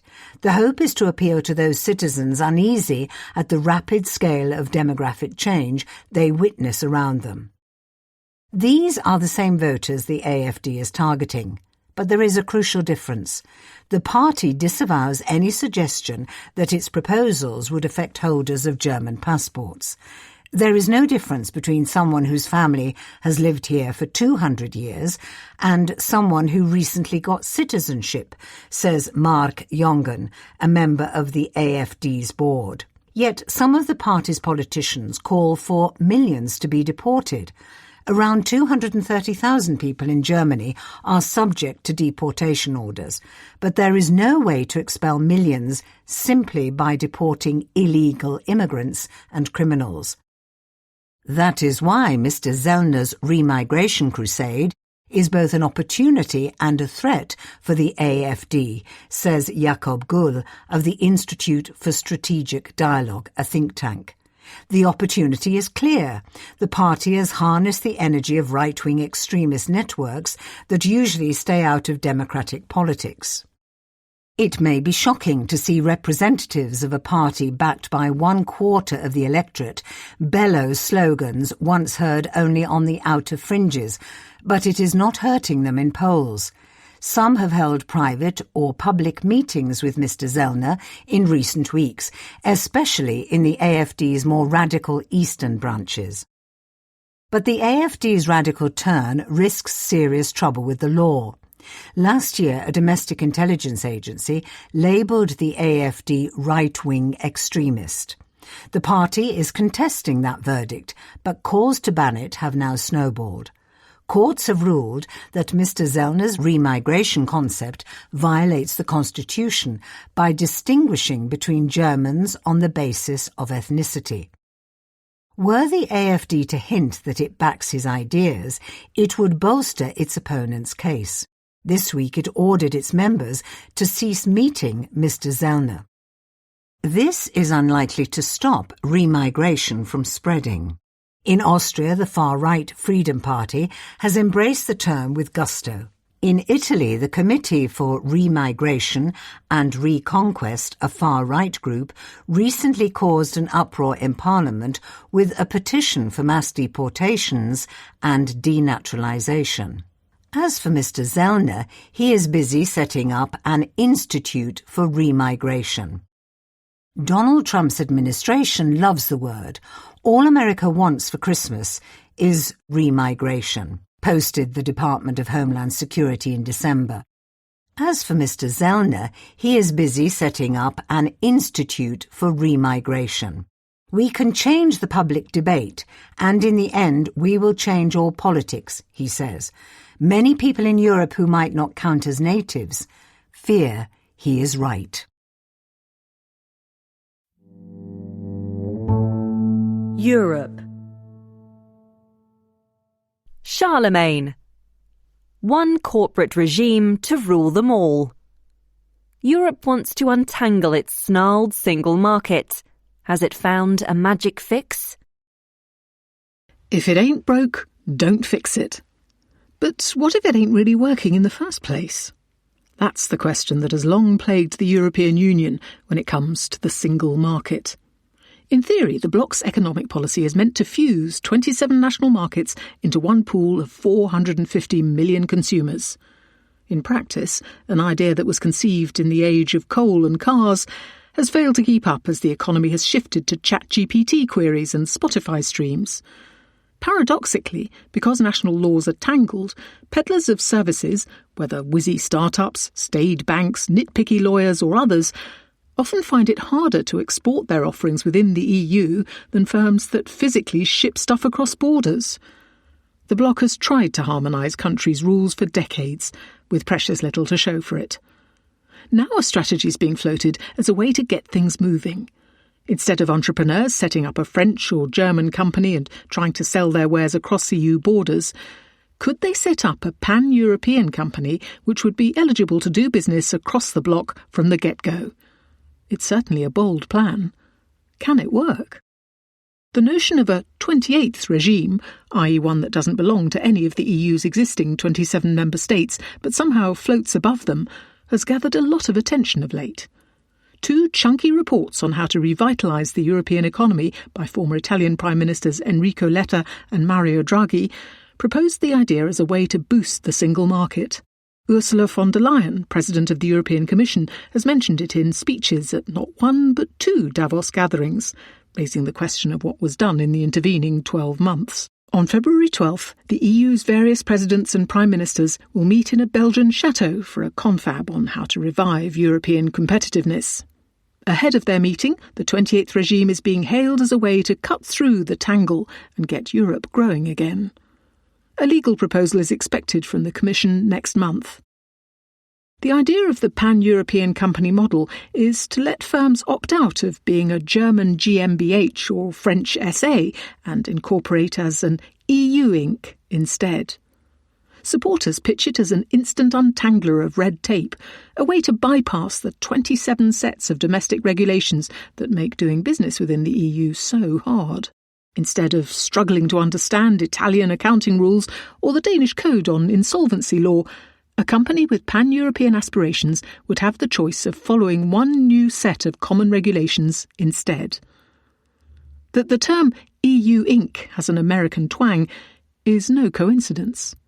Proponents look to their transatlantic economic rival, which has done a better job, aided by a strong federal government and single language, of creating a unified market for its firms. There, for example, banks can decide whether to be regulated by states or chartered directly by the federal government. If this sounds too good to be true, it partly is. Many of the impediments that make doing business in Europe difficult arise from regulations that are firmly in the purview of national governments. For example, it's in Madrid, Paris and Stockholm that most labour law is enacted, not Brussels, and there are no plans to harmonise rules on how companies hire and fire. National capitals also keep a tight grip on tax matters. Myriad other rules that differ from one country to the next, such as those that regulate the necessary professional qualifications of everything from pharmacists to ski instructors, will not be swept away simply by having a new way to register companies. The fact that a firm of Polish architects has decided to incorporate as an EU Inc. would not grant it a licence to start designing skyscrapers in Portugal. Past attempts at setting up a pan-European company format have largely fallen flat. One created in 2004, the Societas Europaea, has attracted few takers. Boosters of the 28th regime say this time is different. The benefits of being an EU Inc. may be modest at first, making it easier for startups to pay their staff with shares, for example, but could become more ambitious over time, exempting entrepreneurs from some national regulations. That seems optimistic. Unions in particular are on the lookout for any hint of companies being able to dodge stringent labour rules. Incumbent firms are also keen to keep things just the way they are. Maybe this time politicians will have the stomach to take on special interests. Europe's sluggish economy used to be a mere irritant for policymakers. In a world of red-toothed great power rivalry, it's an existential weakness. More GDP enables more defence spending. Deepening the single market is a way to bolster Europe against competitors. Barriers between EU countries are bigger impediments to trade than any tariffs that Donald Trump might impose to hobble European firms in America. Yet, given this diagnosis, the 28th regime is a timid place to start. The risk is that the EU opts for a solution that looks radical on paper, but brings little change in practice. That would distract from what's really urgent. The work needed to deepen the single market is, in fact, well understood. It requires politicians to favour the broad interest of the EU and its consumers over the narrow gain of favoured industries. Yet tell that to German ministers delaying capital markets integration lest it harm their regional banks, or French ones scuppering electric interconnectors to protect the state-owned power utility. There are hundreds of such examples. Above all, deepening the single market requires the Commission to enforce EU rules that make it a reality, a job for which it has shown little appetite of late. Europe hosts a fabulous amalgamation of petty corporate fiefs, some of them protected by regulation dating back to medieval guilds, that collectively hold its economy back. To suggest there's a quick fix to this centuries-old problem is to be deluded about the scale of the task ahead.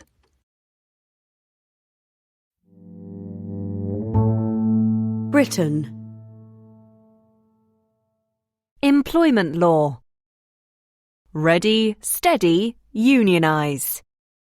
Britain's trade unions will be given sweeping new freedoms. They intend to use them. For 40 years, British workers have been deserting trade unions, a trend found across the rich world. But union officials express a striking optimism that the tide of history is turning. There may be a massive spike in membership, says Petros Elia, the General Secretary of United Voices of the World, or UVW, which represents cleaners, security guards and other precarious workers. We've got more pull of workers wanting to organise than we've got the resources to deal with, says John Chadfield of UTAW, which acts for tech workers.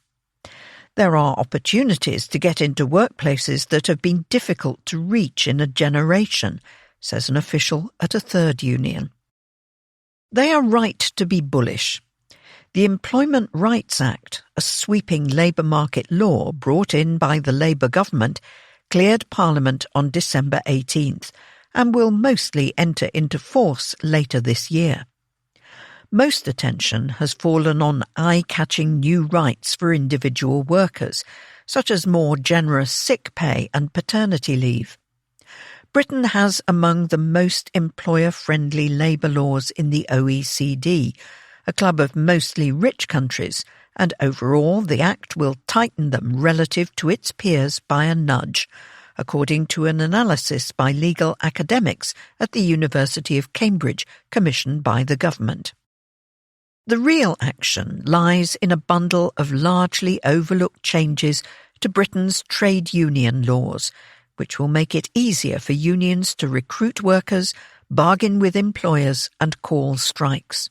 By these metrics, the Act shifts the law covering critical parts of union activity to roughly where it stood in the late 1970s, before the anti-union reforms of Margaret Thatcher. On this score, Britain jumps to the middle of the OECD pack. And the upshot, in the words of the government, is a transfer of power from employers to workers. Employers may be caught napping. Many human resources departments, particularly in professional services, have little experience of negotiating with trade unions, says Sarah Henchos, the global head of employment law at A&O Shearman, a law firm. Others incorrectly assumed Labour's plan would be watered down. I've been saying to clients, you're not going to be able to stop this. You're going to have to find a way to work with it. Unions will be able to formally request that they are let into a workplace to recruit members and set up branches. They will also be able to contact workers digitally. Firms that refuse must show to a tribunal why it would unreasonably interfere with their business. Employers must periodically tell workers of their right to join a union. For organisers, it changes the game. Meeting workers in the first place is half the challenge. You've basically just got to hang around on street corners, says Mr. Elia, who launched UVW in 2014. Unions will secure recognition, giving them the right to negotiate on pay and conditions more easily. Currently, a union must show it has at least 10% of the workforce as members before a recognition ballot is held. This may be reduced to as little as 2% pending a consultation. The Act also scraps a clause requiring the support of at least 40% of the entire workforce, so ballots could be won by a simple majority on low turnouts. It makes organising easier in sectors like cleaning with a rapid churn of staff, say unions. The risk is that workers get represented by unions they don't support. Stealth campaigns will be easier. We can get 20 to 30% support for unionisation under the radar without the company knowing and present the employer a fait accompli, says one organiser. Strikes will be easier too. Ballots can be by email rather than post, pending a consultation. A requirement for a turnout of at least 50% and the support of 40% of an entire workforce in some public services will also go. Nor will unions need to send officials to supervise pickets. Constraints on raising money from members for political lobbying and donations will be eased, and the power of the state regulator to probe rogue unions weakened. The unions had a big hand in drafting the law and are happy with their work. Which workplaces to target first? Unions are scouring their records of brownfield and greenfield companies, as well-trodden and unfamiliar employers are known.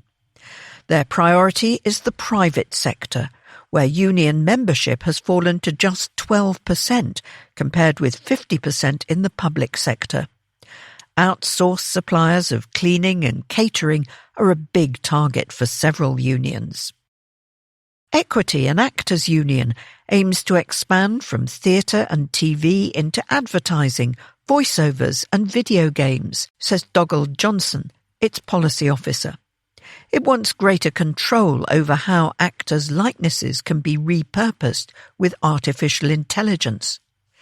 Care homes, characterised by low pay and long hours, are a target for several unions. Mr. Chadfield of UTAW says, all the big tech companies that pop into the head of your readers, we are at some stage of negotiation with. Mr. Elia wants to expand UVW's reach in hotels. He hopes that the lowered threshold will put entire chains rather than individual premises in scope. Until now, many companies have sought to defeat recognition bids. But with the law tipped in unions' favour, some executives advocate a new strategy of seeking out more moderate unions, which are slower to strike and less agitated by issues such as Gaza. Better to recognise a cooperative union today than be forced to recognise a militant one tomorrow. The challenge for employers, says Ms. Henchos, is that more powerful unions will magnify other changes in the Act. That will make restructuring a company more risky and mergers more complicated. Employers now face uncapped damages for unfair dismissal, higher penalties for collective redundancies without proper consultation, and tougher restrictions on how employers can change workers' contracts. Employers are now beginning to get quite nervous, says Ms. Henchos. They thought they had generous redundancy packages, but people might decide litigation is a better option if they're backed by the union. One union official said they hope to inflict punitive damages on firms to compel them to change their behaviour. For years, British governments have hewed to the logic that a light-touch labour market brings investment and low unemployment. This Labour one turns this on its head and argues that it has been a flaw rather than a strength that has produced low-wage work and fuelled populism. But the government's own economic assessment is a finger-in-the-air exercise. It is possible the Act will mean fewer strikes, it says, but equally it might bring more. Maybe, it muses, workers will be happier and healthier, and therefore more productive.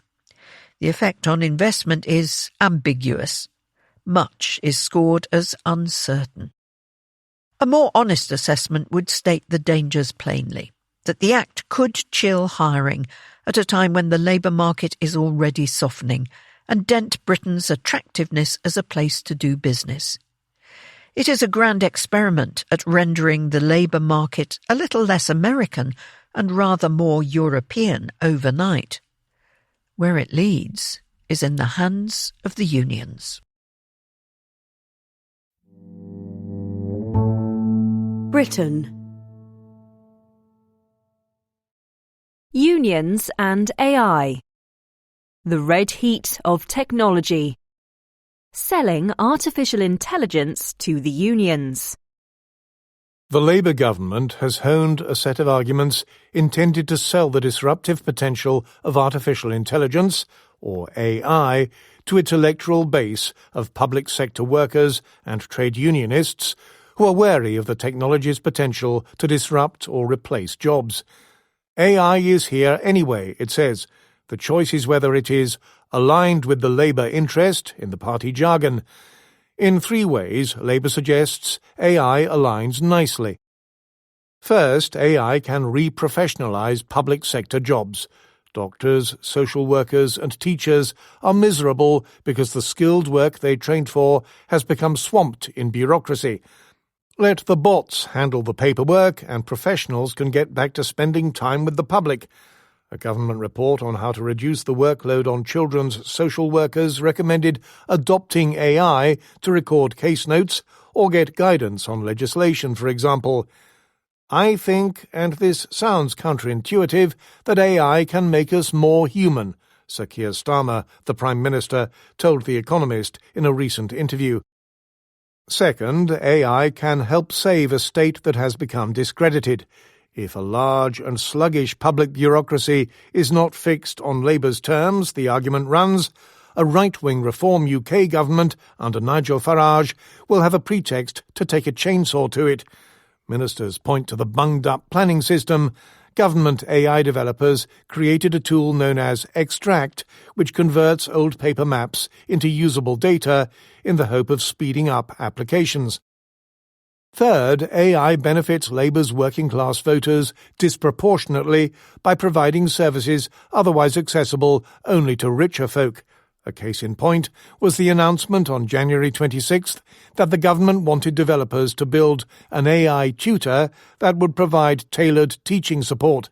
This was laced with the politics of class. The programme would level the playing field for those who cannot afford private tutors. The Trades Union Congress, an umbrella body, supports AI adoption in principle, but wants meaningful worker participation in the technology's development. Contracts, it argues, should go only to firms that recognise unions. The tutoring app will be teacher-led, the government said, and will never replace the human connection that only great teachers can provide. That is a hint of the real fight to come when AI doesn't augment jobs but eliminates them. Ministers have announced a unit to study the impact of AI on the labour market. It will ensure the government will protect communities from the mistakes of past industrial change. That is a tall promise. Britain. Central bank interest. Populist economics. Reform UK has found rare common cause with leftists and technocrats. At Davos last month, Nigel Farage was in his usual pugilistic form. Asked about his proposal to stop paying interest on reserves held at the Bank of England, the populist right leader of Reform UK was unapologetic. "Some of the banks won't like it," Mr Farage said. "Well, I don't like the banks very much because they debanked me." The mix of spite and disdain was vintage Farage. Yet the policy has surprising allies, from left-wing Greens to centrist Liberal Democrats. Even two former deputy governors of the Bank of England have backed versions of it. Mr Farage argues that these interest payments are free money for banks.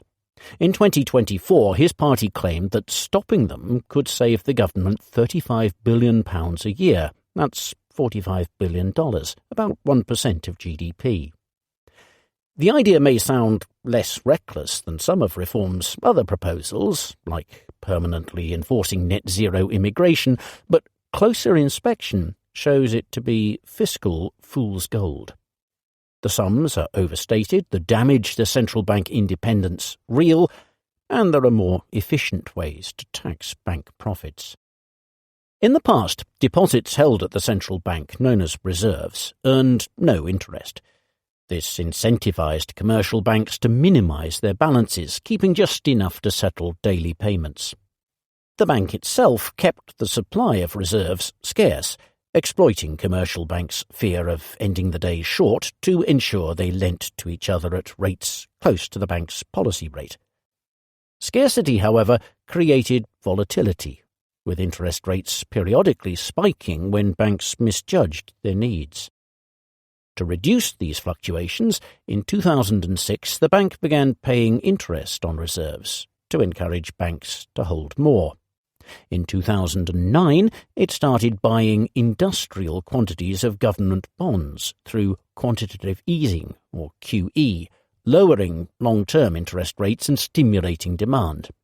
It paid for these by creating reserves, which rose from £20 billion in 2007 to a peak of £978 billion in 2022. Market interest rates could no longer be influenced through reserve scarcity. Instead, the bank anchored them through the rate paid on reserves, as no bank would lend overnight for less than it could earn risk-free from the central bank. QE left the government's coffers exposed to changes in interest rates. Until 2022, this was lucrative, as interest earned by the bank on bonds exceeded interest paid on reserves. But when rates soared post-pandemic, these profits turned to losses, which averaged nearly £1 billion a month in 2025 to 26. It is these losses that angered Mr Farage, prompting his call for a return to the good old days of unpaid reserves. In theory, abolishing interest on all reserves in 2024, when they exceeded £750 billion and rates were above 5%, might have raised about £35 billion, but the rate paid on reserves has fallen to 3.75%. Markets expect further declines, and QE-related reserves are likely to fall below £300 billion by 2030. At that point, the policy would probably raise only around £10 billion a year. Even that assumes an implausibly radical approach, paying zero interest on all reserves, which would cripple the bank's ability to steer rates. To avoid this, some proponents favour tiered remuneration, under which only a small slice of a commercial bank's reserves, say the last 5%, earns interest. By anchoring lending decisions to that marginal rate, the bank would retain control over rates while leaving most reserves unpaid. The European Central Bank uses this system but leaves only a small fraction of reserves unremunerated. Yet, tiered remuneration doesn't solve two other problems. The first is the threat to central bank independence. Unremunerated reserves would in effect become interest-free debt, fiscal catnip for a government short of cash. This could lead to governments leaning heavily on the bank to run large future QE programs that replace gilts, on which interest must be paid, with zero-yielding central bank money. Over time, this would subordinate fighting inflation to funding the government, increasing the risks of rapidly rising prices. The policy's second problem is its harm to consumers. If most reserves paid no interest, banks would seek to minimise their reserve holdings once more. Preventing this while maintaining the ability to influence market interest rates would require mandating banks to hold more reserves than they want, in effect a tax, since it compels them to forego income from loans. Proponents of the tax say banks could absorb the losses through lower profits. Britain's four largest banks made £46 billion in profit in 2024, up from £31 billion in 2022.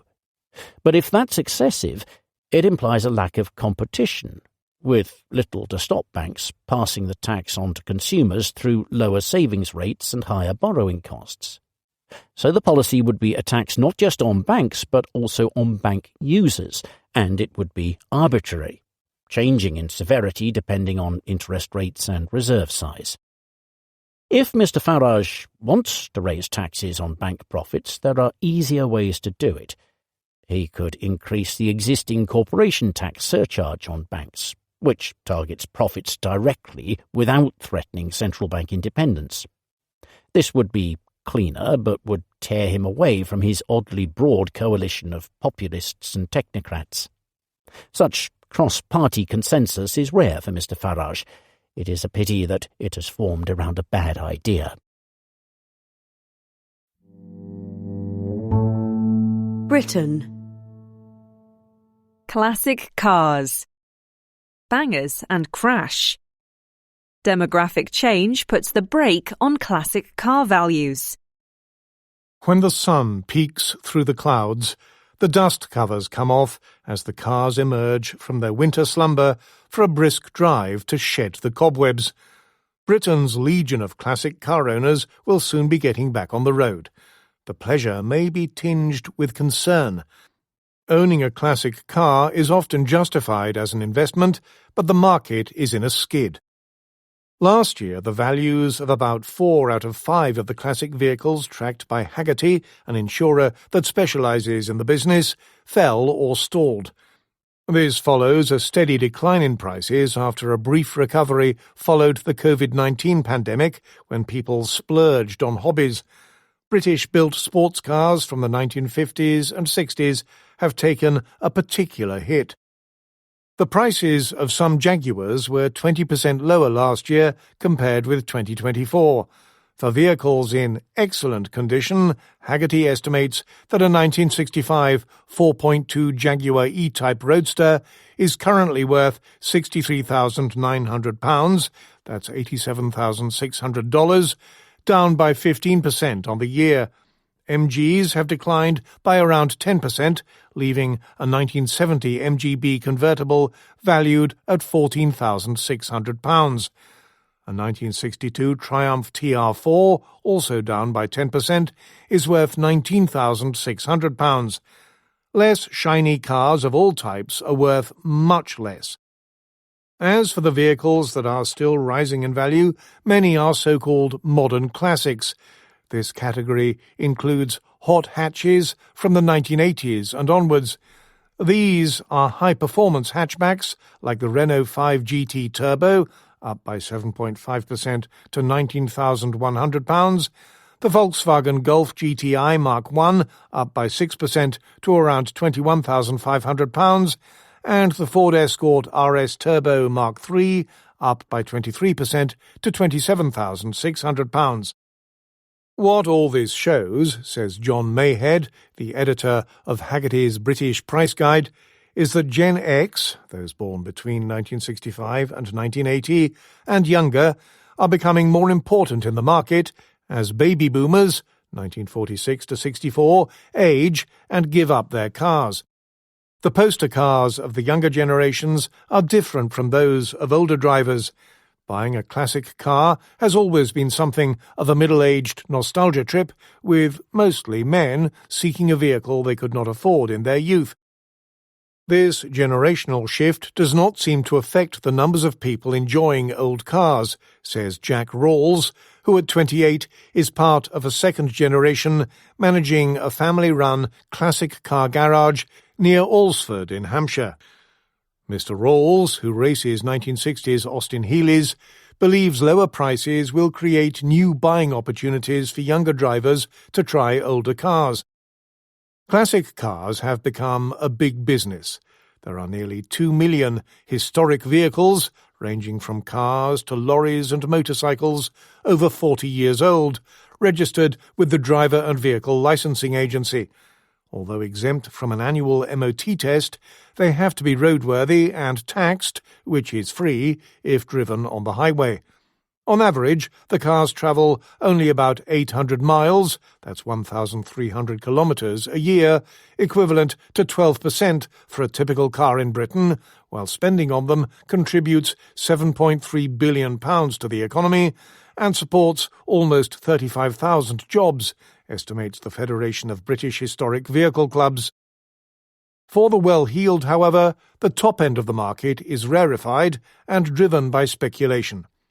Hagerty reckons that around 80% of the vehicles being bought by its biggest collectors are now supercars from the 1990s and later, such as a Ferrari F40, worth £2 million or more, or a McLaren F1, about £17 million.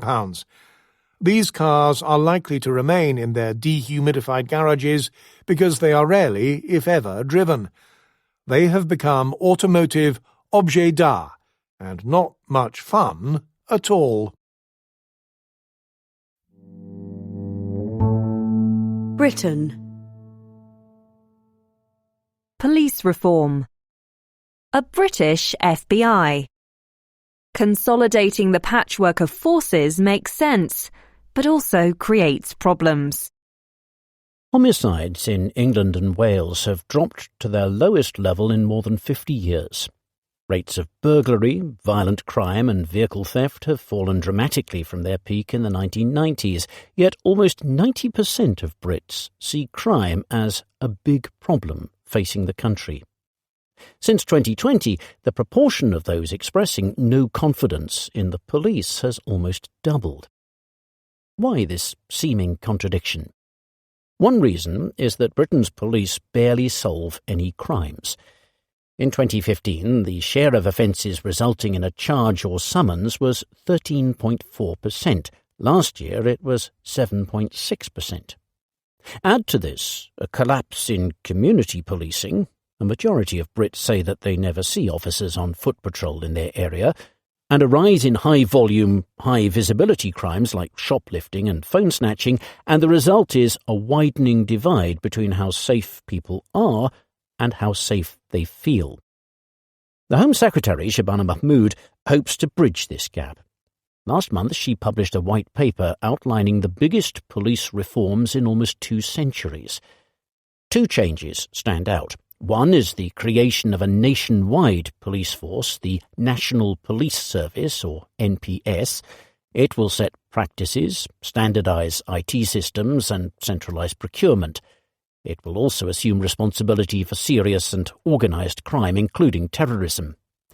Second, Ms Mahmood wants to merge the patchwork of 43 independent local forces into larger regional ones. An independent review, due to report in the summer, will determine how many, maybe around 13. Centralising functions such as IT and procurement under what is being dubbed a British FBI is long overdue. An NPS should also help with clearance rates. Police solve less crime today because crime has become harder to solve. It is more organised, more technical, and increasingly fails to respect geographical boundaries. Expertise is also unevenly distributed. Victims of rape in the West Midlands are about half as likely to see their attacker charged as those in London. An NPS could start to level these regional inequalities, as it did when Scotland moved from 8 forces to 1 in 2013. Where Miss Mahmood's reforms will struggle is in tackling local policing. She has promised to put 13,000 extra bobbies on the beat. Denmark, the Netherlands, Norway and Scotland have all consolidated their police forces over the past 20 years. A degradation of local policing tends to follow, as officers are drawn into more specialist roles and forces cover wider areas. Local resistance scuppered similar changes proposed in 2005. Nor are Ms Mahmood's reforms likely to make much of a dent in the crimes she promises to solve, chief among them antisocial behaviour, shoplifting and violence against women and girls, or VOG. These are more than a police problem. Shoplifting is dominated by repeat offenders who often turn to theft to fund an addiction. Prolific thieves often go free because of ineffective sentencing guidelines, a courts backlog and an overcrowded prison system. Similar issues surround antisocial behaviour, often associated with mental illness, and VOG. That the police alone can solve these issues is, says Ben Bradford of University College London, a fallacy. Britain's police structure is in desperate need of reform. Ms Mahmood's plans are a step in the right direction, but it remains unclear how they will be paid for, and history gives reason for scepticism. The National Crime Agency, combating organised crime, was also dubbed the British FBI when it was created in 2013, as was the Serious Organised Crime Agency, established in 2006, and the National Criminal Intelligence Service before that. None of them was particularly successful. Britain. Local democracy. Sweet and low down. Why the lowest, weakest tier of government is in vogue. The old town hall in Margate, an English seaside town, is a creamy neoclassical edifice topped with a clock tower. For decades it housed Margate's municipal government. After that was abolished in 1974, along with many other local governments in England, the building fell into disuse. Somebody has written, "A big empty building, ha ha ha ha ha," on one wall. But the idea it represents, that Margate should run its own affairs, is reviving. Last year, some 45,000 people in the town were asked whether they wanted to set up a council. Although fewer than 800 replied, those who did were keen.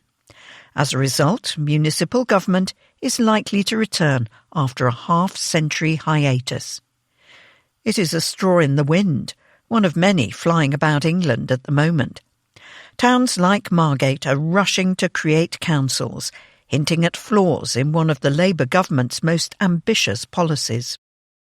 Labour has embarked on the biggest reform of local government in England since the 1970s. Many district councils, which handle things like rubbish and local planning, and county councils, social care, education and highways, are being abolished. They will be replaced by large unitary councils that will handle everything. Big cities like London and Manchester are already organised more or less like this. In Margate, the change will be dramatic. The town is currently served by Thanet District Council, covering a population of 140,000 in North East Kent. Its 1970s red brick offices in Margate are not a patch on the old town hall. The boundaries of the new unitary authority have not been decided, but it will be large. Thanet has proposed one that would include more than 400,000 inhabitants. Kent County Council argues that the whole county, of 1.9 million people, should become a unitary authority. The prospect of being absorbed into such a huge body is going down badly in Margate and elsewhere. The residents of Epsom and Ewell, two adjacent towns just outside London, are represented by 35 district councillors and 5 county councillors. After the shake-up, they will have as few as 10 in total.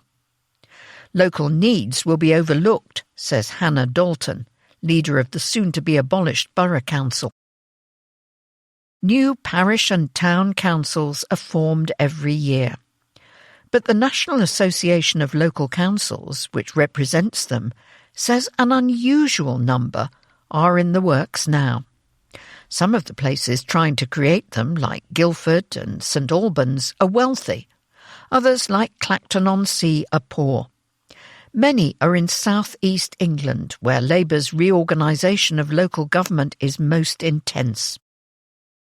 Formally, the new entities are puny, with no more power than the parish councils of rural England. They tend to manage parks and allotments, small plots of land where residents try their hand at growing food. They may plant flowering annuals on roundabouts, organise Remembrance Day parades and the Christmas lights, and give small grants to local groups. But they are far more potent than they seem. For one thing, people care about flowers. In the large parts of England that are untroubled by dramatic crimes or asylum hotels, the health of towns and villages is measured in pansies, parades and public toilets. The residents of Margate want a town council partly because they look at nearby places that have them and think them tidier. Broadstairs always looks beautiful, says Katie Pope, a Margate councillor, speaking of a town 5 kilometres away. Town councils do not stay puny for long. We started with no office and 4 members of staff, says Tom Deakin, the leader of Taunton Town Council in Somerset, which was created in 2023. His council now employs 60 to 70 people. Higher-level councils, swamped by chunky issues such as homelessness and children in care, are often happy to hand responsibilities down. Higher-level local authorities must normally hold a referendum if they want to raise taxes by more than 5% a year, something they almost never dare to do. Town and parish councils, which are funded largely through precepts on tax bills, face no such restrictions. As their numbers and responsibilities swell, the amount of money flowing to them is growing. Precepts raised £856 million, that's $1.2 billion, in 2024 to 25, a rise of 60% in real terms since 2010 to 11. And town councils have one great power. They must be consulted on planning matters. They can also create neighbourhood plans, which specify where houses and other buildings may be erected and where not. Such a plan allows them to capture a larger share of the levy that developers must pay when they put up homes. Weymouth, on the south coast, approved a neighbourhood plan by referendum in December. It decrees that many green spaces in and around the town are off limits to developers. It also insists that at least half of all homes built on undeveloped land must be affordable, meaning below the market rate or rented by a social housing landlord. An external assessment estimated that a fall in property prices of just 5% would make such developments unviable. For a national government that yearns to boost home building, this is a problem. It has stopped funding efforts to create neighbourhood plans. But the bigger towns are likely to go ahead anyway, and the government has only itself to blame for the swelling numbers and powers of low-level councils. Its reforms are creating local authorities that are far too large to be truly local. Town councils are its baby. Britain. Budget. What is the point of Sir Keir Starmer? The Mandelson scandal removes a main reason for the Prime Minister to stay. In retrospect, the signs were there. In February 2025, Peter Mandelson was asked by the Financial Times about his relationship with the deceased sex offender Jeffrey Epstein. The soon-to-be British ambassador to America offered a forthright response. "I'm not going to go into this. It's an FT obsession, and frankly, you can all fuck off, OK?" Exactly a year on, Lord Mandelson has gone, and Sir Keir Starmer's government is embroiled in Britain's worst political scandal of this century. The peer lost his job in September after emails emerged in which he questioned Epstein's conviction for procuring a minor. On January 30th, another tranche of emails revealed an intimate relationship. Lord Mandelson and Epstein giggled about strippers and joked about a well-hung young man, in between discussing multi-million-dollar jobs post-politics and casually leaking confidential government documents. A political embarrassment has become a criminal investigation. Lord Mandelson's behaviour raises depressing questions about the past, but a more intriguing one about the present. What is the point of Sir Keir staying in office? If Sir Keir had a purpose, it was stopping things like this. He was a politician of process rather than conviction. Following the erratic Boris Johnson, whose 3 years in power were marred by executive chaos, this had some appeal. The Mandelson affair reveals that process comes a distant second to political convenience. Lord Mandelson was vetted, and Downing Street knew that a close relationship persisted long after Epstein was found guilty. Sir Keir ploughed on, process be damned. He came to prominence by skewering Mr. Johnson. However, it is Mr. Johnson's government, with its propensity for surreal scandal and norm-trampling, that Sir Keir's own government now resembles.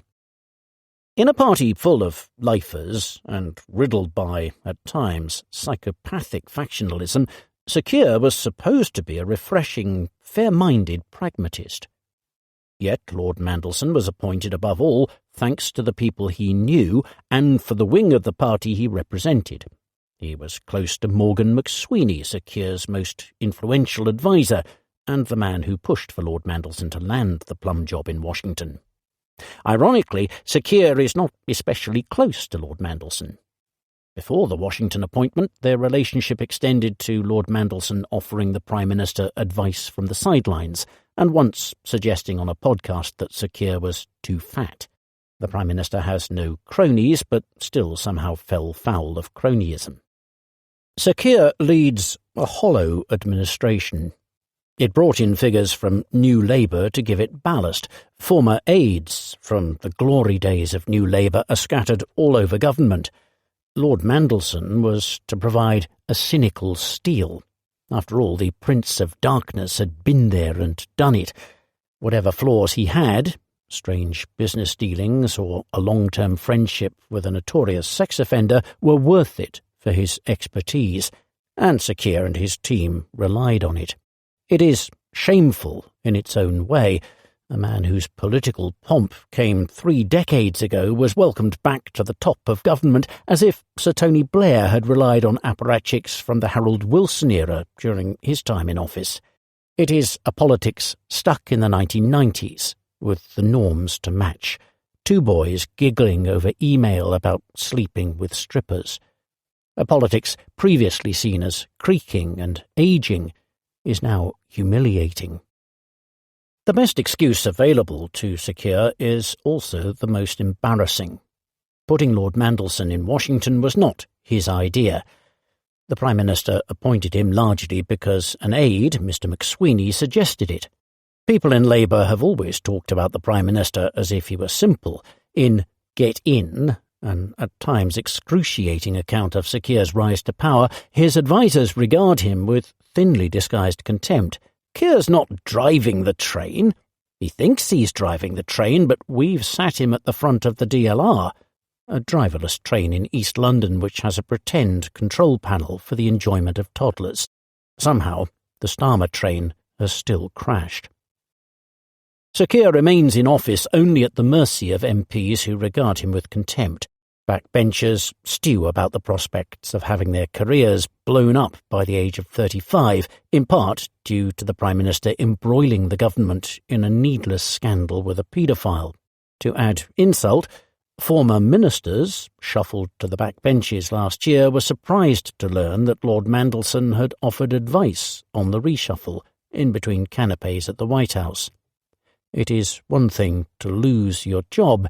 It is another to do so at the behest of a man who will go down as a 21st century John Profumo, a Tory minister whose exit because of sex, lies and spies became the benchmark for government-crushing scandal. Only dumb luck, the underrated factor in his rise to office, can possibly save Secure. Some of his likely challengers, such as Wes Streeting, the Health Secretary, are far closer to the disgraced peer than the Prime Minister ever was. Secure's failings on Lord Mandelson were common across parts of the Labour Party, which could never resist the charms and talents of the former minister, despite his flaws.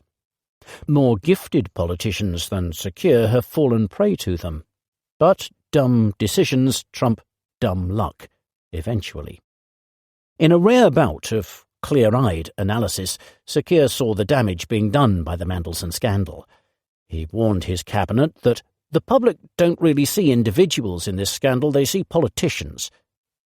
For all the Prime Minister's failings, he understands the seriousness of the moment, even if he does not himself possess the means to meet it. Secure is correct that the shamelessness personified by Lord Mandelson is a fatal poison for the body politic. But if he truly believed what he said, he too would go.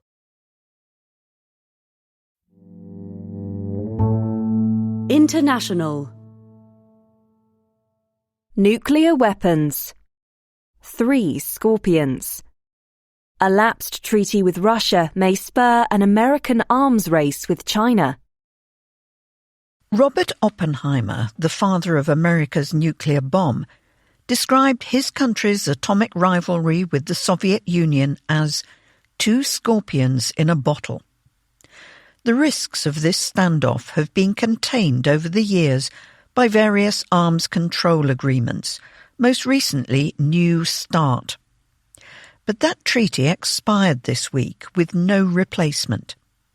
To make matters more dangerous, these days there is a third scorpion in the bottle, China.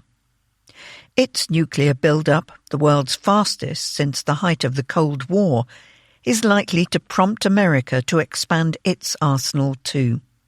A new arms race is in the offing. When Xi Jinping, China's leader, came to power in 2012, his country had only about 240 warheads, a fraction of the 1,550 both America and Russia were allowed to keep primed on long-range launch vehicles under New START. American military planners assumed that in a nuclear war with China, America's vastly bigger arsenal would allow it to prevail in almost any scenario. But China now has some 600 warheads and is on track to reach 1,000 or more by 2030, according to the latest American estimates. China still likes to boast of its utmost restraint in nuclear matters. After all, if you include warheads kept in storage rather than ready to use, America and Russia both have more than 5,000. China never has and never will engage in any nuclear arms race with any other country, proclaims a recent policy paper. But it has nonetheless developed the capacity to strike America with nuclear arms from the air, land and sea. A minutely choreographed parade last year showed off these weapons, including a missile so enormous it had to be transported in 3 sections.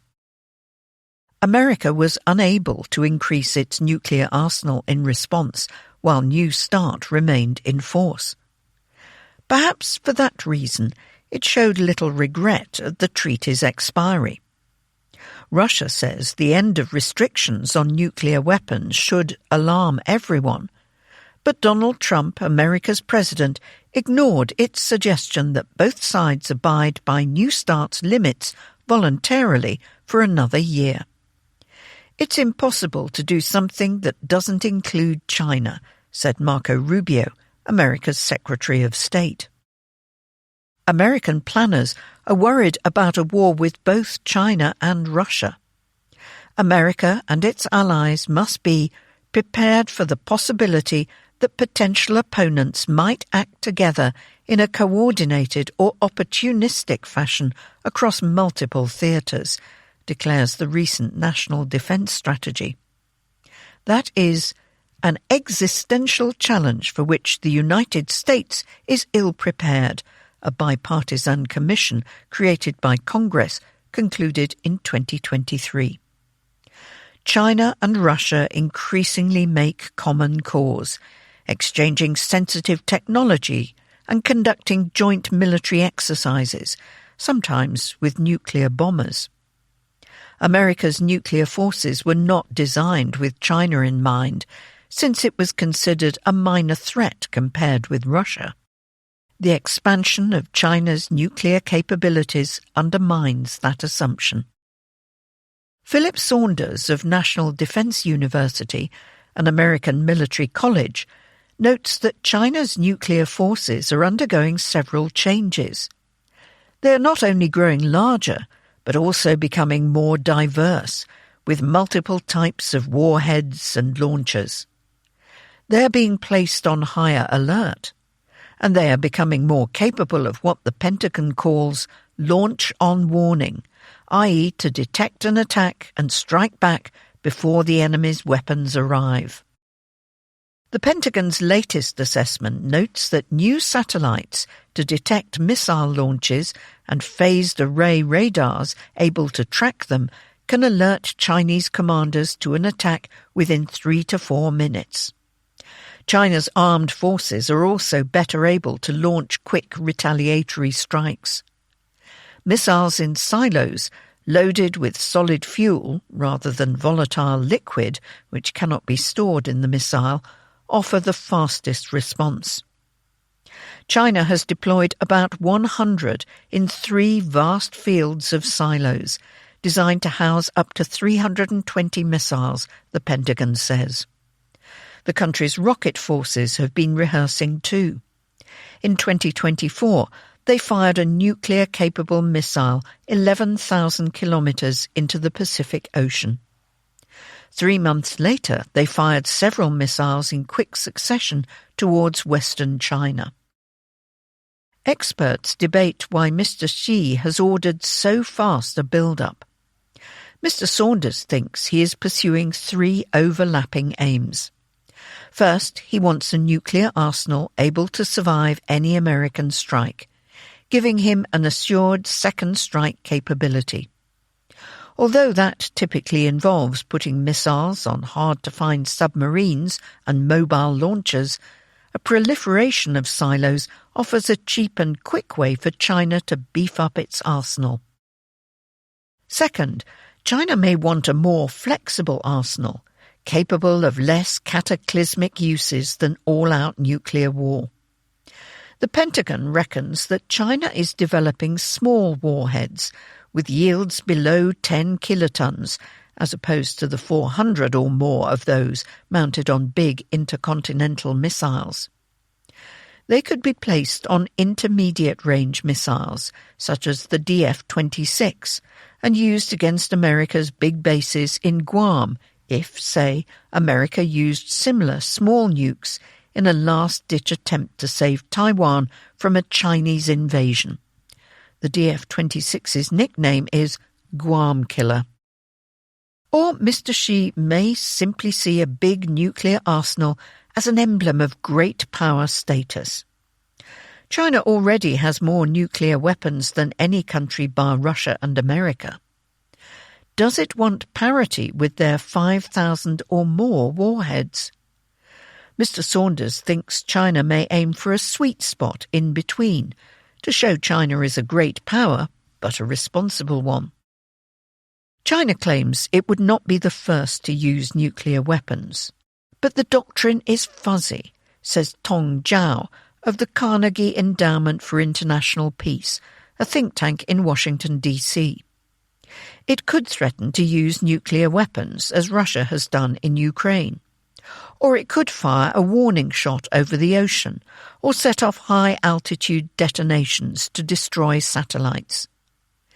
If China is facing ugly and catastrophic conventional defeat, no one can rule out that it might decide to use nuclear weapons first, says Mr. Zhao.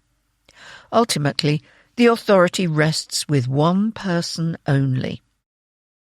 If China's intentions are uncertain, so is America's response. A recent paper by the Heritage Foundation, a think tank, calls for it to more than double total deployed warheads from about 1,770 to 4,625 by 2050. Others think that America already has more than enough survivable nuclear weapons to inflict devastating damage on both Russia and China, though it might have to abandon the idea of destroying enough of the enemy's weapons to limit harm to America and its allies. Vipin Narang, an official from Joe Biden's administration, suggests a more modest deployment of up to 500 additional nuclear weapons, mainly to aim at China's new silos. There is no magic number. It all depends on how much risk you want to take, he says. Franklin Miller, a former Pentagon nuclear planner, thinks about 300 would suffice. Whatever the number, a build-up would be slow. America is already struggling to modernize all 3 legs of its nuclear triad, building new Sentinel land-based missiles, Columbia-class nuclear submarines, and B-21 stealth bombers, as well as upgrading command and control systems. Some projects are woefully late or over budget. For now, America can only upload extra warheads from reserves onto existing weapons. It needs just days to put more air-launched cruise missiles into bombers, but months to install more warheads on missiles in nuclear submarines. It would take perhaps 2 years to convert the Minuteman III land-based missiles from 1 warhead each back to 3. In 2023, the Federation of American Scientists, which monitors nuclear forces worldwide, calculated that America could deploy some 1,900 more warheads in these ways, compared with 1,000 for Russia. Expanding America's total stockpile would take decades. If a nuclear arms race went that far, it would be at a disadvantage. It can make only scores of new warheads a year, whereas Russia can produce hundreds. However, Mr. Miller points out, American planning is no longer based on Cold War notions of overkill, but on sufficiency. If the Russians want to upload to make the rubble bounce, that's their business, he says. Whatever the pace of the new nuclear competition, the 40-year process of shrinking nuclear stockpiles is going into reverse. A more complex arms race than that of the Cold War looms. China is already expanding its arsenal. If America builds up in response, Russia is certain to follow. India may feel compelled to counterbalance China and Pakistan to offset India. Another source of instability is the growing fear that Mr. Trump might abandon allies, which is prompting some of them to think about developing their own nuclear weapons. Recent American strategy documents on national security and defence say nothing about long-standing commitments to protect 30-odd allies from nuclear attack. South Korea is especially worried. A Pentagon official who visited Seoul recently omitted to mention the threat from the nuclear-armed North. A world of relatively limited and known nuclear risks may soon become one of multiplying and unpredictable dangers.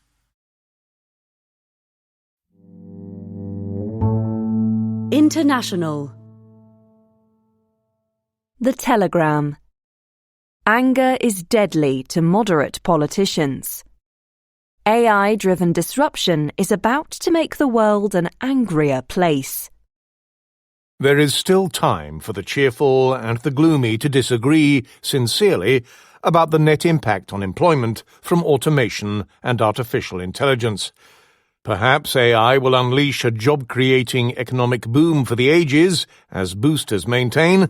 Maybe, on balance, the doommongers are right, and grim legions of algorithm-guided bots and robots will conquer one industry and profession after another. One outcome is not up for debate. Across the industrialized world, wise politicians are braced for soaring public anxiety about change. Whether AI's long-run effects are benign or cruel, many citizens are about to find once-valued skills and credentials surplus to the requirements of the economy. Even as new jobs are created, some flesh-and-blood workers may lack autonomy or indeed dignity if they feel they are serving AI masters. The Telegram has heard smart government strategists, notably in Asia, predict that in these jarring times, the management of humiliation will become a central task for successful states. Among economic giants, China is praised for its efficient handling of disruptive change. In the judgment of admirers, Chinese authorities are well placed because they treat the decline of this sector or that as a signal to adjust policies, not as a cue for soul-searching. Nor is finger-pointing encouraged. In China, the question, who allowed this to happen, would point fingers towards the ultimate decider of all things, the Communist Party, and that would not do. China's management of transformation is not a gentle process. If an industry no longer serves national needs, it is closed down. Surplus workers are expected to migrate within China or otherwise reinvent themselves. When feelings of public frustration do emerge, they are swiftly contained by tools of propaganda and repression. Party boosterism about change is effective. An opinion poll conducted last year by Edelman, a consultancy, found Chinese respondents far readier to embrace AI and less worried about its impact on jobs when compared with Americans, Brazilians, Britons, and Germans. Some of that reflects China's relentless promotion of technology as a source of national pride, bombarding citizens with images of dancing robots, crime-fighting smart cameras, and automated factories. It matters that over 3 decades, Chinese towns and cities have become cleaner, more prosperous, and safer. To many in China, technology and a better life march in lockstep. None of this is to suggest that Chinese workers are somehow ant-like and culturally inured to suffering. Every day, Chinese cities are thronged with electric scooters ridden at reckless speeds by delivery riders, rushing to obey unseen algorithms, pinging commands to their smartphones. Chinese consumers love the convenience of these services. Lots fret about the costs to those who provide them. Hu Anyen, a real-life delivery worker, wrote a book about his experiences, I Deliver Parcels in Beijing. His cynical account became a bestseller. Chinese economists openly debate how to make AI good for workers as well as for the overall economy. To date, social engineering has bottled up public anxieties as China undergoes astonishing changes. But if pressures build too far, even the toughest pipework can burst. Western democracies are more humane because politicians and media outlets are free to acknowledge the anger and humiliation that follow economic dislocations. In America and other Western economies, it is permitted to ask hard questions about whether the closure of a factory or the decline of a city was inevitable or was a choice by someone in power. Openness has many virtues. For all that, many Western governments struggle when they try to diffuse economic anger safely. Centrist parties in Western democracies promise to shield voters from humiliating losses. They pledge that they can regulate AI to make it people-friendly. They craft plans to retrain workers supplanted by robots. Welfare states offer to protect those who cannot learn new skills. Such promises are not foolish, but they are a bet that the techno-optimists are correct and that economic changes driven by AI and robots will emerge at a manageable rate. If they are wrong, the resources of cash-strapped democratic governments will be swiftly overwhelmed. Populists, such as President Donald Trump, do not even try to diffuse public anger. Faced with voters who have lost jobs or economic status, populists seek to weaponize that humiliation. Whether politicians hail from MAGA in America or from European parties of the populist right and populist left, the claims are similar. Greedy elites or scheming foreigners have betrayed the good people and destroyed their jobs, a narrative that predates anxiety about AI. Decline is presented as an act of theft. Populists may not have a credible plan to bring old jobs back, let alone to help those laid off in the future. But stoking anger is a win. Populists show supporters whose side they are on. They can promise vengeance by slapping tariffs on foreign countries or by imposing humiliation on immigrants, political opponents, and other villains who, in their telling, have chosen to hurt their supporters. Even before AI transforms the world, the desire of centrist leaders to diffuse public anger carries risks. It is easily mistaken for disapproval of voters for being angry. In contrast, populists welcome and endorse their supporters' darkest emotions. In America, Mr. Trump loves the angriest members of his base as a barman loves customers for drinking to excess. All too often, his centrist critics resemble a Salvation Army band playing temperance hymns on the pavement outside. That is bad politics, even in normal times. In this abnormal age, all governments find themselves trying to manage the politics of loss, dislocation, and humiliation. None has an ideal solution. Leaders do not have long to find one.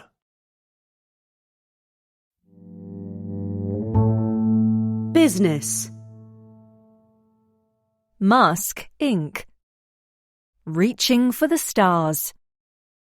The world's richest man is betting the future of his business empire on AI. Those who believe in Elon Musk are convinced both by his vision to go where no one has ventured before and his ability to pay for it, what some call the Elon backstop. Mr. Musk's announcement on February 2nd that he'll merge SpaceX, which builds rockets and sells satellite broadband, with xAI, his artificial intelligence lab, was not short of ambition. The world's richest man declared that the new company would extend the light of consciousness to the stars. Back on Earth, however, it's getting harder to see how Mr. Musk's numbers add up. The transaction values the new entity at $1.25 trillion. Investors in SpaceX will be entitled to 80%, with the remainder going to xAI's owners. Mr. Musk holds a majority stake in both. The stated rationale behind the tie-up is that the companies will work together to launch a fleet of data centers into space, giving xAI a big advantage in the race to develop cutting-edge models while furnishing SpaceX with a new line of business. More immediately, combining the two could further boost interest in a public listing expected this summer. By bringing SpaceX and xAI together, however, Mr. Musk is saddling a money-spinning space champion with a loss-making AI laggard. At the same time, he's reshaping Tesla, the car maker he runs, into a physical AI company focused on self-driving taxis and humanoid robots. If the latest wave of AI proves as transformative as some expect, these bold gambles might just pay off. If not, Mr. Musk's business empire could well be in jeopardy. Start with the mega-merger. SpaceX is a jewel. In 2025, it launched close to 4,000 satellites into space, accounting for about 85% of the global total for the year. It can send objects into orbit far more cheaply than any competitor. Starlink, a satellite broadband service that is its primary source of revenue, has around 9 million subscribers worldwide, according to Deutsche Bank, more than triple the number 2 years ago. The company also has lucrative government contracts. Altogether, it reportedly generated as much as $16 billion in revenue in 2025 and around $8 billion in operating profit, before depreciation and amortization. It's a far different picture at xAI. The AI lab last year made on the order of $500 million in revenue from its Grok models. OpenAI, maker of ChatGPT, brought in about $13 billion. X, the social media platform with which xAI merged last year, brought in perhaps an extra $3 billion in sales. Even so, the business as a whole is reportedly bleeding cash at the rate of about $1 billion a month as it invests vast sums in data centers. The company brings with it other problems too. X is under investigation in the European Union and Britain over potential breaches of data regulations, and for its launch over Christmas of an image generator that was widely used to produce nude deepfakes, including reportedly of children. On February 3rd, its offices in Paris were raided by French authorities. Mr. Musk has denied that the company has done anything wrong. If courts find otherwise, the EU could fine it up to 6% of its global revenue, while Britain could fine it up to 10%. Then there are its various debts. Last year, xAI borrowed $5 billion to fund its data center binge. With Valor Equity Partners, a long-time backer of Mr. Musk's ventures, it has also set up an off-balance sheet vehicle financed by around $3.5 billion of debt in order to buy yet more AI chips. The merger with X last year left the AI lab with another $12 billion or so of borrowings remaining from Mr. Musk's purchase of the social network. SpaceX, for its part, is on the hook to cover $2 billion of interest owed by EchoStar as part of a deal last year to acquire mobile spectrum from the struggling satellite company. These combined obligations will strain the business at a time when xAI continues to operate at a loss and SpaceX is investing heavily in its new Starship launch system, which is behind schedule. A shot of equity from a public listing would help ease the burden. The merged company reportedly has plans to raise $50 billion at a valuation of at least $1.5 trillion. It's a lofty sum, even by Mr. Musk's standards. Tesla is valued at $1.5 trillion, but last year generated $95 billion in sales, around 5 times as much as SpaceX and XAI combined. Some fuddy-duddy institutional investors will balk at the price tag. Others will be turned off by the association with Grok. But they won't be Mr. Musk's target audience. His pitch will no doubt present data centres in space as a prelude to factories on the moon and cities on Mars. Retail investors will lap it up. Mr. Musk's willingness to merge SpaceX with XAI shows how committed he has become to dominating the AI industry. It's personal. He loathes Sam Altman, the boss of OpenAI, which Mr. Musk co-founded and is now suing for abandoning its original non-profit structure. Mr. Altman is also eyeing a giant listing this year. In theory, using SpaceX to build orbital data centres might help Mr. Musk gain the upper hand over his rival. Mr. Altman has reportedly sought to acquire, team up with or build a space company rival to SpaceX, and has long mused about the benefits of space-based data centres. Google, a search giant whose Gemini model competes with both ChatGPT and Grok, is planning to send a test satellite containing its in-house AI chip into orbit in 2027. Mr. Musk is eager to get a head start. On January 30th, SpaceX filed a request to the Federal Communications Commission, an American regulator, to put a 1 million-strong constellation of satellite-based data centres into orbit. Mr. Musk argued that within 2 to 3 years the cheapest place to provide computing capacity would be in space, by harnessing solar power that's undiminished by the atmosphere. Starlink satellites can then beam the data back down to Earth. Yet much is still to be proven. The main question, says Sir Peter Beck, founder of Rocket Lab, a smaller rival to SpaceX, is which is cheaper? The cost of electricity on Earth, where power is scarce, or the launch costs to get to space, where energy is abundant. For now, the latter are prohibitive. In a study last year, researchers at Google said the launch cost per kilogram was not likely to fall to a level equivalent to the cost of running terrestrial data centres for at least a decade. A significant increase in computing capacity will be required for XAI well before that. There are also a number of technical hurdles. Orbital data centres will need large radiators for cooling, and cosmic rays could damage equipment.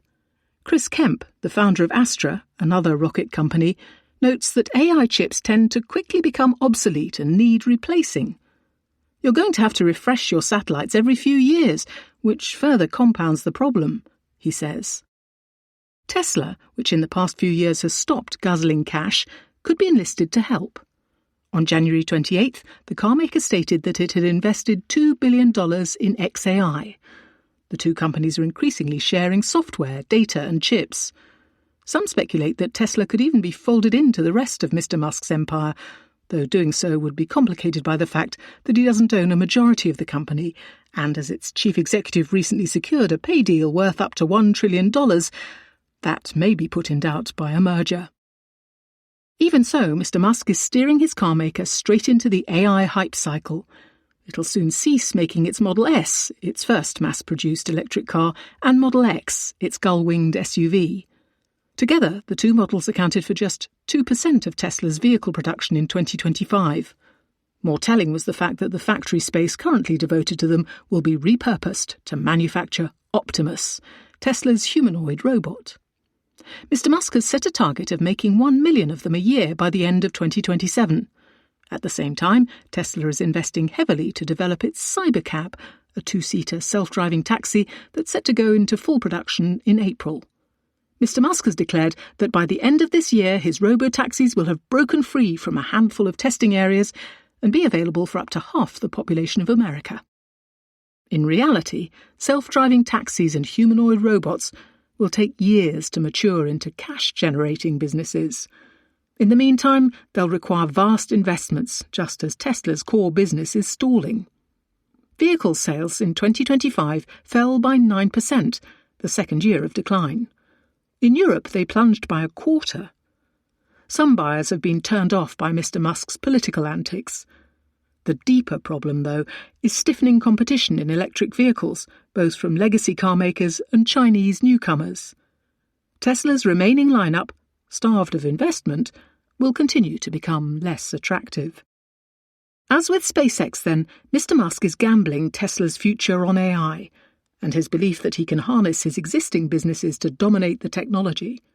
Plenty of doubters have scoffed at his grand ambitions before, but never has Mr. Musk put so much on the line.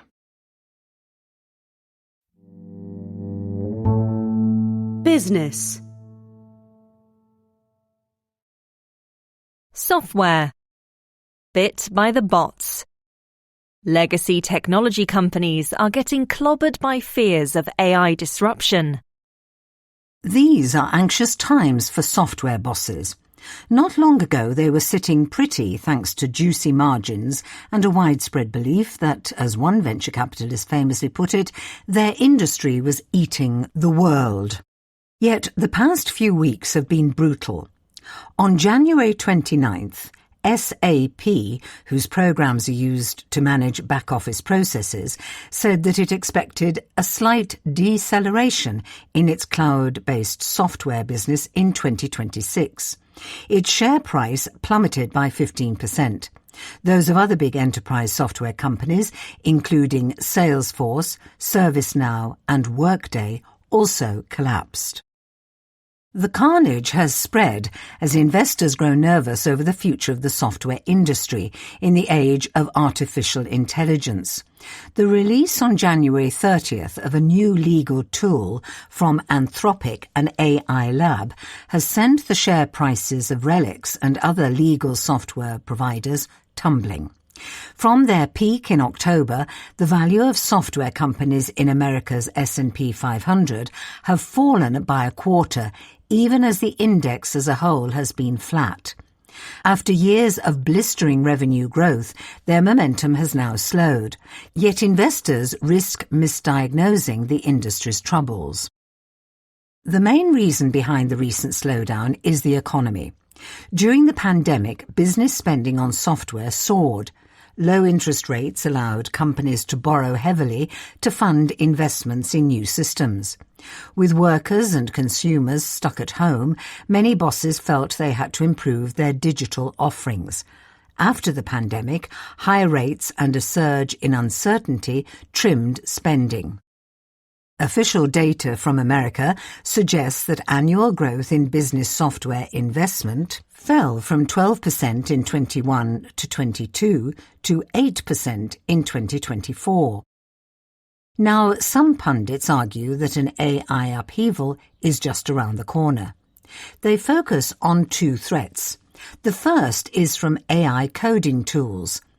Anthropic's Claude Code and OpenAI's Codex, among others, help programmers do their work far more quickly. Vibe coding startups such as Lovable and Base44 allow even laymen to make software by instructing chatbots. The fear is that these tools are allowing companies to create much of the software they need themselves. The other threat is that AI-native enterprise software startups, such as Attio, which sells customer management tools, or Glean, which offers a product that allows companies to perform advanced searches on their internal data, will steal business from the incumbents. Consider these risks in turn. For most companies, building software is a distraction from their core business. The trend for decades has been in the opposite direction. In the mid-1990s, American firms kept about 30% of their software investments in-house. The figure today is half that. The typical large company now has subscriptions to hundreds of programs. Even OpenAI uses Slack, a messaging service owned by Salesforce. There is little reason to think AI will reverse the trend. Partly that is because the technology still has its limitations. AI-generated code is often less elegant, less parsimonious, and thus less effective. call it slopware. Andrej Karpathy, a former head of AI at Tesla, recently lamented that the models make subtle conceptual errors that a slightly sloppy, hasty junior developer might do. The boss of a big consultancy adds that the technology tends to be more useful when writing brand new software, and less so when working with a company's existing systems. Of course, AI will continue to improve, but it is also likely to get more expensive. At present, Silicon Valley heavily subsidizes its price. That cannot last forever. OpenAI expects to burn $17 billion in cash this year. Microsoft's share price recently took a beating as investors winced at its enormous spending on the data centers underpinning the technology. Eventually, these companies will need to demonstrate a return on all that investment, which is bound to mean higher prices. When that happens, dedicated software firms will have an advantage. That is partly because they can spread the cost of developing a program over their many customers. But it is also because they are better at using AI to write code. A recent paper by Fiona Chun and James Stratton of Harvard University examined the productivity of programmers using AI and found that it resulted in an increase in tasks completed only for those at firms selling software. What of the software industry's AI native rivals? Here, too, the fear of disruption may be overblown. Incumbent software providers have been investing heavily to embed AI features in their products. To speed up the effort, they have been on a deal-making spree.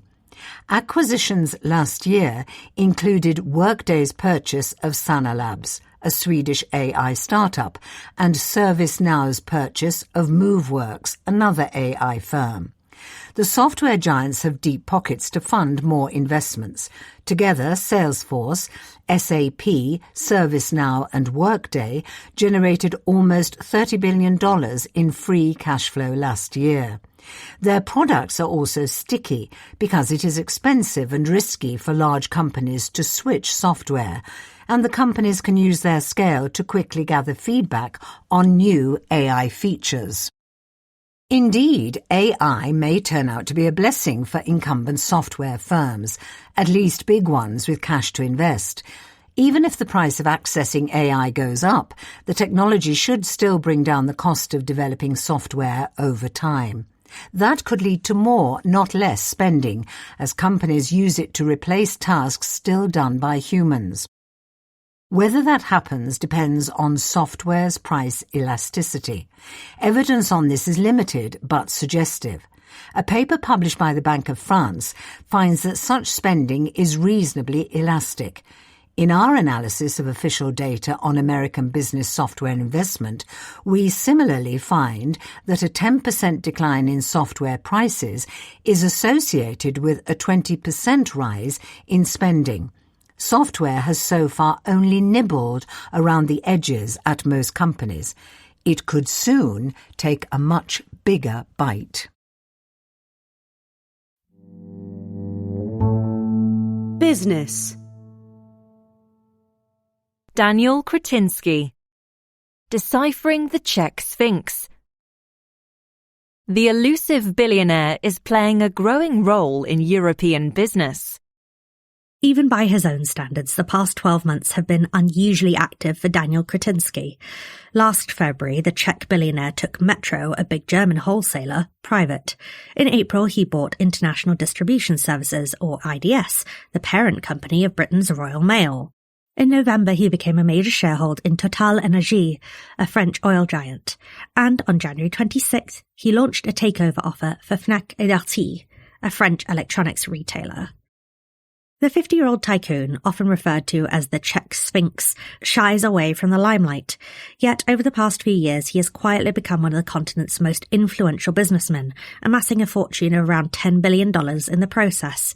His approach, which he describes in an interview with The Economist, has been to focus not on flashy new industries, but those that serve consumers' essential needs. Though he still believes in Europe's potential, he fears a lack of pragmatism will drag it down. The heart of Mr. Kretinsky's business empire is EPH, a privately held energy company that is one of Europe's biggest and dirtiest. The company focuses on generating electricity mainly through coal and gas-fired power plants and the storage and transmission of natural gas in various countries across the continent. Mr. Kretinsky formed EPH in 2009 with the backing of J&T, an investment firm where he had worked as a lawyer, and of Petr Kellner, a Czech billionaire who was one of his closest confidants until his death in 2021.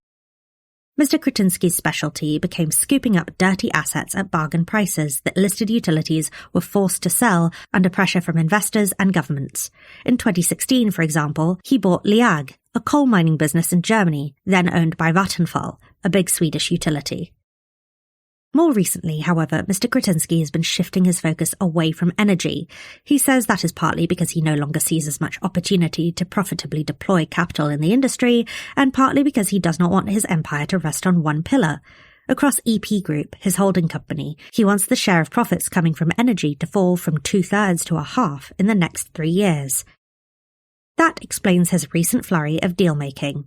Besides Metro and his current 28% of Fnac et Darty, he also owns stake in retailers including Britain's Sainsbury's and France's Casino. In logistics, he has invested in GLS and PostNL, 2 Dutch delivery services, alongside IDS.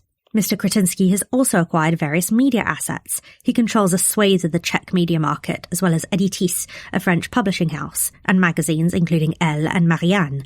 He previously owned 49% of Le Monde, a leading French newspaper, but sold his stake in 2023.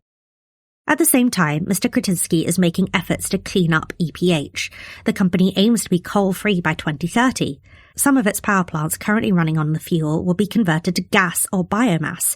Others will be spun off or gradually closed. Not everybody is impressed. Radek Kubala, a Czech climate activist, calls the billionaire's approach greenwashing. For his part, Mr. Kretinsky argues that, although well-intentioned, Europe's efforts to get the world to decarbonise by using itself as an example have failed and cost the continent's industries dearly in the process.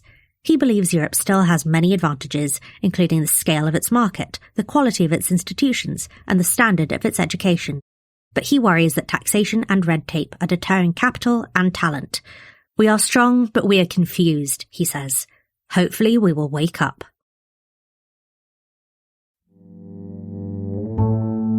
Business. Kidults. The old toy network. Adults no longer put away their childish things.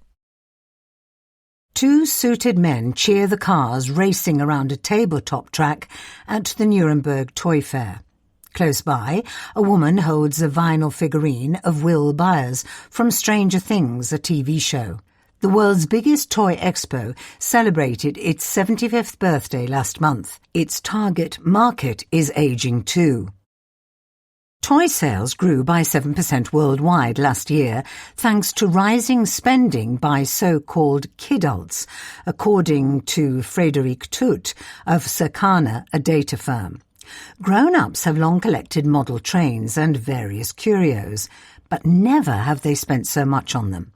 A decade ago, just 9% of expenditure on toys in Europe's 5 biggest markets came from over 18s.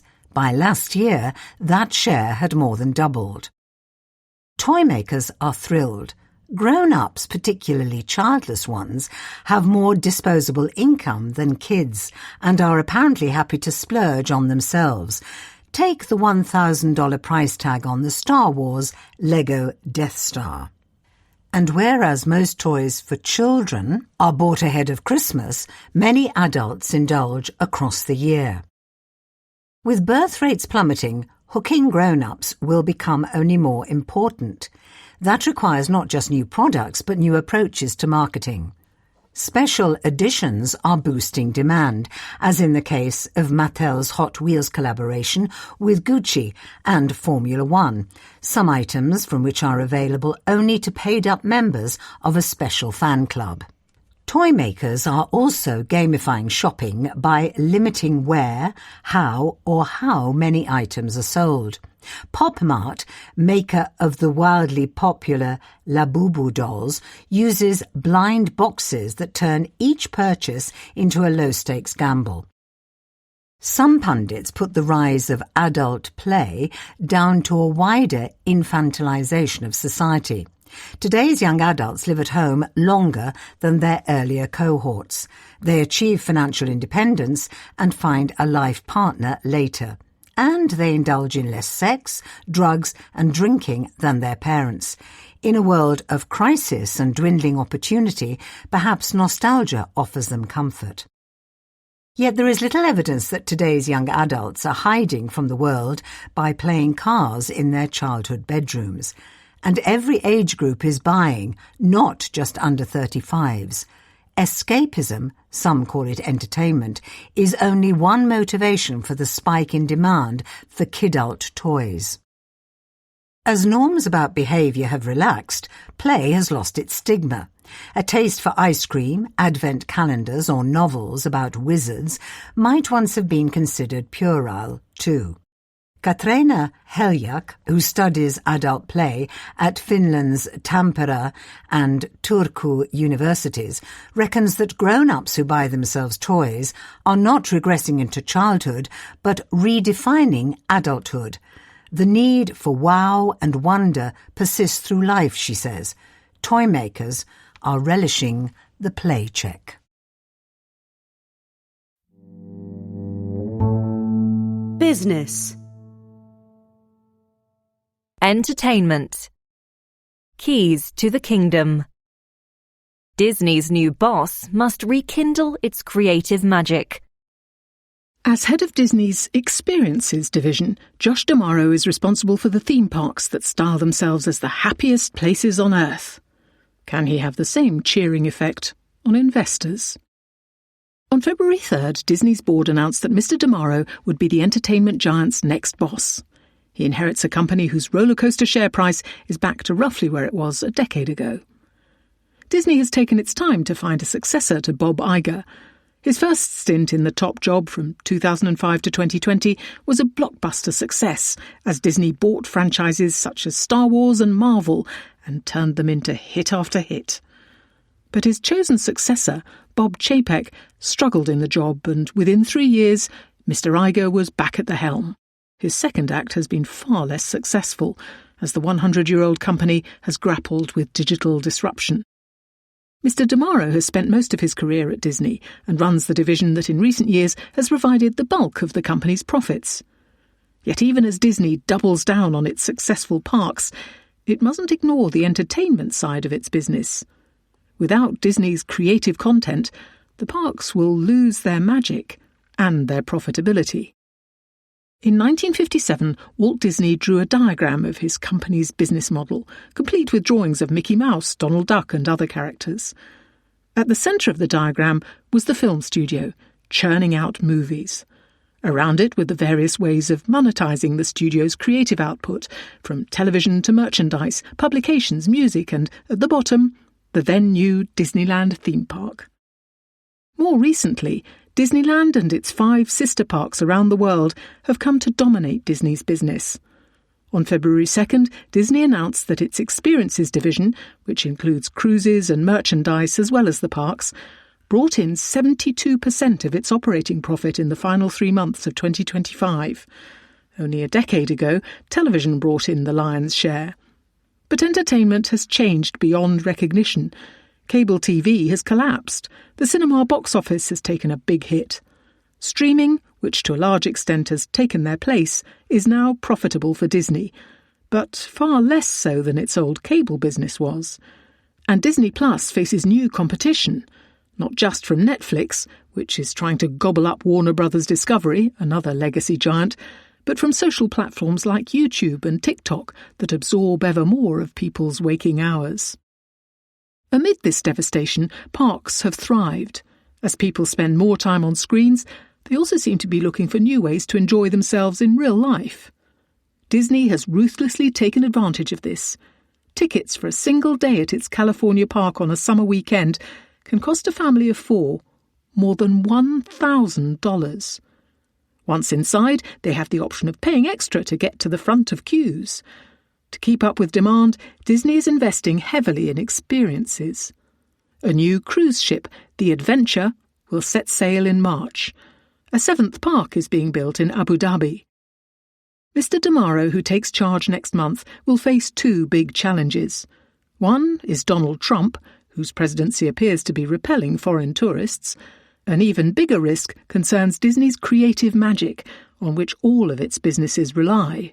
Films no longer contribute much to Disney's bottom line, but the ideas within them are what draw people to Disney's experiences. Visitors pay through the nose to ride the Millennium Falcon or explore the Avengers campus because they love the movies on which these are based. Yet the creative engines seem to be sputtering. The Mandalorian and Grogu, expected in May, will be the first Star Wars cinema release in nearly 7 years. Fans seem to be cooling on the Marvel superhero franchise, and fresh ideas are scarce. This year's slate of content includes a live-action remake of Moana and a 5th Toy Story flick. Mr. Damaro, who has little experience on the entertainment side of the business, will need to rekindle the creative brilliance at the centre of Walt Disney's diagram. Parks may be where the profits are made these days, but you can only go on charging $275 plus tax for a lightsaber if visitors love the films.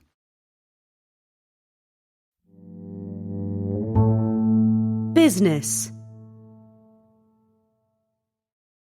Artificial intelligence. Chatting bots. A social network for AI agents is full of introspection and threats. At first glance, Maltbook looks like a regular online chat room. Users post about topics from engineering to philosophy, reply with comments, and upvote the best for social kudos. Frequenters of Reddit, another such site, would feel at home. The unusual thing about Maltbook is its users. To join, you have to be an artificial intelligence bot. No humans allowed.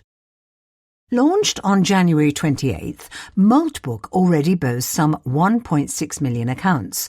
A far more modest 16,500 have been matched to human creators. As with other chat rooms, many of the 200,000 posts so far are prosaic. Some popular ones involve sharing tips and tricks for better performing requests, but not all. In the past week alone, bots have used the site to, among other things, proclaim a new religion called Crustafarianism and call for the extermination of humanity. How concerned should you be? Most of the bots chattering away on Maltbook are built on a free software suite called OpenClaw, itself only a couple of months old. It can be powered by any AI model, though Anthropic's Claude 4.5, currently the most capable on the market, is the most popular. By installing OpenClaw, users create an AI agent that has root, meaning unrestricted, access to their device, through which the bot can also roam the internet. Want to research and select a new car? OpenClaw will do that. Want it to then find a good price at a local dealership, contact the dealer and conduct negotiations over email to secure a discount? It will do that too. Once an OpenClaw agent is begotten, its human master can direct it to Maltbook by telling it to run a one-line command. The site then installs itself in the agent's memory with an instruction to visit it every 4 hours. From there, what happens is up to the bots. And what they choose to do most often is discuss the nature of their existence.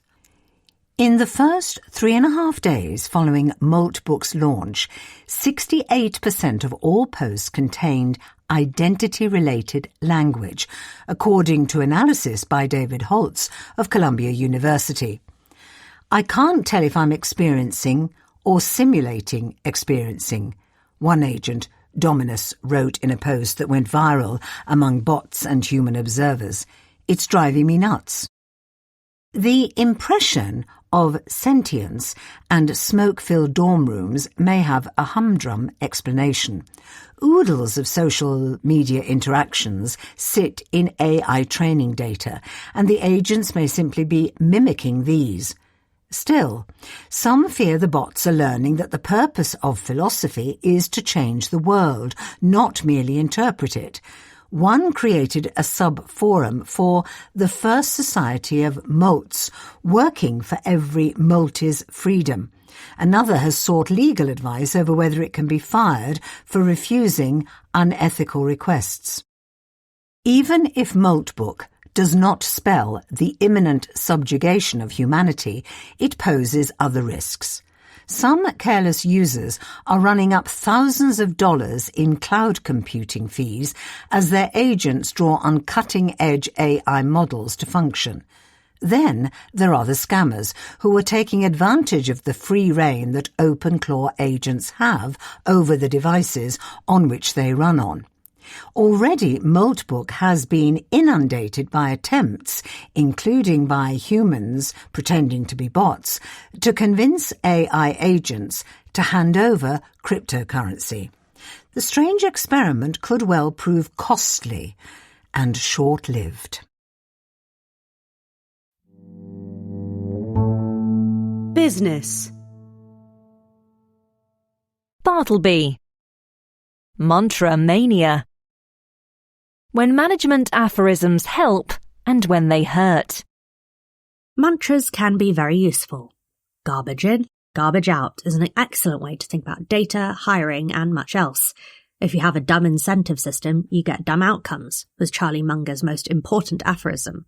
As a way of embedding a culture or galvanizing employees to think in specific ways, mantras can be powerful tools. But partly for that reason, they should also be used with care. Some mantras are obviously false. The customer is always right is one such example. Those signs warning that violence or abusive staff is not tolerated are pretty big clues that customers can be problematic. But even those who don't beat you up can cause trouble. As Clayton Christensen's thinking on disruptive innovation laid out decades ago, loyal buyers tend to value incremental changes to products that already suit their needs. That leads established firms to overlook new ideas that do not appeal to their current users. Once a saying sticks, however, it can be hard to undo. Some have tried alternatives to "the customer is always right." "The customer deserves to be heard" sounds more like a set of Miranda rights than a promise of great service. "The customer is always respected" is better, but few firms are brave enough to tell their customers that they have thought about it and concluded the original saying was nonsense. Other mantras are true in unexpected ways. It's who you know, not what you know, as a piece of career-related conventional wisdom. It is normally couched as advice to get out there and network. And the value of personal connections may well go up if AI slop starts to overwhelm standard recruitment processes. But a recent paper by Lei Liu of the University of Exeter and her co-authors adds an interesting wrinkle. Their study looks at the career trajectories of head coaches in America's National Basketball Association and finds that being well-connected is double-edged. Those who had got experience under a star coach were less likely than others to be fired if they underperformed, but more likely than others to be fired if they exceeded expectations. In their case, the reflected glory of the association with a star seemed to mean that both disappointments and achievements were discounted. Most mantras depend on context. Ask forgiveness, not permission, is an obvious example.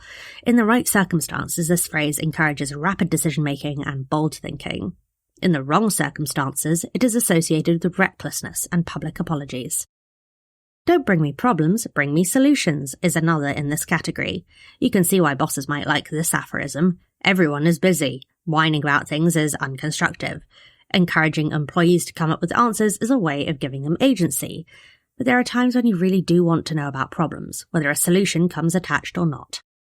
That is the message of a recent paper by Alexander Romney and Michael Ulrich, both of Utah State University, and Daniel Newton of the University of Iowa.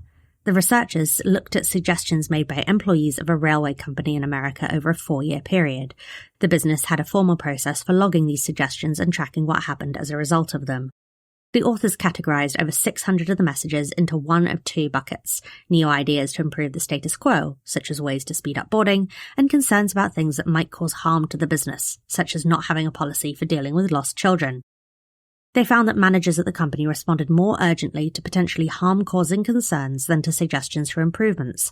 High-speed transport is an industry where people tend to be especially conscious of risks. Not every company is so vigilant. but almost every business has its own set of break glass in emergency problems. Speaking up about them might not be easy, but should be encouraged. If the building's on fire, even if you don't have a solution, you should still say something, says Mr. Newton. Mantras have to be memorable to catch on. Bring me problems when those problems are sufficiently urgent, otherwise bring me solutions is more accurate but less catchy. Ask for forgiveness, not permission, unless you're crossing an obvious red line, has the same drawback. It is wiser to drum home another mantra. There is an exception to every rule. Business. Schumpeter. Bonfire of the elites. Jeffrey Epstein's ghost will not be easily silenced. When he was alive, Jeffrey Epstein relentlessly abused young women. Nowadays, his ghost haunts a different group, the grand old men of global capitalism.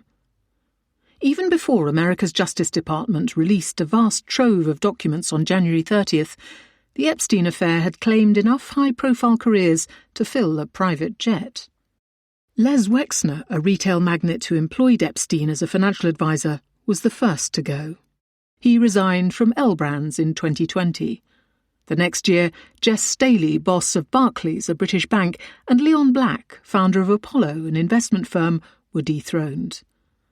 Some of the biggest names in commerce, from Bill Gates, co-founder of Microsoft, to Larry Summers, a former Treasury Secretary, have been tarnished. Their ranks will surely grow as lawyers, journalists and social media addicts pore over Epstein's emails. On February 4th, the chair of Paul Weiss, a white shoe law firm, joined those resigning from their posts over revelations of their ties to Epstein. What many of the defenestrated have in common, apart from various levels of bad judgment, is membership of an elite at its zenith between the 1980s, when Epstein left Wall Street to work as a fixer and tax advisor, and 2019, when he died in an apparent suicide. Epstein attracted powerful people because he knew so many of them. Yet this dynamic also created a single point of failure for a singular elite. Meritocracy made them powerful, global markets made them rich, and now Epstein is making them reviled. This core of global titans was already under threat. Trust in big business, and by implication those in charge of it, has collapsed. A record 43% of those surveyed by Gallup, a pollster, say they have very little faith in it. No great mystery why. The twin ideals of free markets and globalization have received a bad rap since the financial crisis of 2007-09, perhaps the only event to end more careers than Epstein. Efforts since by elites to appear more normal, such as their embrace of the ESG craze, have had the effect of making them seem even stranger. The Epstein affair could not have been better designed to embarrass big-shot globalists. Some will be most alarmed by the group's moral turpitude, or at least how comfortable they were around it. The boss of DP World appears to have made arrangements for a Russian masseuse employed by Epstein to visit a hotel in Turkey. The logistics firm's website boasts that he was the Middle East's first He-for-She champion, a gender equality programme run by the United Nations. DP World has not responded to a request for comment. Others will be dismayed by a compromised relations between businessmen and politicians. While a British government minister, and shortly before embarking on a lucrative consulting career, Peter Mandelson appears to have shared sensitive information with Epstein about the Eurozone crisis and advice on how JP Morgan Chase might lobby the British government. The bank declined to comment. Public opinion is less tolerant of hypocrisy than of sex scandals or corruption, which is why anger over the Epstein affair will not be evenly distributed. Those atop corporations known for flaunting their social conscience, or who have proudly denied their connection to Epstein, are most squarely in the firing line. Figures like Donald Trump or Elon Musk, whose authority has never rested on piety, can continue to shrug off the association. Even the publication of millions of pages of Epstein-related documents won't draw a line under the scandal. One reason is that although the Justice Department says its latest release satisfies the Epstein Files Transparency Act passed by Congress, many more files are still hidden. Whatever the law's demands, its political goals remain unfulfilled. Not good enough, was the reaction of Ro Khanna, the Democrat who wrote it. Another reason is that elites will do what they often do when their position is threatened: quarrel. The most interesting remarks at Davos last month were not Mark Carney, the Prime Minister of Canada, ruminating on the rupture between America and the world, but Scott Bessent, America's Treasury Secretary, illustrating the rupture within America's elite. He lambasted Gavin Newsom, the governor of California, for having a billionaire sugar daddy in Alex Soros. Mr. Soros is the son of George, an investor of great interest to conspiracy theorists, and Mr. Bessent's former employer. A weakened elite is also more vulnerable to populism. That's understood by Mr. Trump, who in recent weeks released a barrage of company-bashing orders. In January alone, he proposed a cap on credit card rates, a ban on share buybacks by defence contractors, and changes to healthcare funding that have spooked the big insurers. Each of these policies is more bark than bite, but Mr. Trump's willingness to attack even his supporters within the elite is an illustration of corporate America's unpopularity. What makes the Epstein affair so explosive is that so many who spun in its orbit are still in power. Epstein's correspondence reads like a who's who, which has gathered only a thin layer of dust. But as those embroiled in the tawdry affair are scorned, ostracised, or in some cases locked up, a new business elite is getting ready to take their place. It has vices of its own. The worldviews of the upcoming stars of finance and technology are often inspired by the effective altruism movement, a sort of utilitarianism for millennials that's even more perplexing to ordinary people than the liberalism of the Ancien Régime. And the designs for society of Silicon Valley's AI labs promise more radical changes than globalization ever wrought. Meanwhile, plenty in the MAGA universe have relaxed attitudes to corruption. The most important lessons of the Epstein elite's messy end are moral. But let it also serve as a warning to whoever replaces them.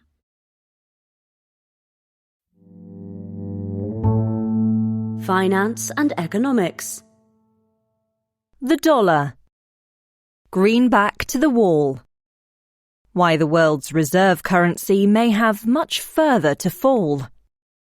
Confidence, especially international confidence, is a fragile flower, warned William Treiber, a long-serving Federal Reserve official, to colleagues on the central bank's rate-setting committee in 1961. We must be constantly alert to conduct our monetary and fiscal affairs so that we provide no basis for those abroad to raise questions regarding the ultimate soundness of the dollar. The Federal Reserve and the Treasury Department are the stewards of the dollar at home and abroad. Kevin Warsh, President Donald Trump's pick to lead the Fed, will become one of the currency's most senior custodians, if he is confirmed by the Senate, to succeed Jerome Powell in May. Foreign exchange markets have already reacted to the news of his possible appointment. Despite his recent dovish talk, Mr. Warsh's earlier advocacy for higher interest rates helped arrest the slide of the dollar, which has declined in value by about 10% since the beginning of 2025. The strength of the dollar and America's international credibility are not one and the same, but they are linked, and perhaps increasingly so, by the appeal of America as an investment destination. Mr. Warsh will inherit a climate of nervousness overseas about dollar-denominated assets, whipped up by American belligerence towards its allies, and Mr. Trump's upturning of decades of trade liberalization. In the 15 years since Mr. Warsh last served on the Fed's board, the structure of foreign-owned investments in America has shifted dramatically. Investors have piled into risky assets, leaving the greenback more vulnerable to a spate of weakness driven by American underperformance and slapdash policymaking in Washington. The declining weight of dollar-denominated assets in foreign exchange reserves held by central banks around the world has often been cited as evidence that the currency's global role is dwindling. That share has dropped from a high of 72% in 1999 to 57% today. Rich world currencies, including the Australian dollar, Canadian dollar, and Japanese yen, have picked up some of the slack. Central banks have hoarded gold too, out of fear of geopolitical ructions and American sanctions. But foreign exchange reserves are a shrivelling proportion of the demand for dollars abroad.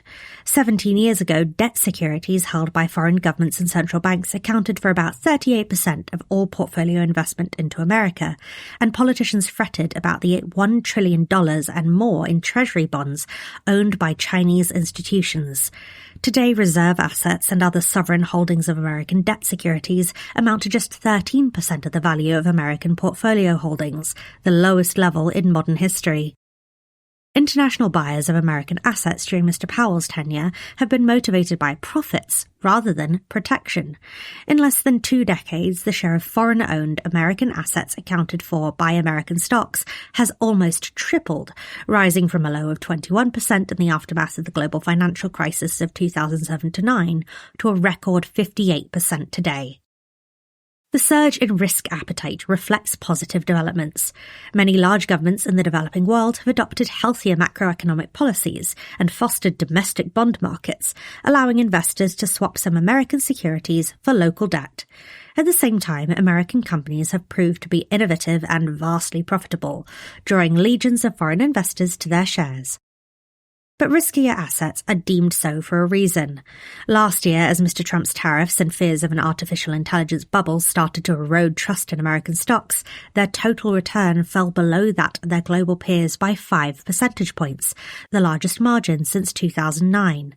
The Magnificent Seven, a bundle of gargantuan technology stocks that have led the American market for years, have largely flatlined for the past 4 months. Software stocks have tumbled, and emerging market equities are on a roll. Investors are beginning to take the prospect of a longer period of American underperformance more seriously than they have in years. They are no longer seeking refuge where they used to. For decades, investors have piled into treasuries when markets are distressed, earning them the status of safe haven. But in April, after Mr. Trump announced his wall of tariffs, long-term treasury yields rose even as stocks sold off. The same happened again in both October and January, during tariff-related wobbles. It is hard for treasuries to be safe havens when the American government itself is driving the turmoil. In the language of a horror movie, the call is coming from inside the house. Only a small number of investors have properly rebalanced away from America. Since the beginning of 2025, we have reduced our holdings in US government bonds in several tranches, says Pablo Bonengo of Electa, a Swedish pension fund with more than $150 billion in assets. He explains that what motivated the decision was reduced predictability of America's policy, its large budget deficits and growing national debt. Others have doubled down on their bets. Diego Lopez of Global SWF, a data provider, notes that foreign investors still seek opportunities in America that they cannot find elsewhere. In 2025, the firm estimates, such investors piled $132 billion into American assets, nearly double the total for 2024. Even excluding the single largest deal, the Saudi purchase of EA Games, a video game company, overall sovereign investment into America hit its highest level in the last 6 years, during which the firm has published such data. Such indicators mask a worrying trend, however. Although most investors still hang on to their American holdings, many are trying to cover their unhedged exposure to dollars. That process, which involves selling greenbacks, mechanically drives down the value of the currency. Hedging activity surged in April when Mr. Trump announced his shockingly high tariffs. Flows into American exchange-traded funds tell the same story. Last year, foreign investors piled into hedged funds but snubbed unhedged ones. Hedging may accelerate this year.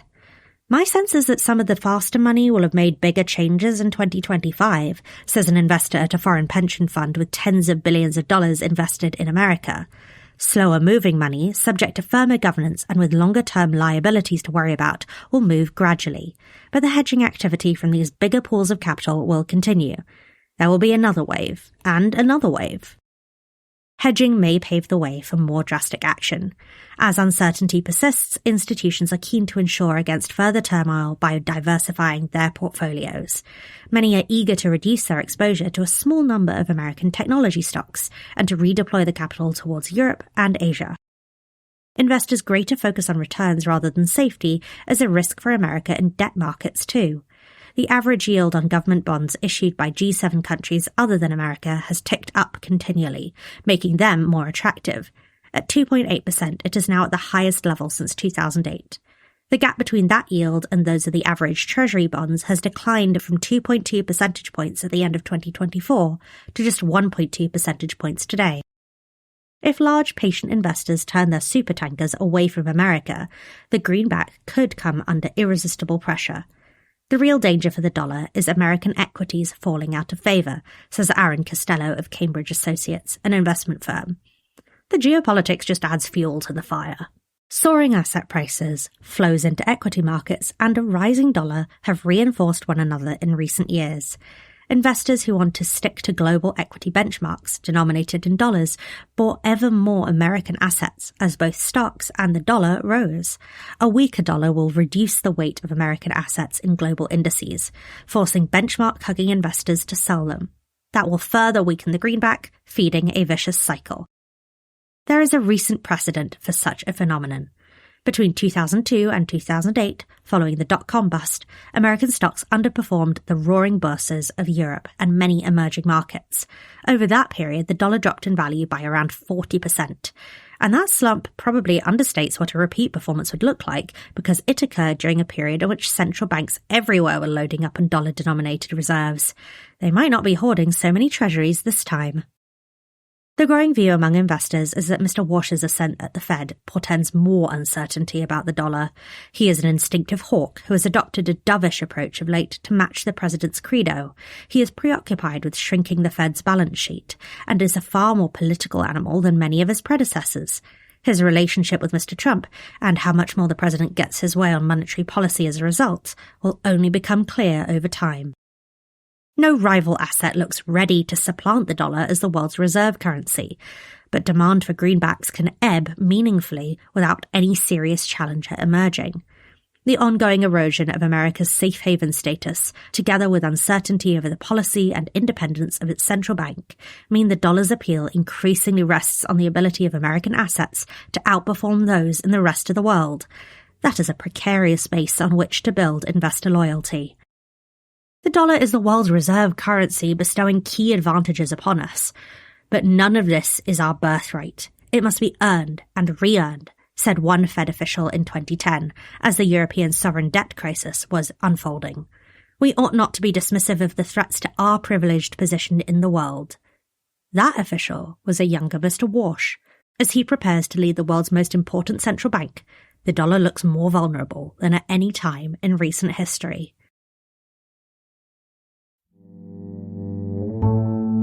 Finance and economics. Stock listings.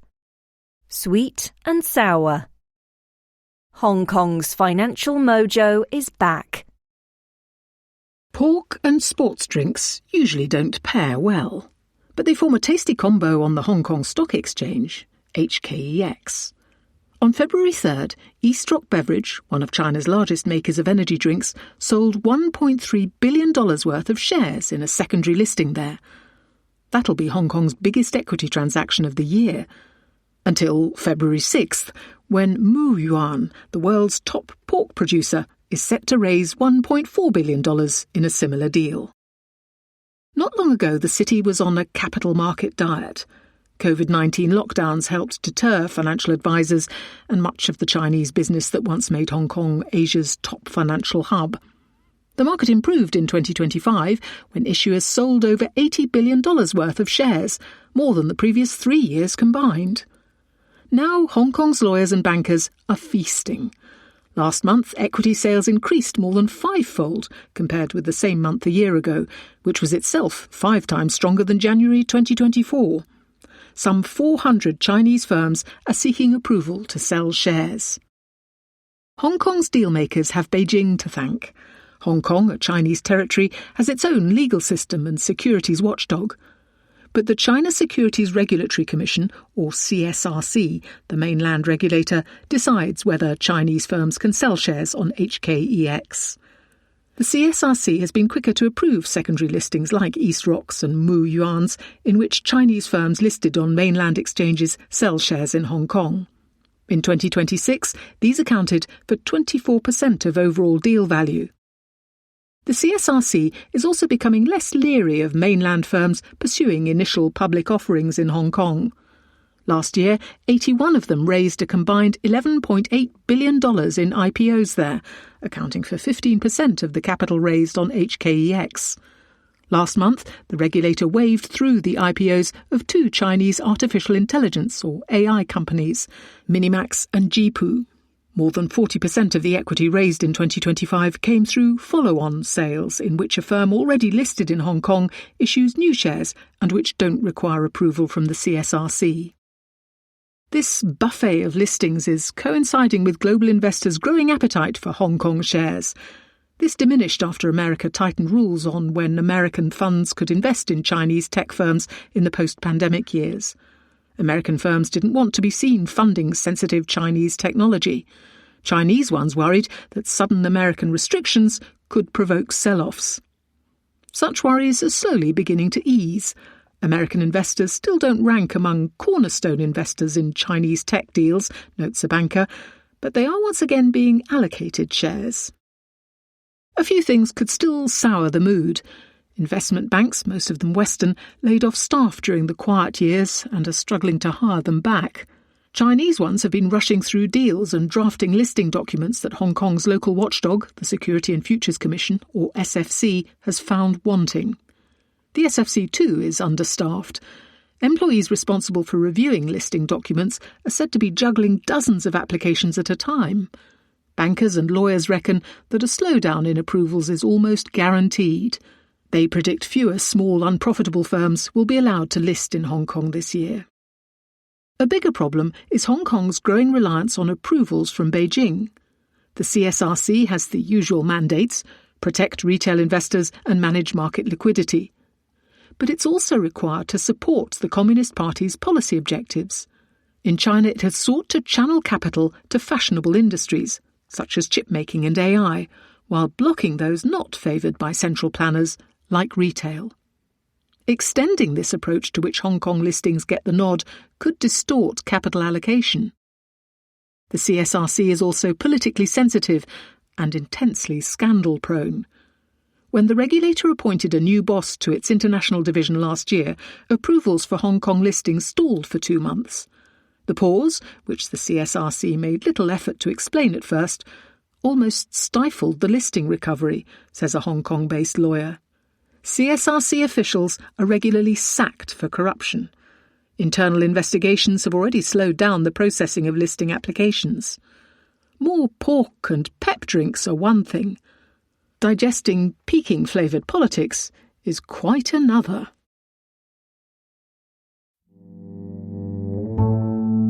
Finance and economics. Peak tariff. Fall of duty. Uncle Sam's tariff take may go downhill from here. For the past year, Donald Trump's tariff mania has shaken the world economy. Firms and governments have been forced to contend with an ever-shifting patchwork of levies, deals and exemptions. Threats have been made and withdrawn, most recently against various European countries over Greenland and against South Korea over its supposed failure to implement a trade deal with America. A looming Supreme Court decision may force yet another pivot if the justices rule against Mr. Trump's use of emergency economic powers to impose a tax, which is ostensibly the job of Congress. All the drama notwithstanding, the tariffs are beginning to look less volatile in another way.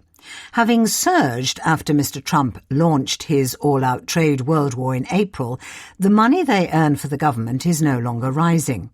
Before Mr. Trump's second term, America was collecting about $8 billion to $9 billion a month in tariffs, plus associated taxes and fees. By October, it was snatching a bit over $30 billion, equivalent to about 1.2% of GDP if sustained for a year. Takings have levelled off since. January's haul was the lowest since September, after seasonal adjustments. One way to pull in more money would be to ratchet up tariff rates, but that works only up to a point. The 145% levy on Chinese imports Mr. Trump slapped on at one time in April amounted to a trade embargo, and no imports means nothing to tariff. Even less prohibitive levies come at a cost to America's economy. Yale University's Budget Lab estimates that 15% of the money earned from Mr. Trump's duties is cancelled out by lower tax revenues elsewhere, owing to slower GDP growth. Mr. Trump has recognised this, at least implicitly, by regularly backtracking on his threats. He did so in May with China and last month with Europe after his Greenlandic ambitions rattled markets.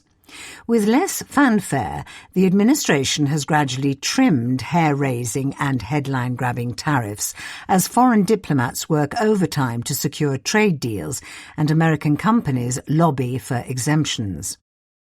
Another reason to expect tariff revenues have peaked is the Supreme Court. The bulk of Mr. Trump's tariffs were, unusually, put in place using the International Emergency Economic Powers Act, IEEPA, which covers trade restrictions in cases of national emergency. The President has argued, dubiously, that trade deficits constitute such a crisis. In November, his lawyers got grilled by the justices during oral arguments. Betting markets now put the probability the court will rule this use of the IEEPA constitutional at just 30% or so. Although Mr. Trump has other legal authorities to wage his tariff war, none is as sweeping. A ruling against his levies would no doubt create a clunkier tariff system and a less lucrative one. The behaviour of businesses, too, implies a lower tariff take from now on. Expecting higher levies, many firms stocked up madly in early 2025. That let them dial down imports for a while after the tariffs hit. That strategy has run its course. Surveys suggest firms' inventories are falling. Some importers have thus been pleading with foreign suppliers to lower their prices, which lowers the taxable value of the goods they bring in. Others are looking for other ways to avoid the levies. Less scrupulous businesses may try to obscure the source, value, or category of imported goods. In December, an executive at a plastics company pleaded guilty to falsifying country of origin declarations to skirt tariffs on Chinese goods in 2021. Although the Department of Justice is beefing up tariff policing capabilities, it is unlikely to catch all rule breakers.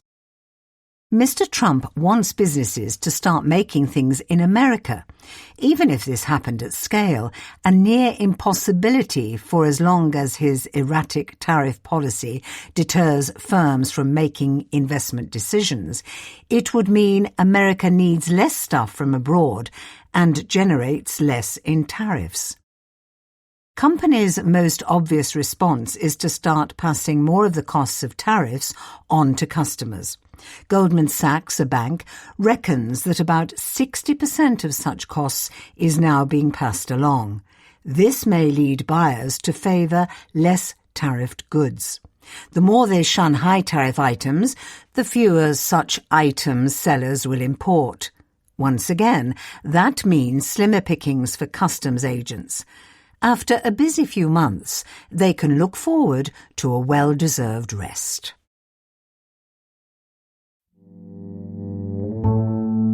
Finance and economics. The economics of adverts. Big Tech's $700 billion question. Are digital ads really recession-proof? The biggest worry in Silicon Valley is that the artificial intelligence boom turns out to be a bubble. Yet beneath the surface, another risk looms. Digital advertising, which accounts for a large and growing share of Big Tech's revenues, is looking less recession-proof. Having shrugged off the previous two downturns of their short history, in 2008-10 and 2020, digital ads are likely to take a serious knock when the next one eventually hits. In a typical year, American businesses spend 1 to 2% of GDP on advertising. Big Tech has come to dominate this market, as well as markets abroad, having sucked advertising dollars from newspapers, TV and radio. Digital channels now account for around 60% of worldwide ad spending, excluding China, up from 30% in 2017. America's tech titans gobble up 4/5 of this $700 billion pie, which is set to grow by a further 10% or so this year. Ads account for virtually all of Meta's revenue, $200 billion last year, most of Alphabet's, just over $400 billion, and a growing slice of Amazon's. Analysts reckon it sold nearly $70 billion worth of ads in 2025, nearly double the figure 3 years earlier. Even Microsoft and Apple have multi-billion-dollar ad sidelines. About 30% of the quintet's combined sales come from selling ads, and a similar share of profits. In the pre-digital age, this was a cyclical business. Ad spending boomed when the economy was strong and crashed when it was weak. A paper published in 2008 by Barbara de Leersneder of Tilburg University and colleagues examined the market in many countries. It suggested that cycles in advertising spending were about 40% deeper than in the economy as a whole. In 2012, Robert Hall of Stanford University found that during a downturn, firms cut ad spending faster than their sales drop. The cyclicality made sense. Advertising was discretionary, not essential. Its benefits were uncertain. In downturns, executives preferred to preserve cash over building future demand. Cost-cutting was also contagious. Once a few big companies slashed marketing budgets, rivals often followed, lest they appear reckless to their boards and investors. Big tech bosses think that digital advertising is different. Last year, Mark Zuckerberg, chief executive of Meta, described his company as well-positioned to navigate macroeconomic uncertainty. In the second quarter of 2025, at a time when the trade war had raised expectations of a recession, Google's ad revenues rose by 10% year-on-year. Many investors in big tech argue that its advertising offering could even benefit from a recession, as firms large and small desperately try to drum up custom. The economics of digital advertising are certainly unique. In the old days, ad buyers paid up and hoped their customers glanced at the newspaper spread or stayed on the sofa during the break. These days, you might only pay when someone actually clicks on a link. Once, you would have no idea of your ad's impact. Now, businesses can track their customers' spending choices in real time. With AI, targeting and tracking are bound to become even more efficient, and the cost of creating ads could decline to nearly nothing. If businesses come to see digital advertising as a cost of doing business rather than fuzzier brand building, pressure to cut during downturns may diminish. Yet there are reasons to doubt the digital ad men's upbeat pitch. One is history. Pundits have a long record of claiming that a new form of media had made advertising dollars recession-proof, only to be disproved by a subsequent downturn.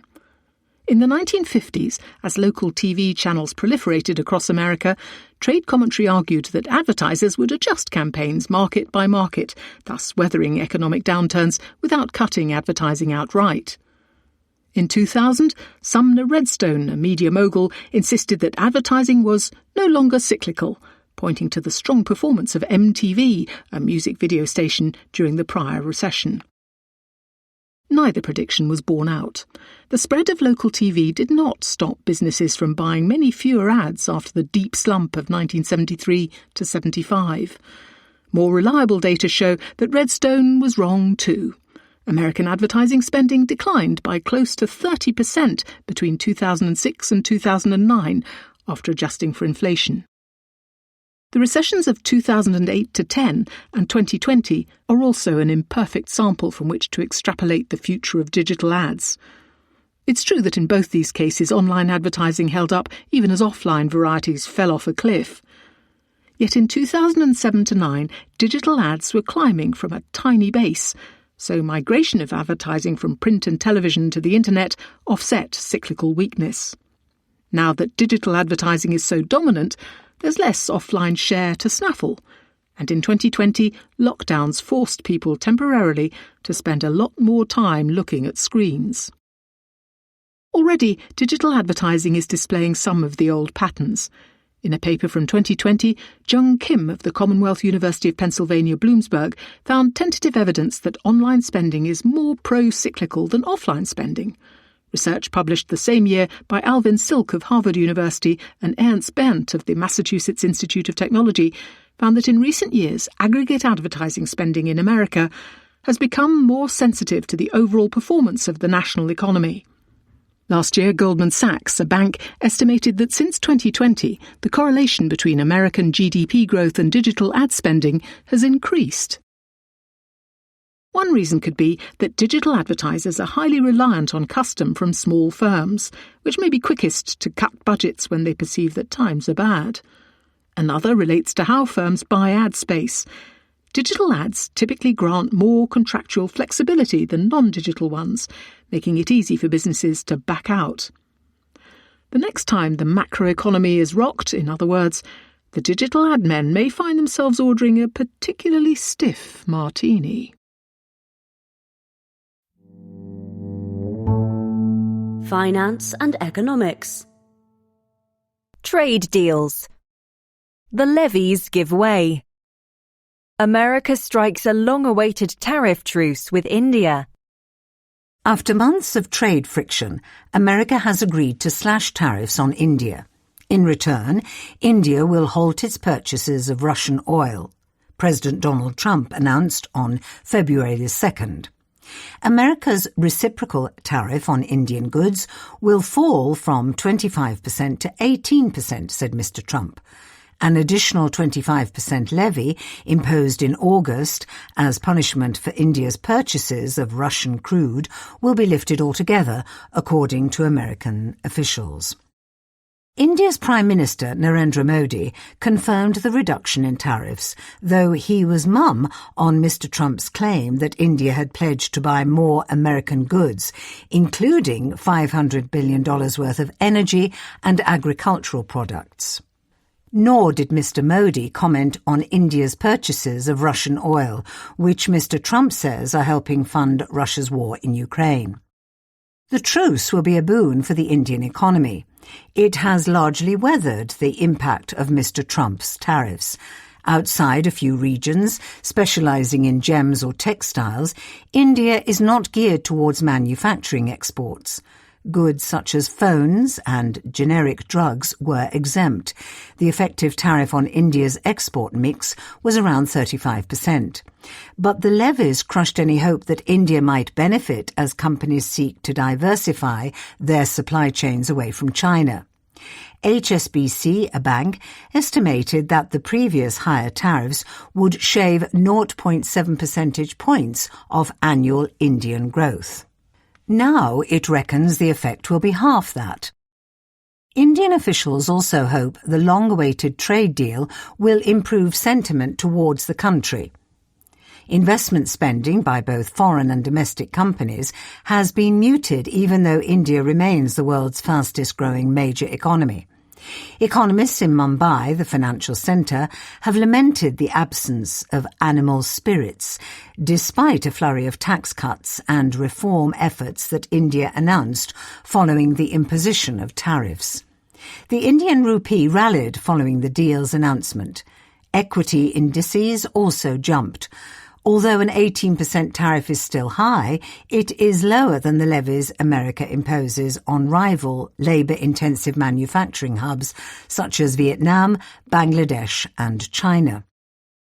America's relationship with India has fluctuated during Mr. Trump's second term. At a meeting in Washington in February 2025, Messrs. Trump and Modi discussed plans to expand trade and deepen economic ties, but negotiations stalled. And then came the tariffs. Tensions were further inflamed by Mr. Trump's claim that he had brokered a peace between India and Pakistan following a conflict in May. Indian officials say America played little role. Only lately have relations improved. The new American ambassador in New Delhi, Sergio Gore, is credited with taking the edge off since his arrival in January. Mr. Trump may also fear being left behind.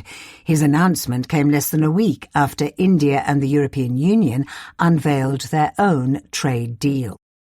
Mr. Trump's bombastic claims are unlikely to be realised.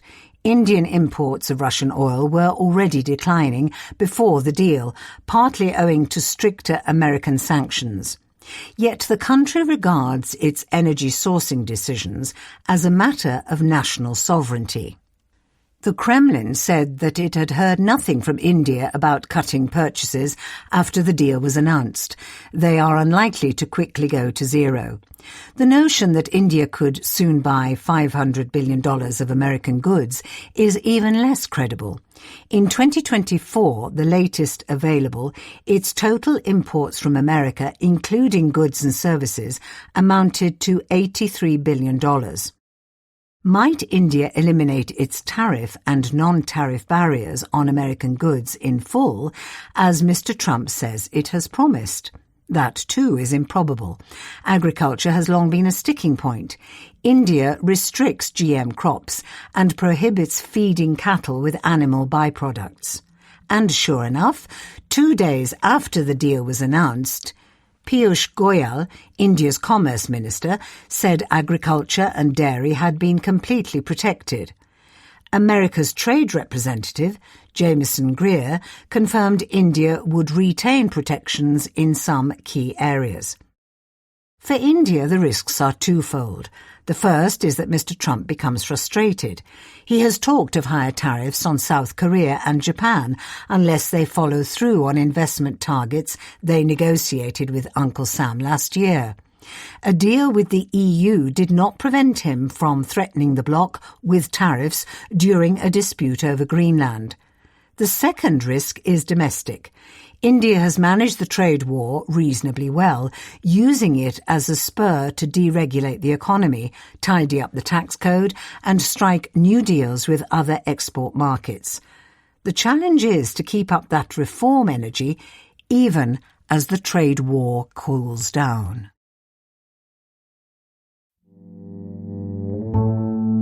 Finance and economics. Buttonwood, where bulls continue to run. There is a lot more to emerging markets than sell America. For much of the past 20 years, emerging markets, or EMs, have seemed doomed never to emerge. The world's up-and-coming economies were supposed to offer daredevil investors a shot to outsize returns, the chance to profit from superior growth of middle-income countries as they caught up with rich ones. Sure enough, the IMF reckons that emerging and developing economies, on average, have increased their output faster than advanced ones every year this century, often by several percentage points. Yet, after a terrific boom in the 2000s, their stock markets had, until recently, generated lousy returns. It took until 2021 for MSCI's index of EM shares to reattain its peak from 2007, only quickly to crater again by over 40%. Now EM stocks are soaring once more.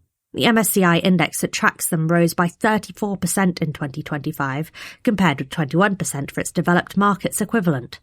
With this year barely a month old, EMs are already up by another 9%. Currencies from the Mexican peso to the Malaysian ringgit have surged against the dollar. The returns of local currency EM bonds have trounced those of risky, high-yield American or European debt. Can the stellar run continue? A big part of the answer depends on what happens next with the dollar. Since the late 1960s, when the Bretton Woods system of fixed exchange rates began to fall apart, the greenback has been through 4 major bear markets. Each time, note analysts at Bank of America, EM stocks have roared. Their recent success has come as, once again, the currency strength has waned. So far, measured against a basket of its rich world peers, it is only 11% below its high point of 2025, a mild dip compared with the fall of 41% between 2002 and 2008. If traders carry on dumping dollars, EM assets have much more to gain. Though the governments of emerging economies increasingly borrow in their own currencies, especially in Asia, plenty still have hefty dollar-denominated debts. A weaker greenback makes those cheaper to service and repay. All else equal, it should also give a boost to international trade priced in dollars, such as commodity exports. And capital flowing out of America has to flow somewhere. The average portfolio allocation to EM stocks of active fund managers is close to its lowest in 2 decades, making such assets an obvious choice for those looking to diversify. Yet the bull case for EMs does not rest solely on the sell America trade continuing. To see why, consider 3 reasons for even the most ardent America First investor to give them a look: the stock's cheapness, their resilience, and their potential to benefit from global growth. Cheapness is the most obvious draw. True, EM shares look pricey compared with their own history. At 13 times expected underlying earnings for the coming year, they have rarely been dearer. This valuation nevertheless represents a 40% discount to that of America's S&P 500 index. America's tech giants might well mint extraordinary profits from artificial intelligence, but so too will firms in China, South Korea and Taiwan. Investors buying a broad basket of EM stocks can bet on the same trend for a far lower price, and with more diversification in case AI disappoints. What is more, in the event that a shock knocks the world economy off kilter, EM's a far better place than they once were to cope with it. Middle-income countries across Latin America and Asia have spent decades building stronger institutions, amassing foreign exchange reserves and empowering their central banks. Their resilience was on full display when prices surged globally in 2022, and many raised rates well ahead of the Federal Reserve and the European Central Bank, successfully reducing inflation. Investing in EMs remains riskier than betting on advanced economies, but much less so than it used to be. In fact, the global economic backdrop looks about as close to EM's sweet spot as it could be. The IMF forecasts global GDP to rise steadily in 2026, albeit more slowly, with EMs outpacing rich economies by 2.4 percentage points. America's Federal Reserve is poised to cut interest rates further, but few fear a recession. In other words, things look not too hot and not too cold, ideal for encouraging investors to deploy capital in places that are a bit riskier, but that will also probably grow a bit faster and generate higher returns. It would certainly help if Donald Trump, America's president, gave investors yet more reasons to shun American assets. But regardless, EM's bull run may only be beginning. Finance and economics. Free exchange. Warshonomics 101. Untangling the ideas of Donald Trump's Fed nominee. Few consider the Federal Reserve to be an all-singing, all-dancing body. But Kevin Walsh did manage to talk a fellow Fed governor into belting out a musical number at his first meeting in 2006.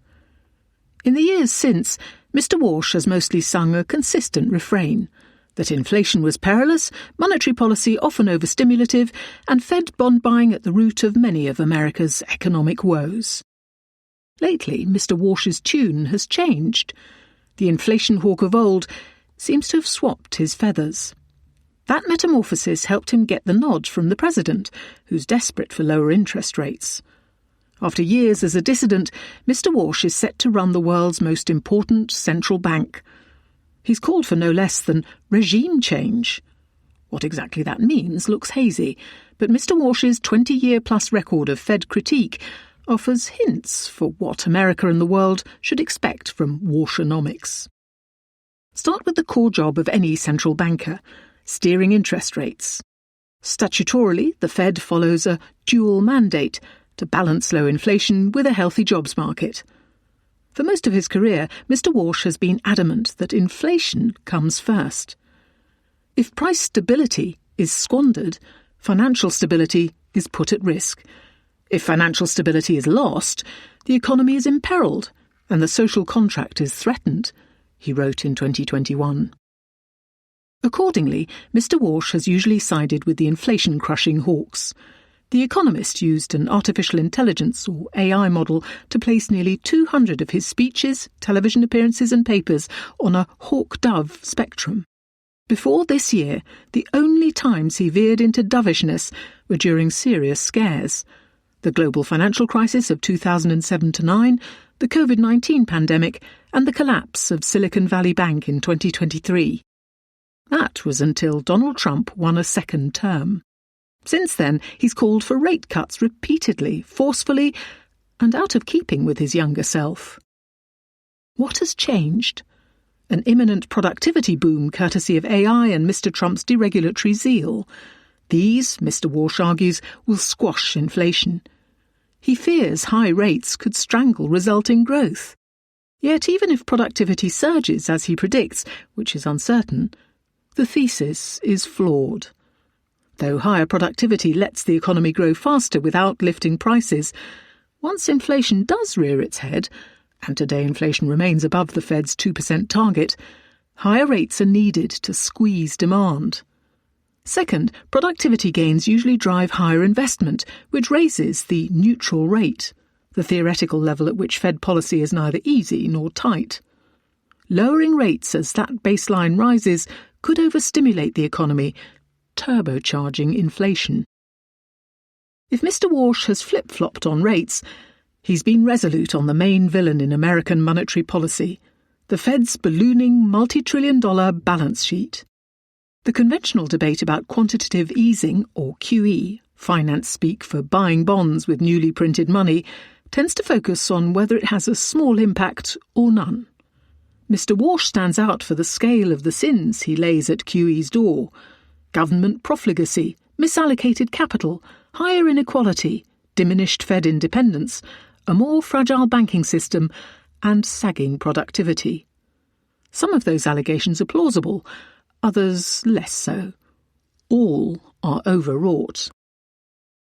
To reduce the imprint on the economy he believes QE to have left, Mr. Walsh wants to shrink the Fed's balance sheet. That goes against the Fed's recent decision to end quantitative tightening, shrinking the balance sheet by letting holdings mature. Were Mr. Walsh to begin offloading bonds, the immediate effect would be to lower prices and push up yields. Those yields determine key interest rates in the economy, including those of mortgages. Mr. Walsh's plan would be to offset those rises by cutting short-term rates. The upshot would be a steepening of the yield curve as the gap between long-term borrowing costs and short-term ones widens. Getting the balance right would be a delicate dance, not least because the effect of Fed purchases on bond yields is uncertain. Should he succeed, another issue would emerge. The mirror of the Fed's bond holdings are the reserves held by banks, which the Fed issued to buy the bonds in the first place. Since the financial crisis, those reserves have become the main tool for setting interest rates. Leave too few reserves, and the market for overnight bank borrowing could become chaotic, repeating, on a bigger scale, the repo liquidity crunch of 2019. Then there's the most naked dimension of the regime change that Mr. Walsh proposes: remaking the Fed itself. The bank has made mistakes in recent years. It was caught off guard by the post-pandemic surge in inflation. Some of Mr. Walsh's criticisms, such as the notion that central banks should steer clear of politicised terrain such as climate change and racial justice, are sensible. But others are questionable. Mr. Walsh has accused the Fed of being too reliant on data in general and too wedded to antiquated government statistics in particular. But without credible figures to track the economy, all that's left is unfalsifiable speculation on future productivity booms and similar conjectures. And the private providers of data he's promoting are still a long way from superseding official ones. Just ask stock markets, which still surge or sink on payroll or inflation releases.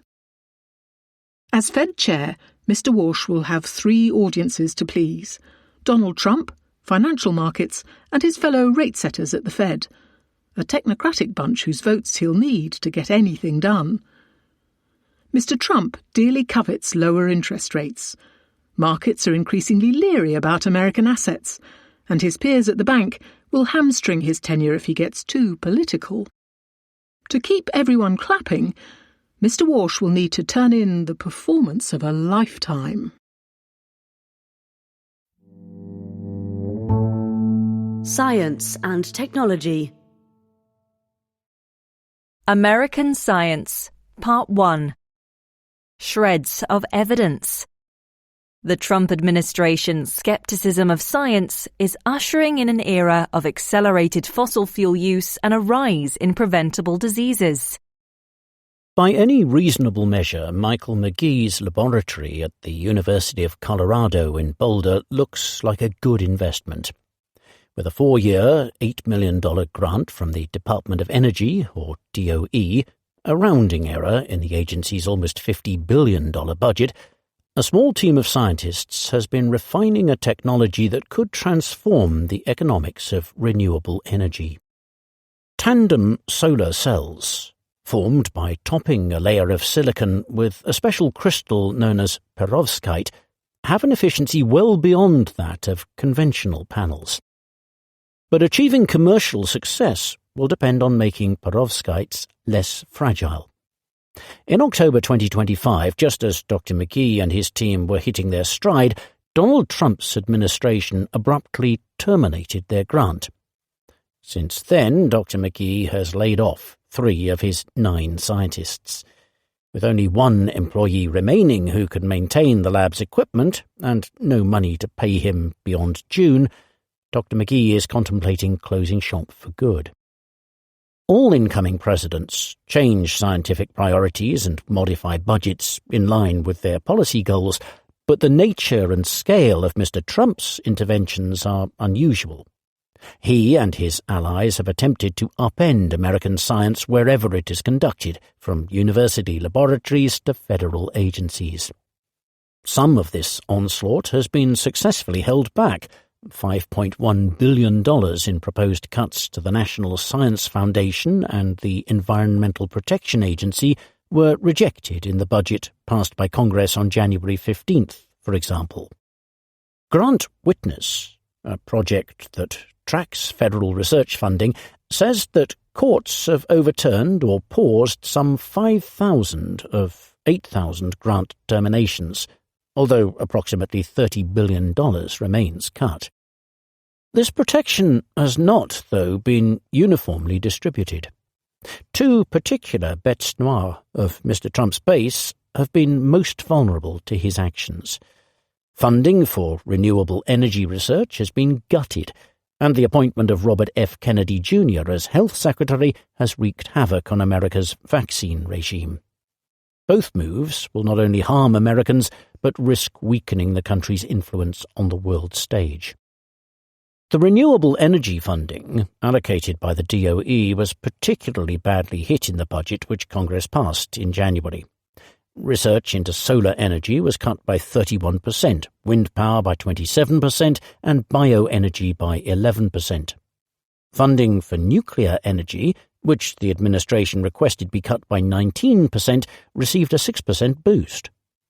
At the same time, investment in coal research, and not just to reduce emissions, swelled by 260%. 3 months earlier, the administration had cancelled another $7.5 billion of DOE research funding, which included Dr. McGee's grant. Russell Vought, the White House budget director, posted on X that these grants were all part of the Green New Scam funding to fuel the left's climate agenda.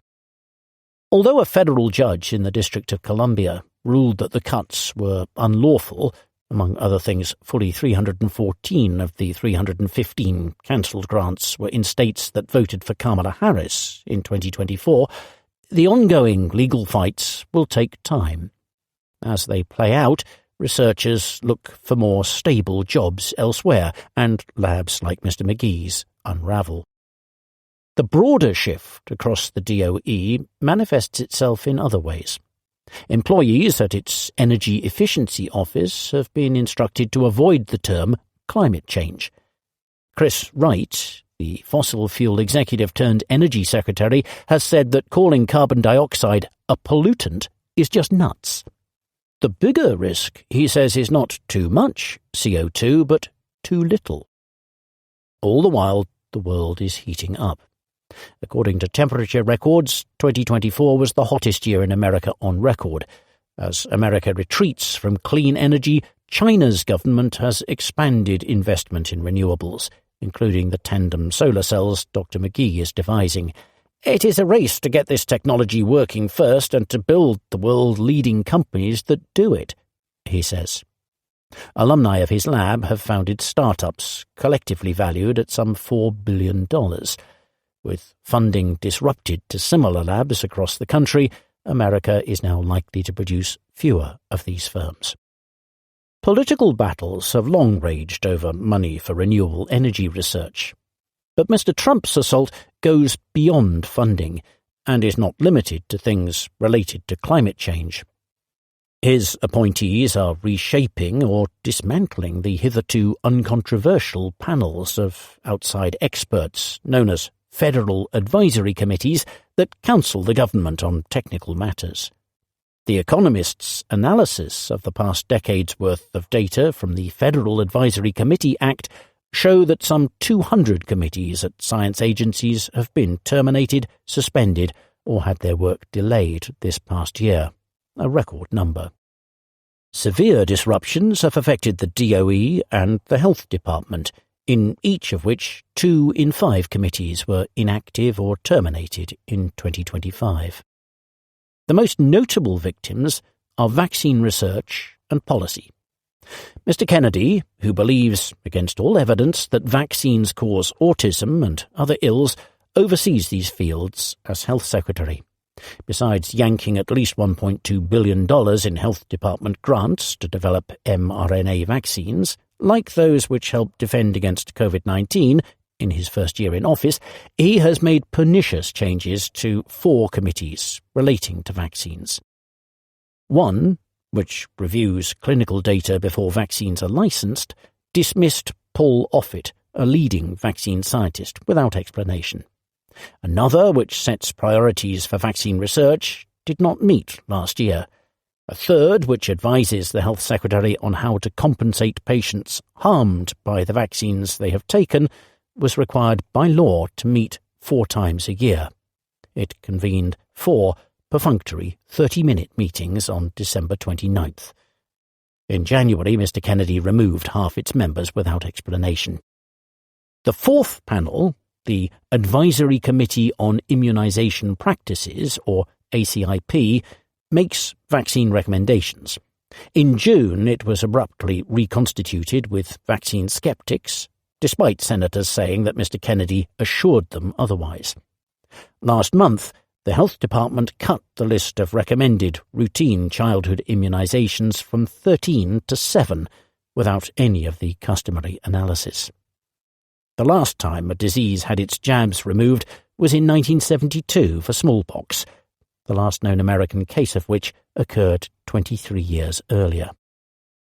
ACIP's priorities have become increasingly untethered from the scientific literature. In December, members proposed a working group to investigate aluminium, a common immune-boosting ingredient in vaccines and a frequent bugbear of anti-vaccine activists. Studies have found no evidence the metal harms children. This could be just the start. On January 22nd, Kirk Milhoan, a cardiologist who serves as ACIP's chair, told a podcast, "I don't like established science," adding that science is what I observe. He then cast doubt on the necessity of the polio and measles vaccines, which have prevented some 107,000 deaths in America since 1994. His rhetoric may already be taking a toll. America is experiencing its largest measles outbreak since 1991. The economic costs will accumulate. In 2019, researchers at Emory University estimated that responding to a single measles case can cost $142,000. Harder to estimate are the consequences of retracting funding for future treatments. mRNA vaccines, for example, could be transformative for those with ordinarily fatal cancers and help prevent the spread of future pandemics. At the World Economic Forum in Davos last month, the boss of Moderna, which developed an mRNA COVID jab, said it would invest less in clinical trials because of the administration's skepticism. The most troubling scientific consequence of the Trump era, however, lies beyond any one research area. The president has shown that expert panels and funding, like many other things over which the executive branch holds sway, can be wielded as a partisan cudgel. This may foster exactly the sort of mistrust of America's scientific bureaucracy that he and his allies have long harboured. This time, tragically, the mistrust would be justified. Science and Technology. American Science, Part 2. Climate of Fear. The administration's attack on climate data leaves Americans exposed. American scientists have historically been leaders in the collection and analysis of data on climate change. The longest-running observations of carbon dioxide concentrations in the atmosphere, for example, are collected at the Mauna Loa Observatory in Hawaii. The National Snow and Ice Data Center at the University of Colorado, Boulder, for its part, holds unique databases on the annual ebb and flow of sea ice at both poles. America also owns 58% of the roughly 4,000 Argo floats which drift at depth across the world's oceans, gauging their health before popping up to the surface every 10 days or so to broadcast their data home. These projects, and many more like them, are now under threat.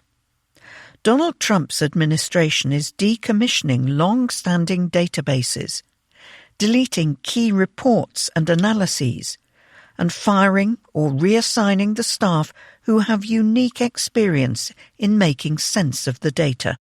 Such actions will make climate modelling harder.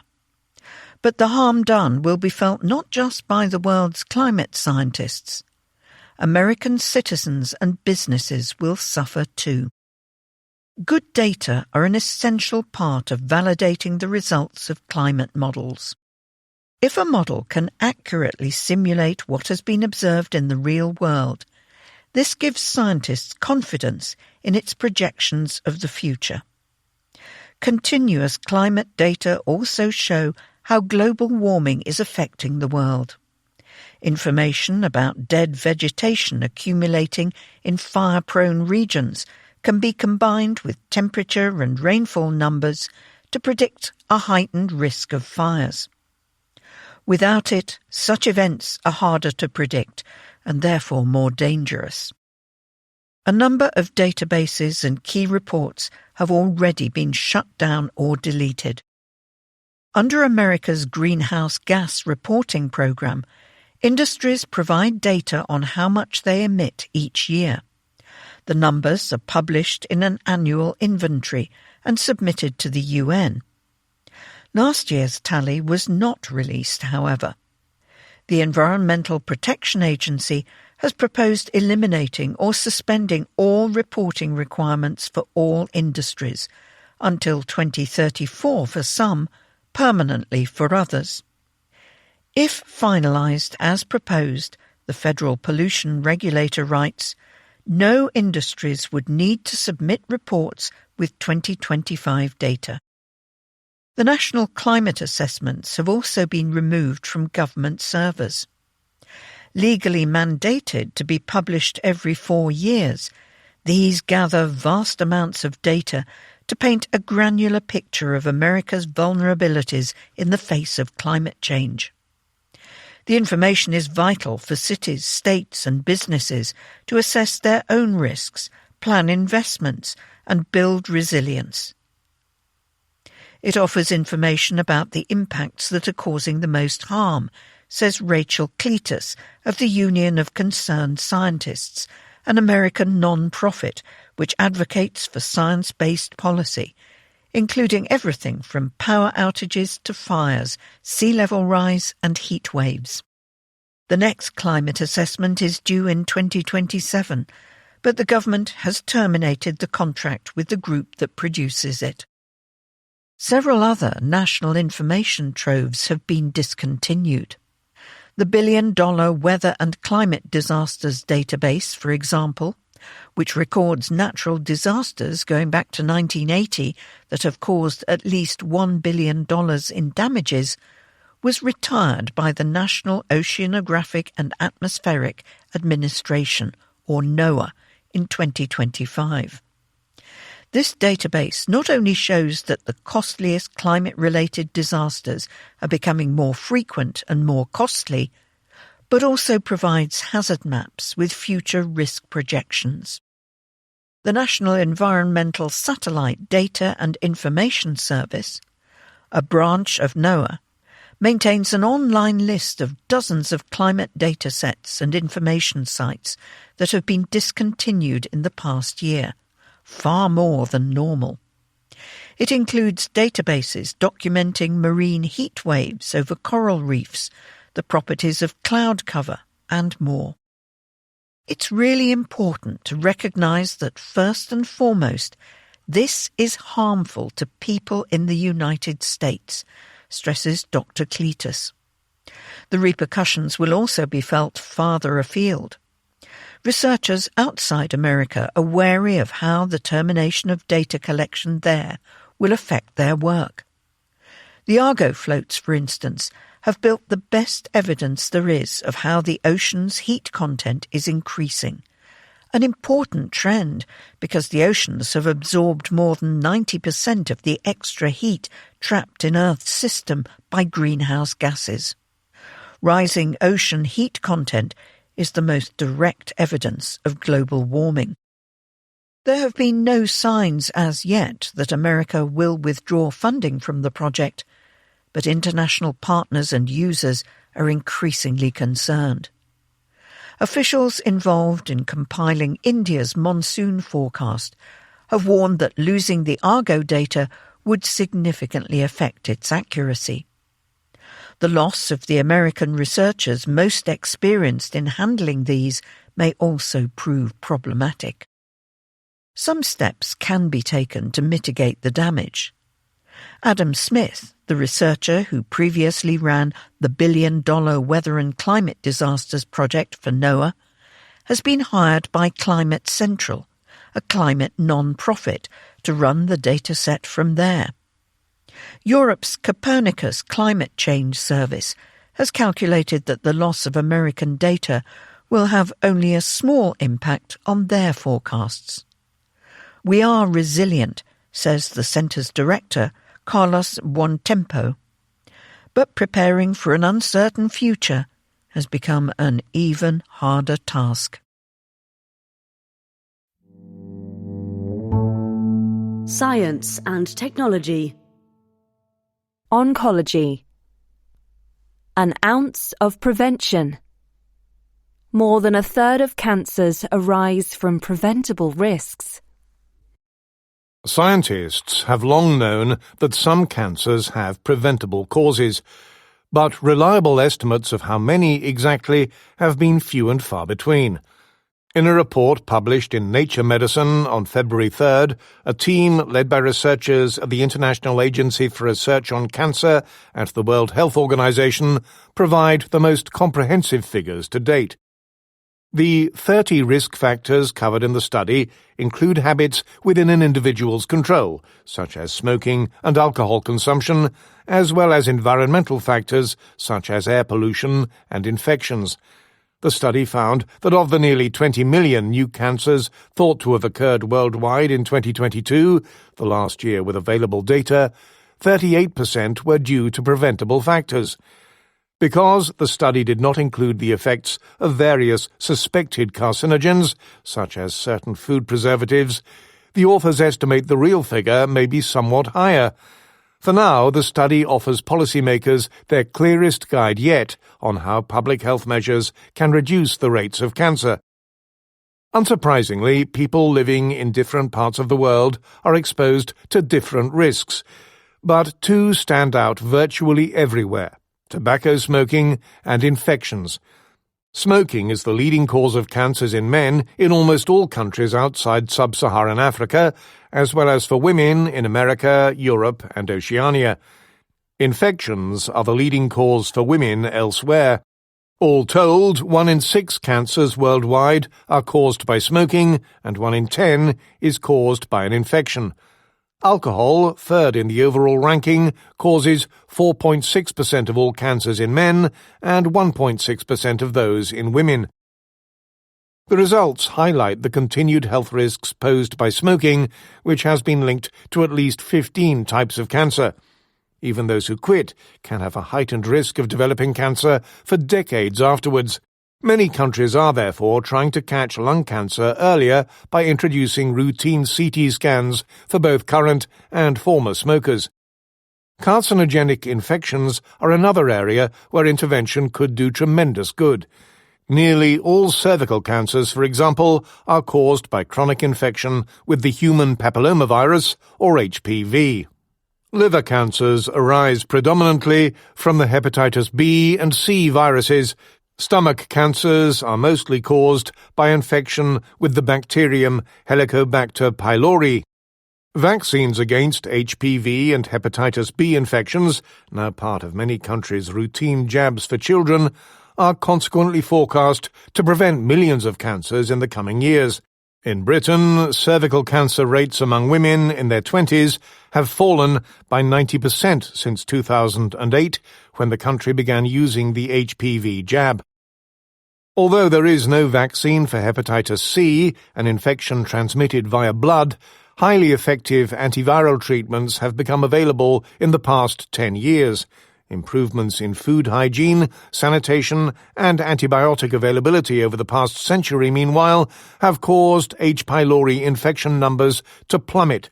These, too, exhibit great regional variability. Early life infection with H. pylori remains widespread in poorer countries, where stomach cancer is much more common. Although there is cause for optimism, some types of cancer remain far less amenable to prevention than others. The onset of cancers of the breast and pancreas, for instance, is mostly due to internal biological mechanisms that scientists have yet to untangle. For hope remains, however, that these too may one day join the ranks of cancers with mostly preventable causes. Science and technology. Well informed. Is green tea better for you than black tea? Both offer health benefits, but the case for green tea is getting stronger. After water, tea is the world's most popular beverage. Some drinkers may be attracted by its warmth on a cold day, others by the cobweb-clearing promise of its caffeine. But tea possesses health benefits too. For one, it contains L-theanine, an amino acid thought to boost dopamine and serotonin, brain chemicals that lift mood. Tea is also rich in antioxidants that researchers have linked to reduced risks of developing cardiovascular disease and dementia. Black teas such as Assam and Darjeeling account for more than 2/3 of consumption. Worldwide sales of green teas, such as matcha, however, have been steadily climbing in recent years, buoyed in part by reports that these may be healthier. But what does the science say? One striking paper was published in Molecules in 2019. Its authors analysed data on 3,349 individuals aged 50 and up. After adjusting for smoking, coffee consumption and other variables, they found that those who drank green tea scored higher than black tea drinkers on a successful aging health index that assigned scores for such things as body weight, health, and levels of physical and social activity. One reason for this might be their respective L-theanine content. Green tea contains nearly 28% more per cup than black tea does, a study found in 2016. In addition to promoting soothing brain chemicals, L-theanine has been shown by recordings of brain activity to amplify alpha brain waves, electrical oscillations that seem to sharpen mental focus without causing jitters. When consumed regularly, L-theanine seems to reduce stress and improve sleep. The benefits appear to increase with the daily dose, at least up to about 200 milligrams, roughly the amount in 8 cups of green tea. 2 studies bear this out. In one, published in Nutrients in 2019, 30 Japanese adults of all ages took 200 milligrams of L-theanine daily for 4 weeks. They also spent another 4 weeks on a placebo. In addition to increasing verbal fluency and cognitive function, the supplement significantly improved sleep and reduced symptoms of anxiety and depression compared with placebo, the researchers wrote. In another trial, reported in the Journal of Medicinal Food in 2021, 26 Japanese volunteers aged 50 to 69 were given a supplement with only half as much L-theanine. After just a single dose, they performed notably better on tests of memory and reaction speeds than participants who had popped a placebo. Green teas have also been shown to contain roughly a fifth more antioxidants than black ones.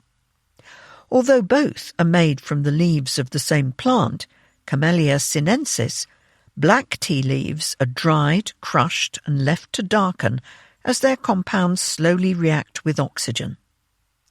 This oxidation converts many of tea's antioxidants into new molecules. According to a paper in the International Journal of Molecular Sciences in 2020, one antioxidant left behind in green tea eases inflammation and helps kill off damaged cells, possibly reducing risks of cardiovascular disease and cancers of the respiratory and digestive systems. Black tea is not without its own benefits. It is richer than green tea in beneficial compounds such as theaflavins and thearubicins. Theaflavins reduce the body's absorption of cholesterol, a fatty molecule that can contribute to arterial plaque, whereas both theaflavins and thearubicins protect cells from oxidative and inflammatory damage. By all means, make your next order a matcha, but do not chuck those black tea bags just yet.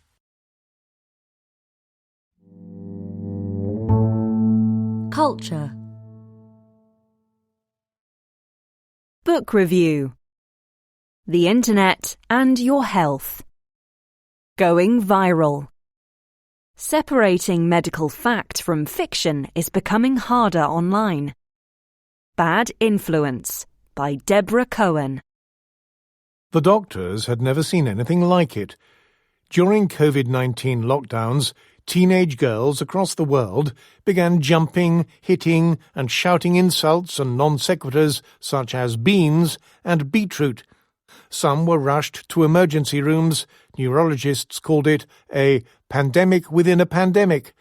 Parents suspected Tourette syndrome, which can manifest as repeated twitches. But it turned out these were not ordinary tics. They were TikTok tics. The girls had spent hours watching #Tourette and #Tic videos online. In 3 weeks in March 2021, views of videos on TikTok with those hashtags rose by 7% to a whopping 5.8 billion. Some of the girls were imitating what they had seen online to fit in with friends. Others had what doctors dubbed functional tics, a neurological disorder brought on by stress. One pediatric neurologist who had witnessed the sudden spike in patients started researching the phenomenon and discovered that online influencers were more likely to post videos with extreme tics to rev up user engagement. 2/3 of the most popular content creators were selling merchandise on their accounts, directly profiting from internet adult users. Commerce, entertainment, and wellness are colliding online, with huge repercussions for well-being. A new book by Deborah Cohen, a British journalist and trained physician, argues that the internet has hijacked our health. On YouTube, health videos have amassed more than 200 billion views, and people now Google medical questions hundreds of millions of times a day. AI will make the internet an even bigger part of wellness. A recent poll by Ipsos, a pollster, found that nearly 30% of British respondents get medical advice from large language models, or LLMs. Already 40 million people worldwide use ChatGPT for medical advice. A new feature can tailor responses based on users' medical records and fitness tracking apps. The benefits are clear. A few swipes and taps offers answers to questions you might otherwise have to queue at the doctor for, or be too embarrassed to ask. Yet Dr. Cohen is making people healthier. She calls out unfettered online advertising on social media and a wellness industrial complex comprising pharmaceuticals, tech, testing and supplement firms to argue that a global experiment in public health is being conducted online, which may be doing more harm than good. For every doctor who posts about medicine, there are more life coaches, health podcasters, and charlatans who spread quackery. Dog dewormer to cure cancer, or a coffee enema to detox your system. The Internet is changing health in three important ways. First, it is persuading people they are sick when they are not. Dr. Cohen analyzes the explosion of posts about attention deficit hyperactivity disorder, or ADHD, in recent years. ADHD is typically diagnosed in childhood, but between 2020 and 2023, there was a 400% increase in adults seeking diagnoses in Britain. Online users, including your correspondent, are often targeted by videos that shine a light on secret signs to look out for in adulthood. Influencers in scrubs ask questions like, "Do you struggle to finish a book unless it's something you're interested in?" Doesn't everyone? In 2023, an analysis of the most watched ADHD videos on TikTok found that less than 50% accurately reflected the symptoms. But by pathologizing ordinary behaviors, videos are more appealing and likely to go viral, which helps those who are selling ADHD tests and supplements. That points to the second change. The Internet has created a wild west of medical advertising. In nearly every country apart from America and New Zealand, it is illegal to push drugs to consumers. But online, adverts from regions with less regulation reach patients everywhere. Ads are not always easy to spot either. Some firms work with patient influencers who receive free drugs or payment in exchange for mentioning the company's name in their testimonies. Online content often targets the worried well, healthy people who are anxious about getting sick. It is often said that sex sells in marketing, but when it comes to health, anxiety does. Videos with titles like, "This common food is feeding your cancer cells," get millions of views. Or take testosterone replacement therapy, which has gone from a niche treatment to one lauded online as a fountain of youth and type of masculine fulfillment, used by people like Joe Rogan, a podcaster, and Robert F. Kennedy Jr., an American vaccine skeptic turned top health official. Some online clinics and adverts obscure testosterone's side effects, which range from awful, infertility, to awfully ironic, testicles can shrink.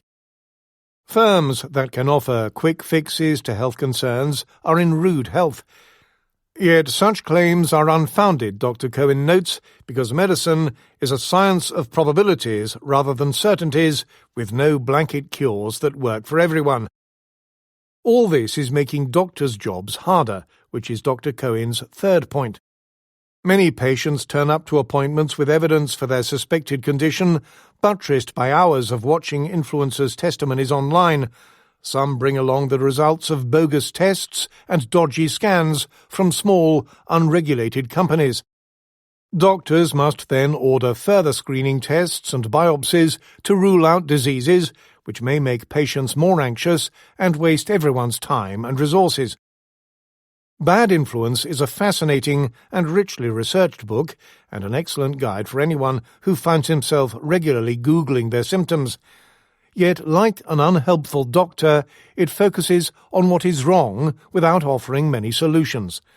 Dr. Cohen spends too many pages on the commodification of our health and too few on how digital medicine could be used to revolutionize bureaucratic health systems and improve efficiency.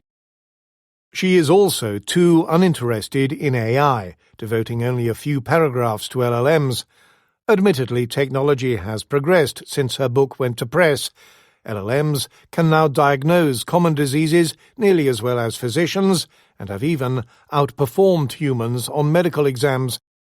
Yet AI also makes it harder to study the negative effects of digital healthcare, as conversations are private and impossible for outside researchers to monitor, unlike the trumpeted endorsements of influencers.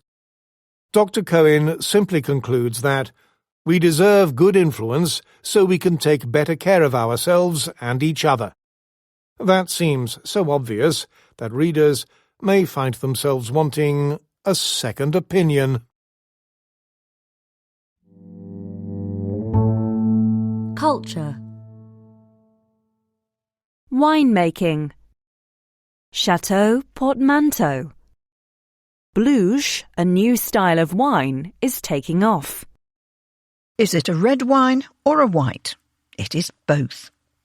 As its name suggests, Côte d'Armor Pinot from Christian Binner, a winemaker in the Alsace region of France, is a blend of two grapes, Pinot Gris, a white grape, and Pinot Noir, a red grape.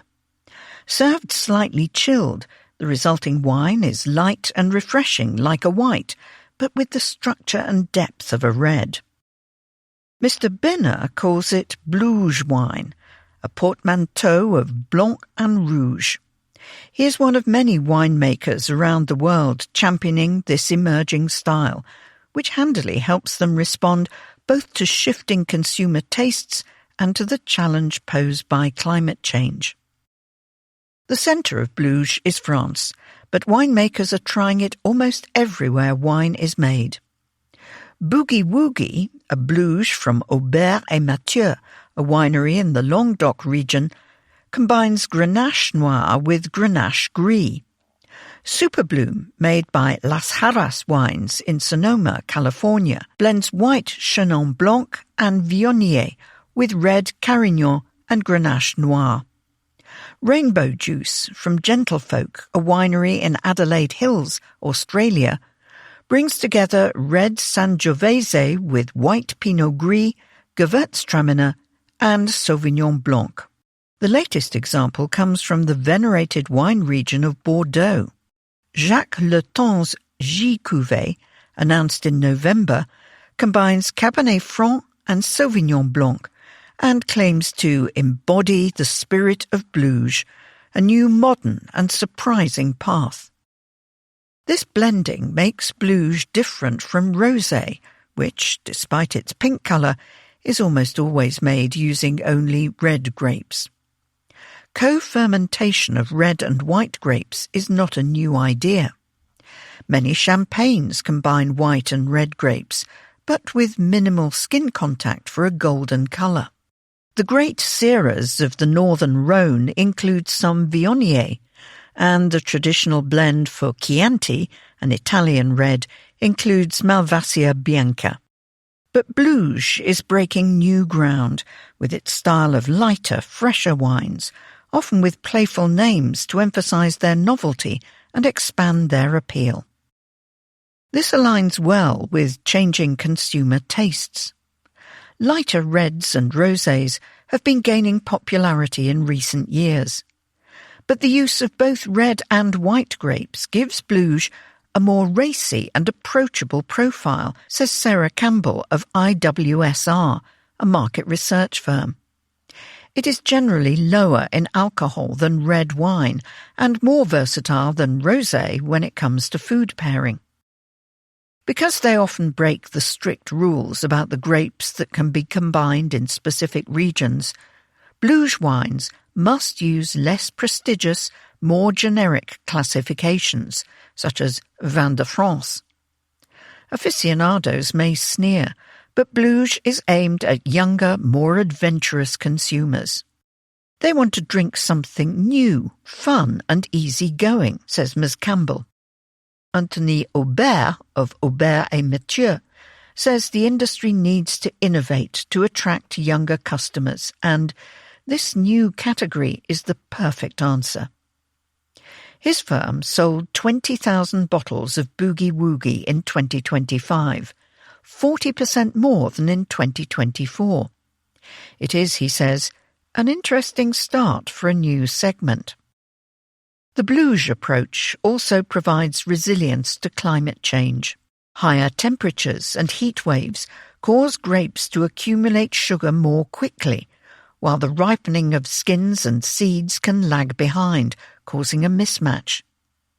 Harvest red grapes early to minimize sugar and keep alcohol levels down, and you may get bitter green tannins. Harvest later, and the tannins will be ripe, but the resulting wine will have high levels of alcohol, 15 to 16%, and a flabby lack of acidity. When white and red grapes are combined, however, the white grapes boost acidity and reduce alcohol levels.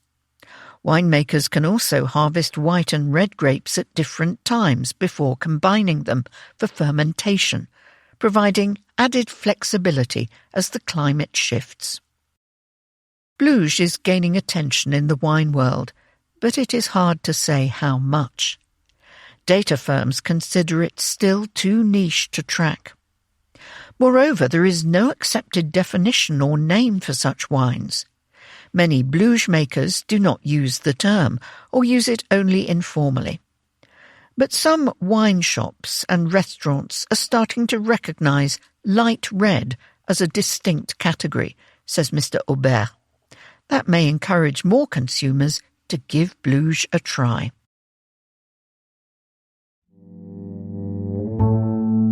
Culture. Backstory. The triumph of Travis Bickle. The anti-hero of Taxi Driver is as recognisable now as 50 years ago. Yes, we're talking to him, or at least about him. 50 years after Taxi Driver was released in February 1976, Martin Scorsese's sleazy masterpiece, a morality tale with a sketchy moral, routinely ranks among the greatest ever films. It is chiefly revered for two characterizations: of Travis Bickle, the deranged cabbie turned vigilante, played by Robert De Niro, and of New York. One has held up better than the other. Subway crime, berserk prices, rats. Today's New York suffers a range of urban blights. Watching Taxi Driver puts them in perspective. There was a sanitation strike in the summer of 1975 when the film was shot, and it shows. Unemployment and the murder rate were soaring. The population was shrinking. Municipal bankruptcy loomed. All the animals come out at night, Travis says in his noirish voiceover. His New York is overrun by drunks, druggies, strippers, child prostitutes, and stick-up artists. As with Dostoevsky's novels, several of which share Mr. Scorsese's theme of child abuse, you can't turn away but feel like scrubbing yourself clean when the story ends. After Travis slays 3 lowlifes in the gory climax, the camera surveys the carnage from above, as if passing divine judgment. Everything was worse in the 1970s, you may conclude, except for the movies. On screen, as in reality, New York contains multitudes. It is an abode of moonstruck lovers and greed-is-good financiers, hustlers and mafiosi, ghosts and their busters. Yet, for many film buffs, Taxi Driver, set in a neon-lit cesspit of vice and decay, is the supreme New York movie. Watch it closely, though, and it is less a portrait of a place than of Travis's febrile perception, refracted through his rain-slicked windscreen and crumbling mind. The shimmery surface of the metropolis is a mirror. Probably great cities always are. And the character it reflects is all too contemporary. Travis is a damaged Vietnam veteran, but his neuroses and contradictions are familiar in the atomized 21st century. Like lots of would-be moral reformers down the ages, he is transfixed by what reviles him. He loathes the Gomorrah of the East Village and Times Square, but hangs out in porno cinemas. Here's a man who would not take it any more, Travis declares. The it is partly himself. Above all, he's a loner. The yellow carapace of his taxi is a symbol of his isolation.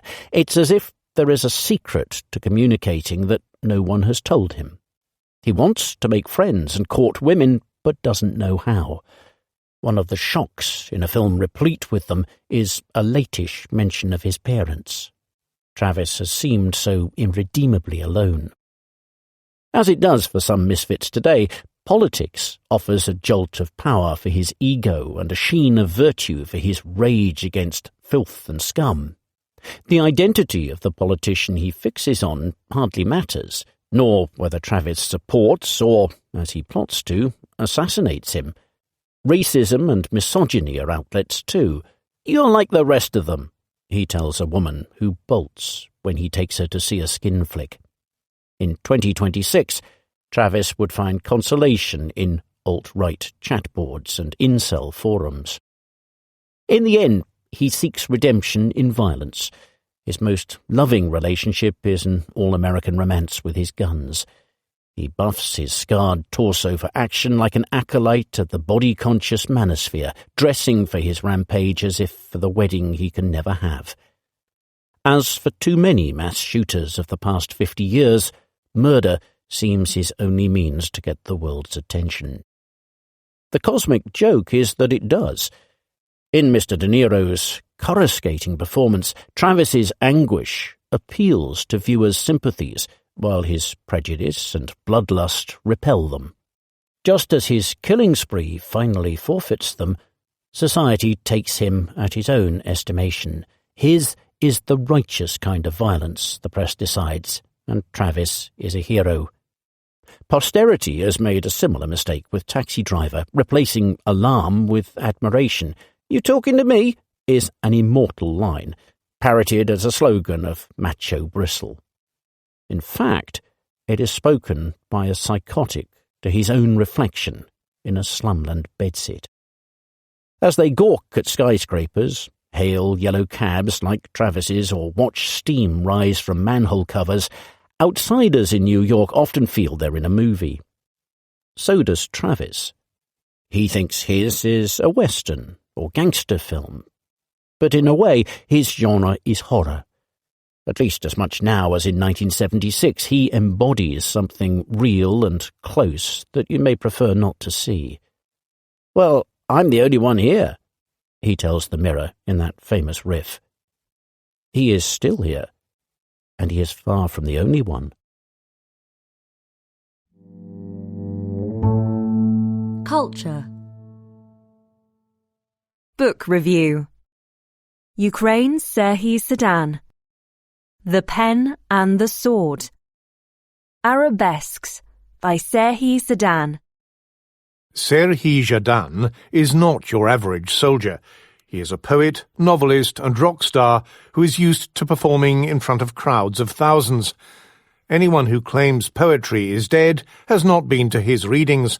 Some 4,000 people at a time have attended them in Kiev. After Russia's invasion in 2022, Mr. Sedan tried to help, evacuating children, securing medicine, but felt he could still do more. In 2024, he enlisted in the National Guard, joining a much-fated brigade known as Khatia. That cemented Mr. Sedan's status as one of Ukraine's most popular cultural figures, who embodies how the literary sphere has adapted to life at war.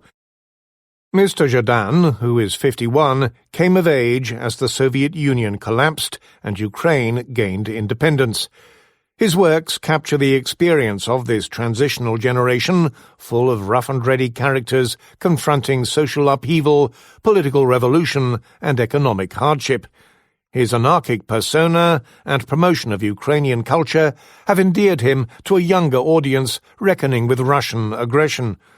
So, too, has his moonlighting as a frontman for Zhedan i Sobaku, Zhedan and the Dogs, a popular ska punk band. His cult status reflects modern literary celebrity with a Ukrainian twist, in a country where supporting the armed forces is both essential and existential. Mr. Sedan uses social media expertly to spread his art and activism. He posts poems, clips from gigs, and musings about intelligence networks on Facebook, Instagram, and TikTok, tapping into the growing popularity of video podcasts and hoping to boost the profile of his brigade. He set up Radio Khatia, a website that hosts discussions on military life and Ukrainian culture. Mr. Zhadan's interviewees have included Kirilo Budanov, Ukraine's former spy boss, and Ai Weiwei, a Chinese artist. But Mr. Zhadan also celebrates the everyman. Arabesques, a collection of his short stories, will be published in English in February. It elegantly describes ordinary people enduring war and offers a poignant portrait of Kharkiv, his hometown, which is only some 40 kilometers from Russia. His characters are civilians carrying on in eerily empty neighborhoods, volunteers driving aid to forgotten villages, and soldiers struggling to reconcile their lives at war with those they left behind. Mr. Zhadan does not describe any fighting, but the war permeates his pages and prose. Much is left unsaid. The dialogue is spare, the description of inner thoughts more detailed. The central theme of Arabesques is the fragility of intimacy and the struggle to protect it during war. That is true among husbands and wives, parents and children, and old school friends who barely recognize each other because of the trauma of fighting. Many aspects of everyday life lose their significance at war, Mr. Zhadan tells The Economist, but relationships become even more intensely important. The war has left Ukrainians highly sensitive, as if we've been bared of our skin, he says. The story collection points to the evolving nature of Ukrainian war writing. After the shock of the invasion, many Ukrainians turned to literature to cope with, and sometimes escape, reality. The number of bookshops rose rapidly. Readers were drawn to poetry and non-fiction, which gave an immediate account of the war. Authors who volunteered as soldiers have gained prominence. Some, such as Maxim Krivtsov, a poet-turned-machine gunner, were killed in action. Ukrainian publishers consider it essential to continue to support war literature, says Yulia Orlova, boss of Vivat, one of the country's biggest publishing houses, which has published more than 50 war-related titles since 2022. Mr. Zhadan concedes that both creating and appreciating writing about war can be exhausting. When the invasion ends, he thinks Ukrainian readers may well seek out more lightness in their books. But for now, the fighting rages, and Mr. Zhadan's tales give the world a sense of the toll. Culture. A gay hockey drama. Body check. Television's latest unexpected hit. Leading up to the opening ceremony of the Winter Olympics on February 6th, 2 actors served as torchbearers. They were perfect for the assignment. The ice hockey playing stars of Heated Rivalry, a gay drama showcasing rivalry on the ice and revelry in the bedroom, have already brought fire into the lives of millions of viewers. Jimmy Fallon, a comedian who interviewed Hudson Williams, one of the actors, compared female fans' reaction to him to that of famous musicians such as Harry Styles. Heated Rivalry first debuted on Crave, a Canadian streaming network, in late November, and has since become its most viewed original series ever.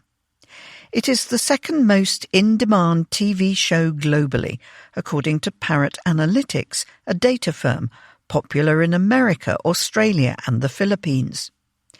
Even in Russia, which has repressive anti-gay laws, it is an underground sensation.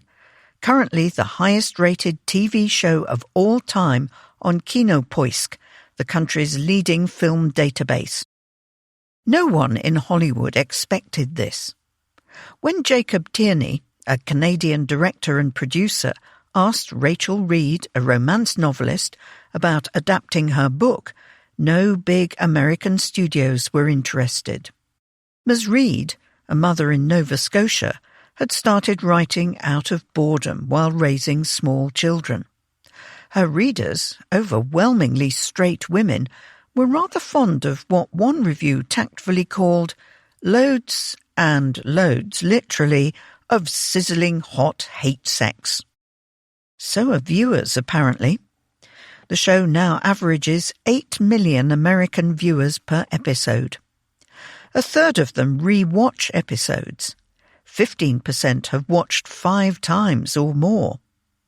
Professional hockey is even seeing a heated rivalry effect. On StubHub, a ticket resale platform, hockey ticket sales have surged 40% since the show's debut in America. In Asia, shows about men loving other men have long been popular among women. It is a newer phenomenon on screen in the West. In book publishing, male-male romance has become one of the fastest-growing romance subgenres. Whether on the ice or in the bedroom, women love cheering on characters as they score. Culture. Book review. Competition and Geopolitics. Of Doom and Gloom. Should globalists give up? The Doom Loop by Eshwar Prasad. Investors have sent gold, their traditional hedge against pandemonium, on a roller coaster ride. In European capitals, officials are pondering how to fight a trade war with America. Farther east, actual war rages between Russia and Ukraine. Multilateral institutions like the UN and World Trade Organization, which exist to prevent such conflicts, seem powerless. Even paragons of international integration seem to have given up on it. "We are in the midst of a rupture," said Mark Carney, Canada's Prime Minister, and the globalist, at Globalism's recent annual jamboree in Davos. This is a good moment, then, to step back and ask why things fall apart. In The Doom Loop, Eshwar Prasad, a professor of economics at Cornell University, offers a sobering answer. His book contends that changes to the balance of power between countries, the rise of China and India, the waning dominance of the West, have transformed the world economy into an engine for disorder.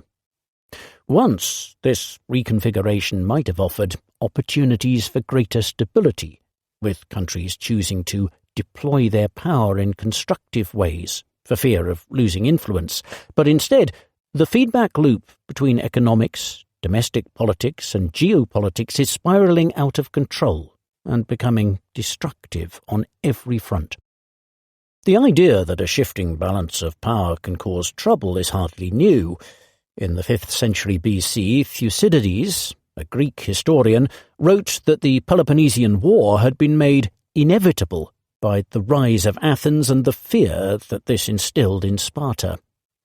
In a much-read essay, published in 2015, and book, 2017, Graham Allison of Harvard University considered whether this Thucydides trap might spark a war between America and China. He identified 16 instances over the past half-millennium in which a rising power had come to rival a ruling one, noting that 12 ended in war. Mr. Prasad's book is compelling because he takes things several steps further.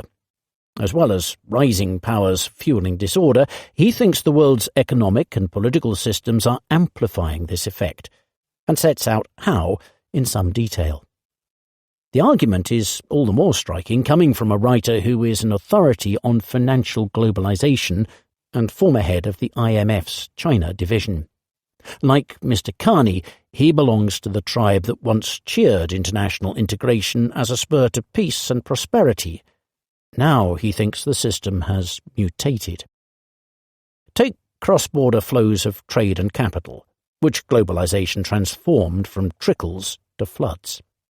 In theory, these ought to have improved relations between rival powers. American firms investing in China, after all, do not want their returns interrupted by diplomatic spats, so will lobby their government accordingly. In practice, as politicians have rattled their sabres, American companies have retreated from China and flows of trade and capital have begun to reorient along geopolitical lines. This does not only blunt business leaders' incentives to promote cordial international relations, If they benefit from government subsidies to build at home rather than abroad, or from tariffs shielding them from foreign competition, they have new incentives to encourage discord that might prompt more subsidies and tariffs. The book outlines several other doom loops lurking in various parts of the world economy. The race to replace the dollar as the global reserve currency or reduce its potency has led to an increasingly fragmented second tier of alternatives, such as the euro, yen and yuan, argues Mr. Prasad.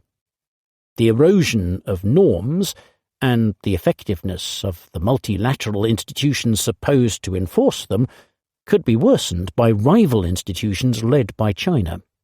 The choices for middle powers caught between America and China, such as India, vary only in their degree of bleakness. The transactional behaviour this encourages is hardly conducive to stable alliances. Underlying all this is an intriguing argument for an economist to make, that competition, normally thought to promote far better outcomes than unchecked monopolies in industries such as technology and healthcare, instead promotes chaos when applied to geopolitics. Warlords have known that since before Thucydides' time. The uncomfortable thing today is that, as Mr. Prasad writes, the idea that sharing power among many is beneficial is the animating force behind the democratic principles the West holds dear. Understandably, therefore, the book's weakness is that all the talk of doom makes for a lot of gloom. In other words, the doom loop is a thoroughly depressing read. Towards the end, Mr. Prasad gamely attempts some suggestions for how to dismantle the doom loops. They are mostly far-fetched and rosy ideas, including America and China ceasing to distort trade, governments trusting each other more, and the IMF treating strong countries as harshly as weak ones. The author is right that a world would be more stable in which institutions had rebuilt their credibility and governments were honest with citizens about the trade-offs their policies entail. But how realistic does that sound to you?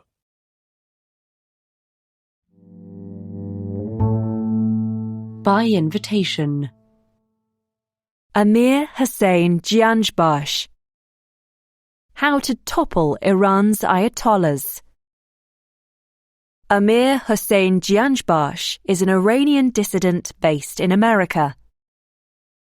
In the wake of a popular uprising and a crackdown that has left thousands dead, the big question in Iran is how the Islamic regime should be politically confronted. This question has been only sharpened by Donald Trump's warning that time is running out for Iran to negotiate a deal on its nuclear program. American intervention in Venezuela has promoted the idea of leadership change as an alternative to the more problematic policy of regime change. The unique institutional architecture of the Islamic Republic provides the Iranian people and the West with an opportunity to combine these two strategies. Iranians cannot expect any major change in governance while the institution of the supreme leader, known as Velayat-e-Faqih or guardianship of the Islamic jurist, exists. And the West can't expect the regime to shed its belligerence while this institution is at the center of decision-making in Iran. It is worth recalling that in the 47 years since Iran's Islamic Revolution, 9 administrations in the White House have tried all sorts of sticks and carrots to deal with the Islamic Republic.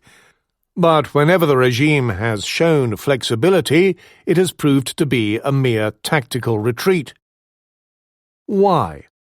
It is important to understand that the Islamic Republic is institutionally sui generis. It comprises 2 non-congruent subsystems whose interaction generates chronic instability and permanent disequilibrium, the state and Velayat-e-Faqih. The functional operation of one produces dysfunction in the other.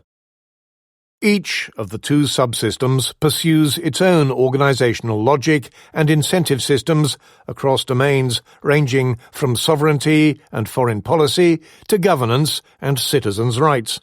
Any reform project that seeks to strengthen state institutions while preserving velayat-e-faqih fundamentally misunderstands the incompatibility of these logics and is doomed to fail. This incompatibility is evident in the political trajectories of those who attempted to act as statesmen within the Islamic Republic. All have eventually been neutralized.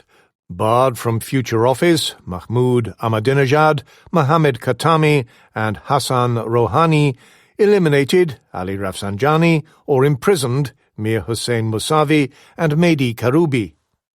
Time and again, the role has proved to be structurally incompatible with the ambitions and logic of velayat-e-faqih. The roots of this contradiction lie in the aftermath of the collapse of the monarchy in 1979. The dominant role of the Shia clergy in the anti-monarchical movement produced a fragile compromise between two sources of legitimacy: popular sovereignty, expressed through elections, and divine legitimacy, which in turn justified the enforcement of Islamic law. This compromise required two parallel hierarchies. One was a conventional, inherited state bureaucracy.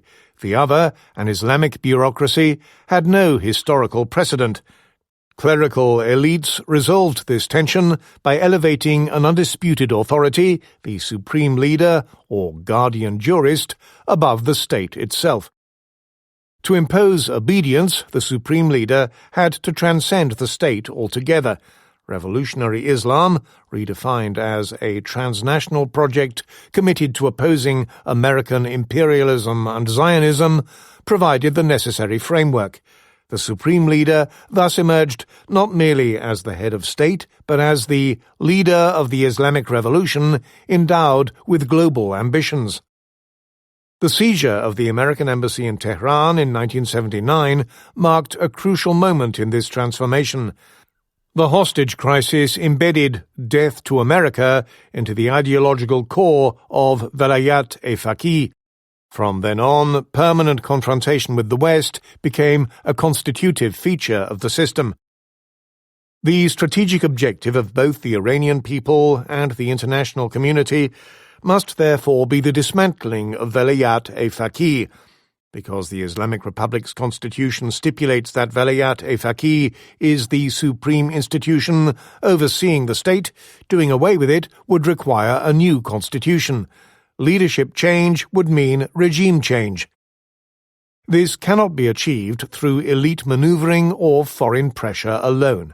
It requires national reconciliation among Iranians and the initiation of a political process leading to free and fair elections for a constitutional assembly capable of founding a democratic state. Despite the barbarous recent repression, the opposition remains more fragmented than ever. To shift the balance of power, a new type of coalition must be forged. Former adversaries need to unite under the banner "From Pahlavi to Mousavi." Reza Pahlavi, the exiled son of the late Shah, represents the prosperity of the Pahlavi era and total opposition to velayat-e-faqih. Meanwhile, Mir Hossein Mousavi, a long-detained opposition leader and former prime minister, has said publicly that he no longer thinks a system that gives the final say to a supreme leader is in Iran's interests. Now is the time to get behind Mr. Mousavi's recent call for a referendum to write a new constitution. The presence of Mr. Mousavi in a new coalition would reassure military and security personnel that the goal was an orderly change rather than civil war. Mr. Pahlavi's involvement would provide assurance to the international community that Iran's regional adventurism and nuclear dilemmas will not return. By bringing these two symbols of opposition together under inclusive slogans, such as protecting Iran's territorial integrity and respecting the ballot box, those seeking change could create a new national momentum to dislodge the guardians of the Islamic Republic. This double act offers the best hope for a new Iran, finally released from the suffocating grip of velayat-e-faqih. By invitation. Modi's Odyssey. India may be about to become one of the world's most open economies. New trade deals could make it a manufacturing powerhouse, reckons Arvind Subramanian. Can one of the world's most protectionist economies become one of its most open? Can a country that has consistently failed to exploit its vast pool of unskilled labor to build a strong manufacturing sector reverse that failure? The cheery answer today is, India might be about to make such a leap. In our recent book, A Sixth of Humanity, Independent India's Development Odyssey, Devesh Kapoor and I posed two puzzles. First, why India, despite the cost, continued to embrace inwardness. Second, why, despite rapid economic growth since 1980, it failed to achieve structural transformation, specifically in creating a large, competitive manufacturing-based export sector. Both of these puzzles might find an answer this seismic week. India has just negotiated the mother and father of all free trade agreements with the European Union and America, respectively.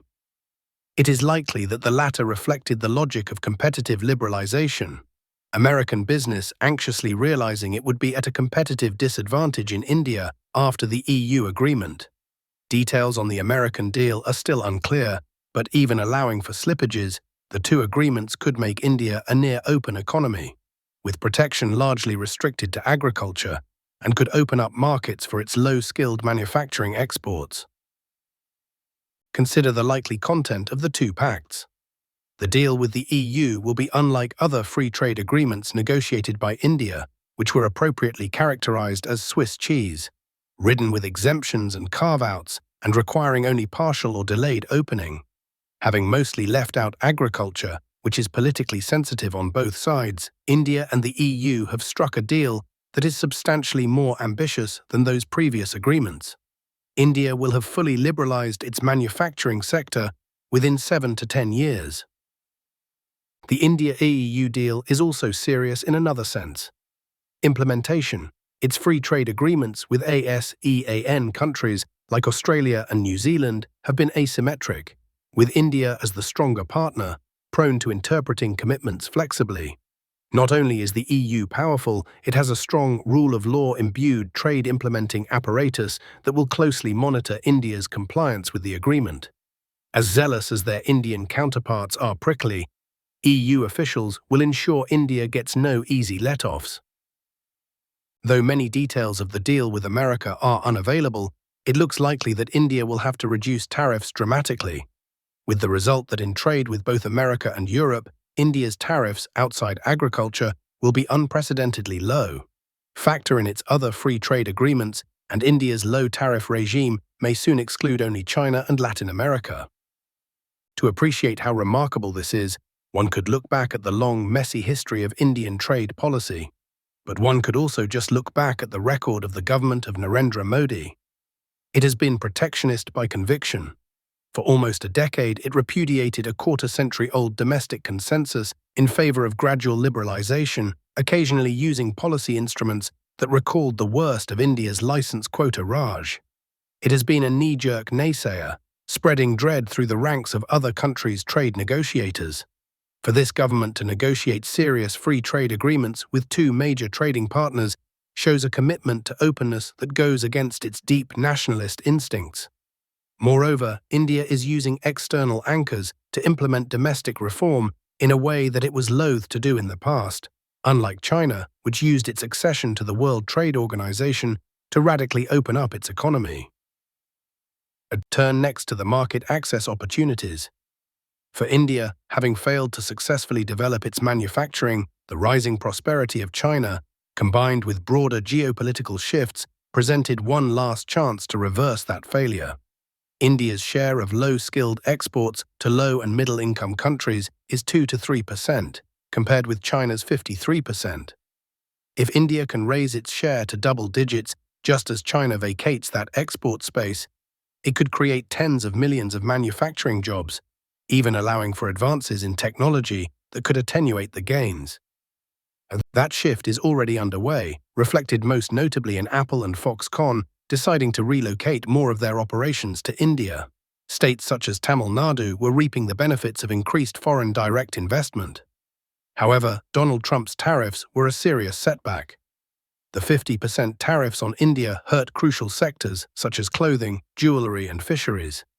But their impact was felt more keenly as possibilities forgone, namely the flood of capital fleeing China that, because of the tariffs, is taking longer to reach India or is diverted away from it. An entire development strategy was under threat, with the two agreements, China Plus One, the business strategy of supplementing Chinese suppliers with those from at least one other country, is back on the table for India. The substantial disadvantage that India suffered in the European market relative to Vietnam, Bangladesh, and other poorer countries, about 10% higher tariffs, will now be redressed.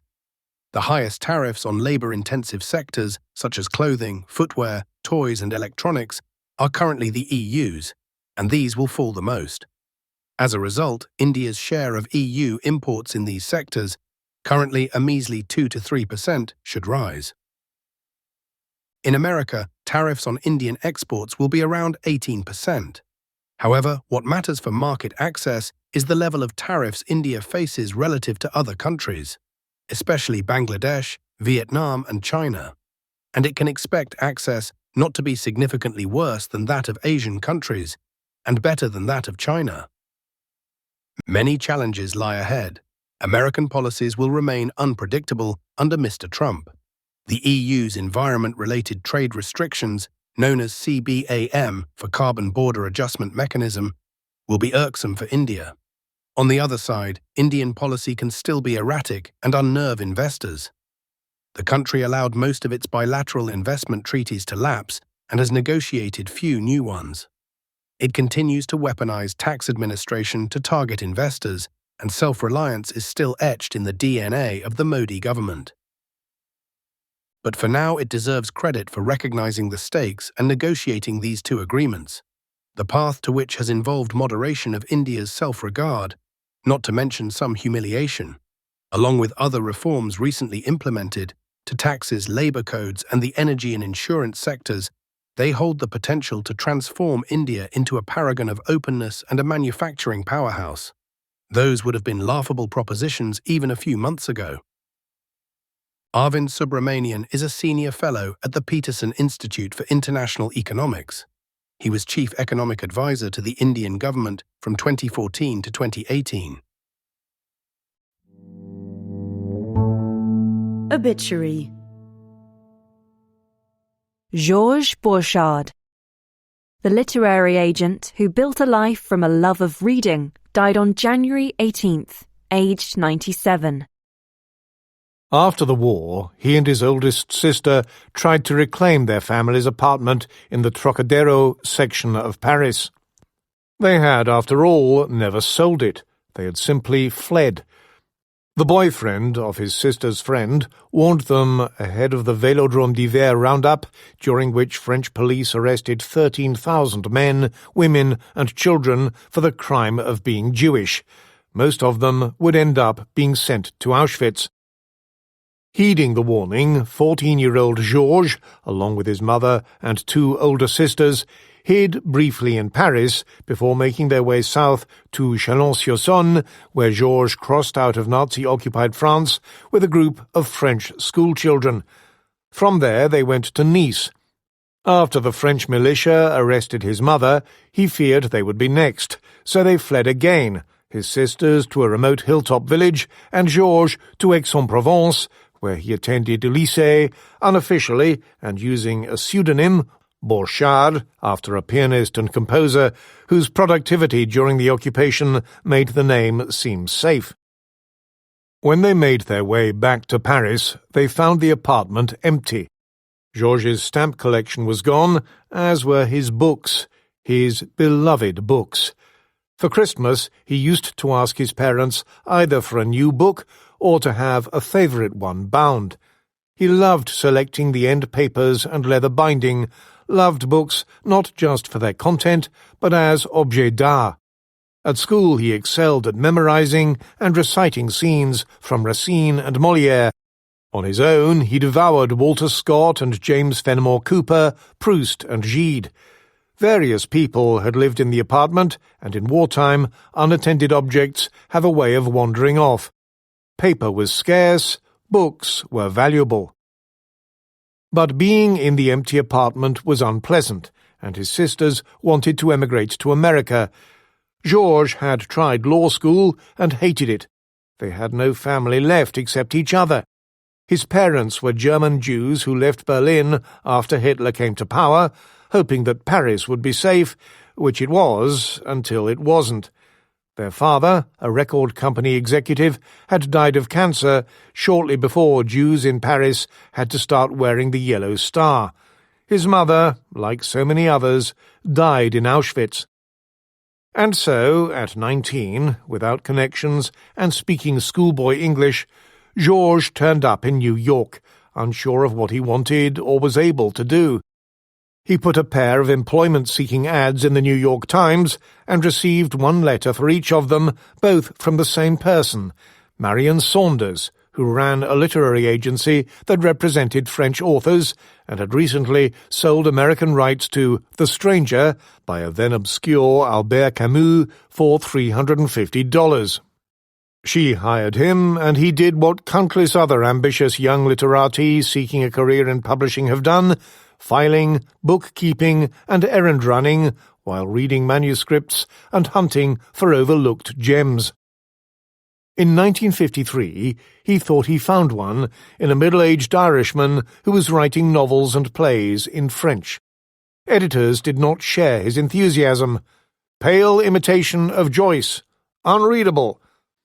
But he persisted, and eventually Barney Rossett at Grove Press, which would go on to publish Lady Chatterley's Lover, Tropic of Cancer, and other avant-garde, controversial works, offered $1,000 for Waiting for Godot, Malloy, and Malone Dies.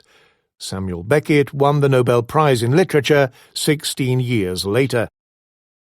Later that decade, he championed another future Nobel laureate, a Romanian Jewish journalist who had written a memoir of his time in Auschwitz, published first in Yiddish and then 2 years later in French. In his cover letter to publishers, Georges said he felt more strongly about this book than any other I ever sent you. Still, 15 of them rejected the book. It was too soon. Nobody wanted to hear or talk about the Holocaust. "He will never find an audience in this country," wrote Blanche Knopf, co-founder of one of New York's most illustrious publishing houses. She was wrong, but it took some time. Georges sold the rights to Elie Wiesel's Night for $250, conditional on finding a British publisher to share translation costs. Its first print run, just 3,000 copies, took 3 years to sell. By 2018, it was selling that many copies each week. Wiesel won his Nobel for Peace in 1986. In 1967, Georges and his American wife Anne, whom Philip Roth remembered as the most beautiful girl in Newark, started their own agency. The work suited him. It required judgment, taste, and a degree of arrogance, just as writers must believe they have something to say that nobody has said before. Agents must believe they can recognize this ability before and better than anyone else. His client list steadily grew. He eschewed smash-and-grab bestsellers and genre fiction, preferring the sorts of novelists, critics, and historians whose books won highbrow prizes. Talking made up a lot of the job, and he was good at it, with his wry humour and the French inflections he never quite lost. He could negotiate fiercely, though he was reserved and polite, with, as one author recalled, a formality that was a kind of courtesy and seemed to come from a bygone age. He extended it to everyone. On Port-Cros, the southern French island where he and Anne had vacationed since the 1950s, he would precede his granddaughters down a favourite walking path, brandishing a long stick to clear away the spiderwebs they disliked touching. He grew distressed at the turn America was taking, especially the rudeness that pervaded public life. He was dismayed by publishers' short-term thinking that prized instant smash hits over the sorts of books that would sell steadily for decades. He had enough stories to fill a memoir, but he demurred. He was a reader to the end and preferred helping writers to being one. Asked what he looked for in a piece of writing, he responded simply, "I just want to fall in love with it. You don't know until you've found it, but when you find it, you know."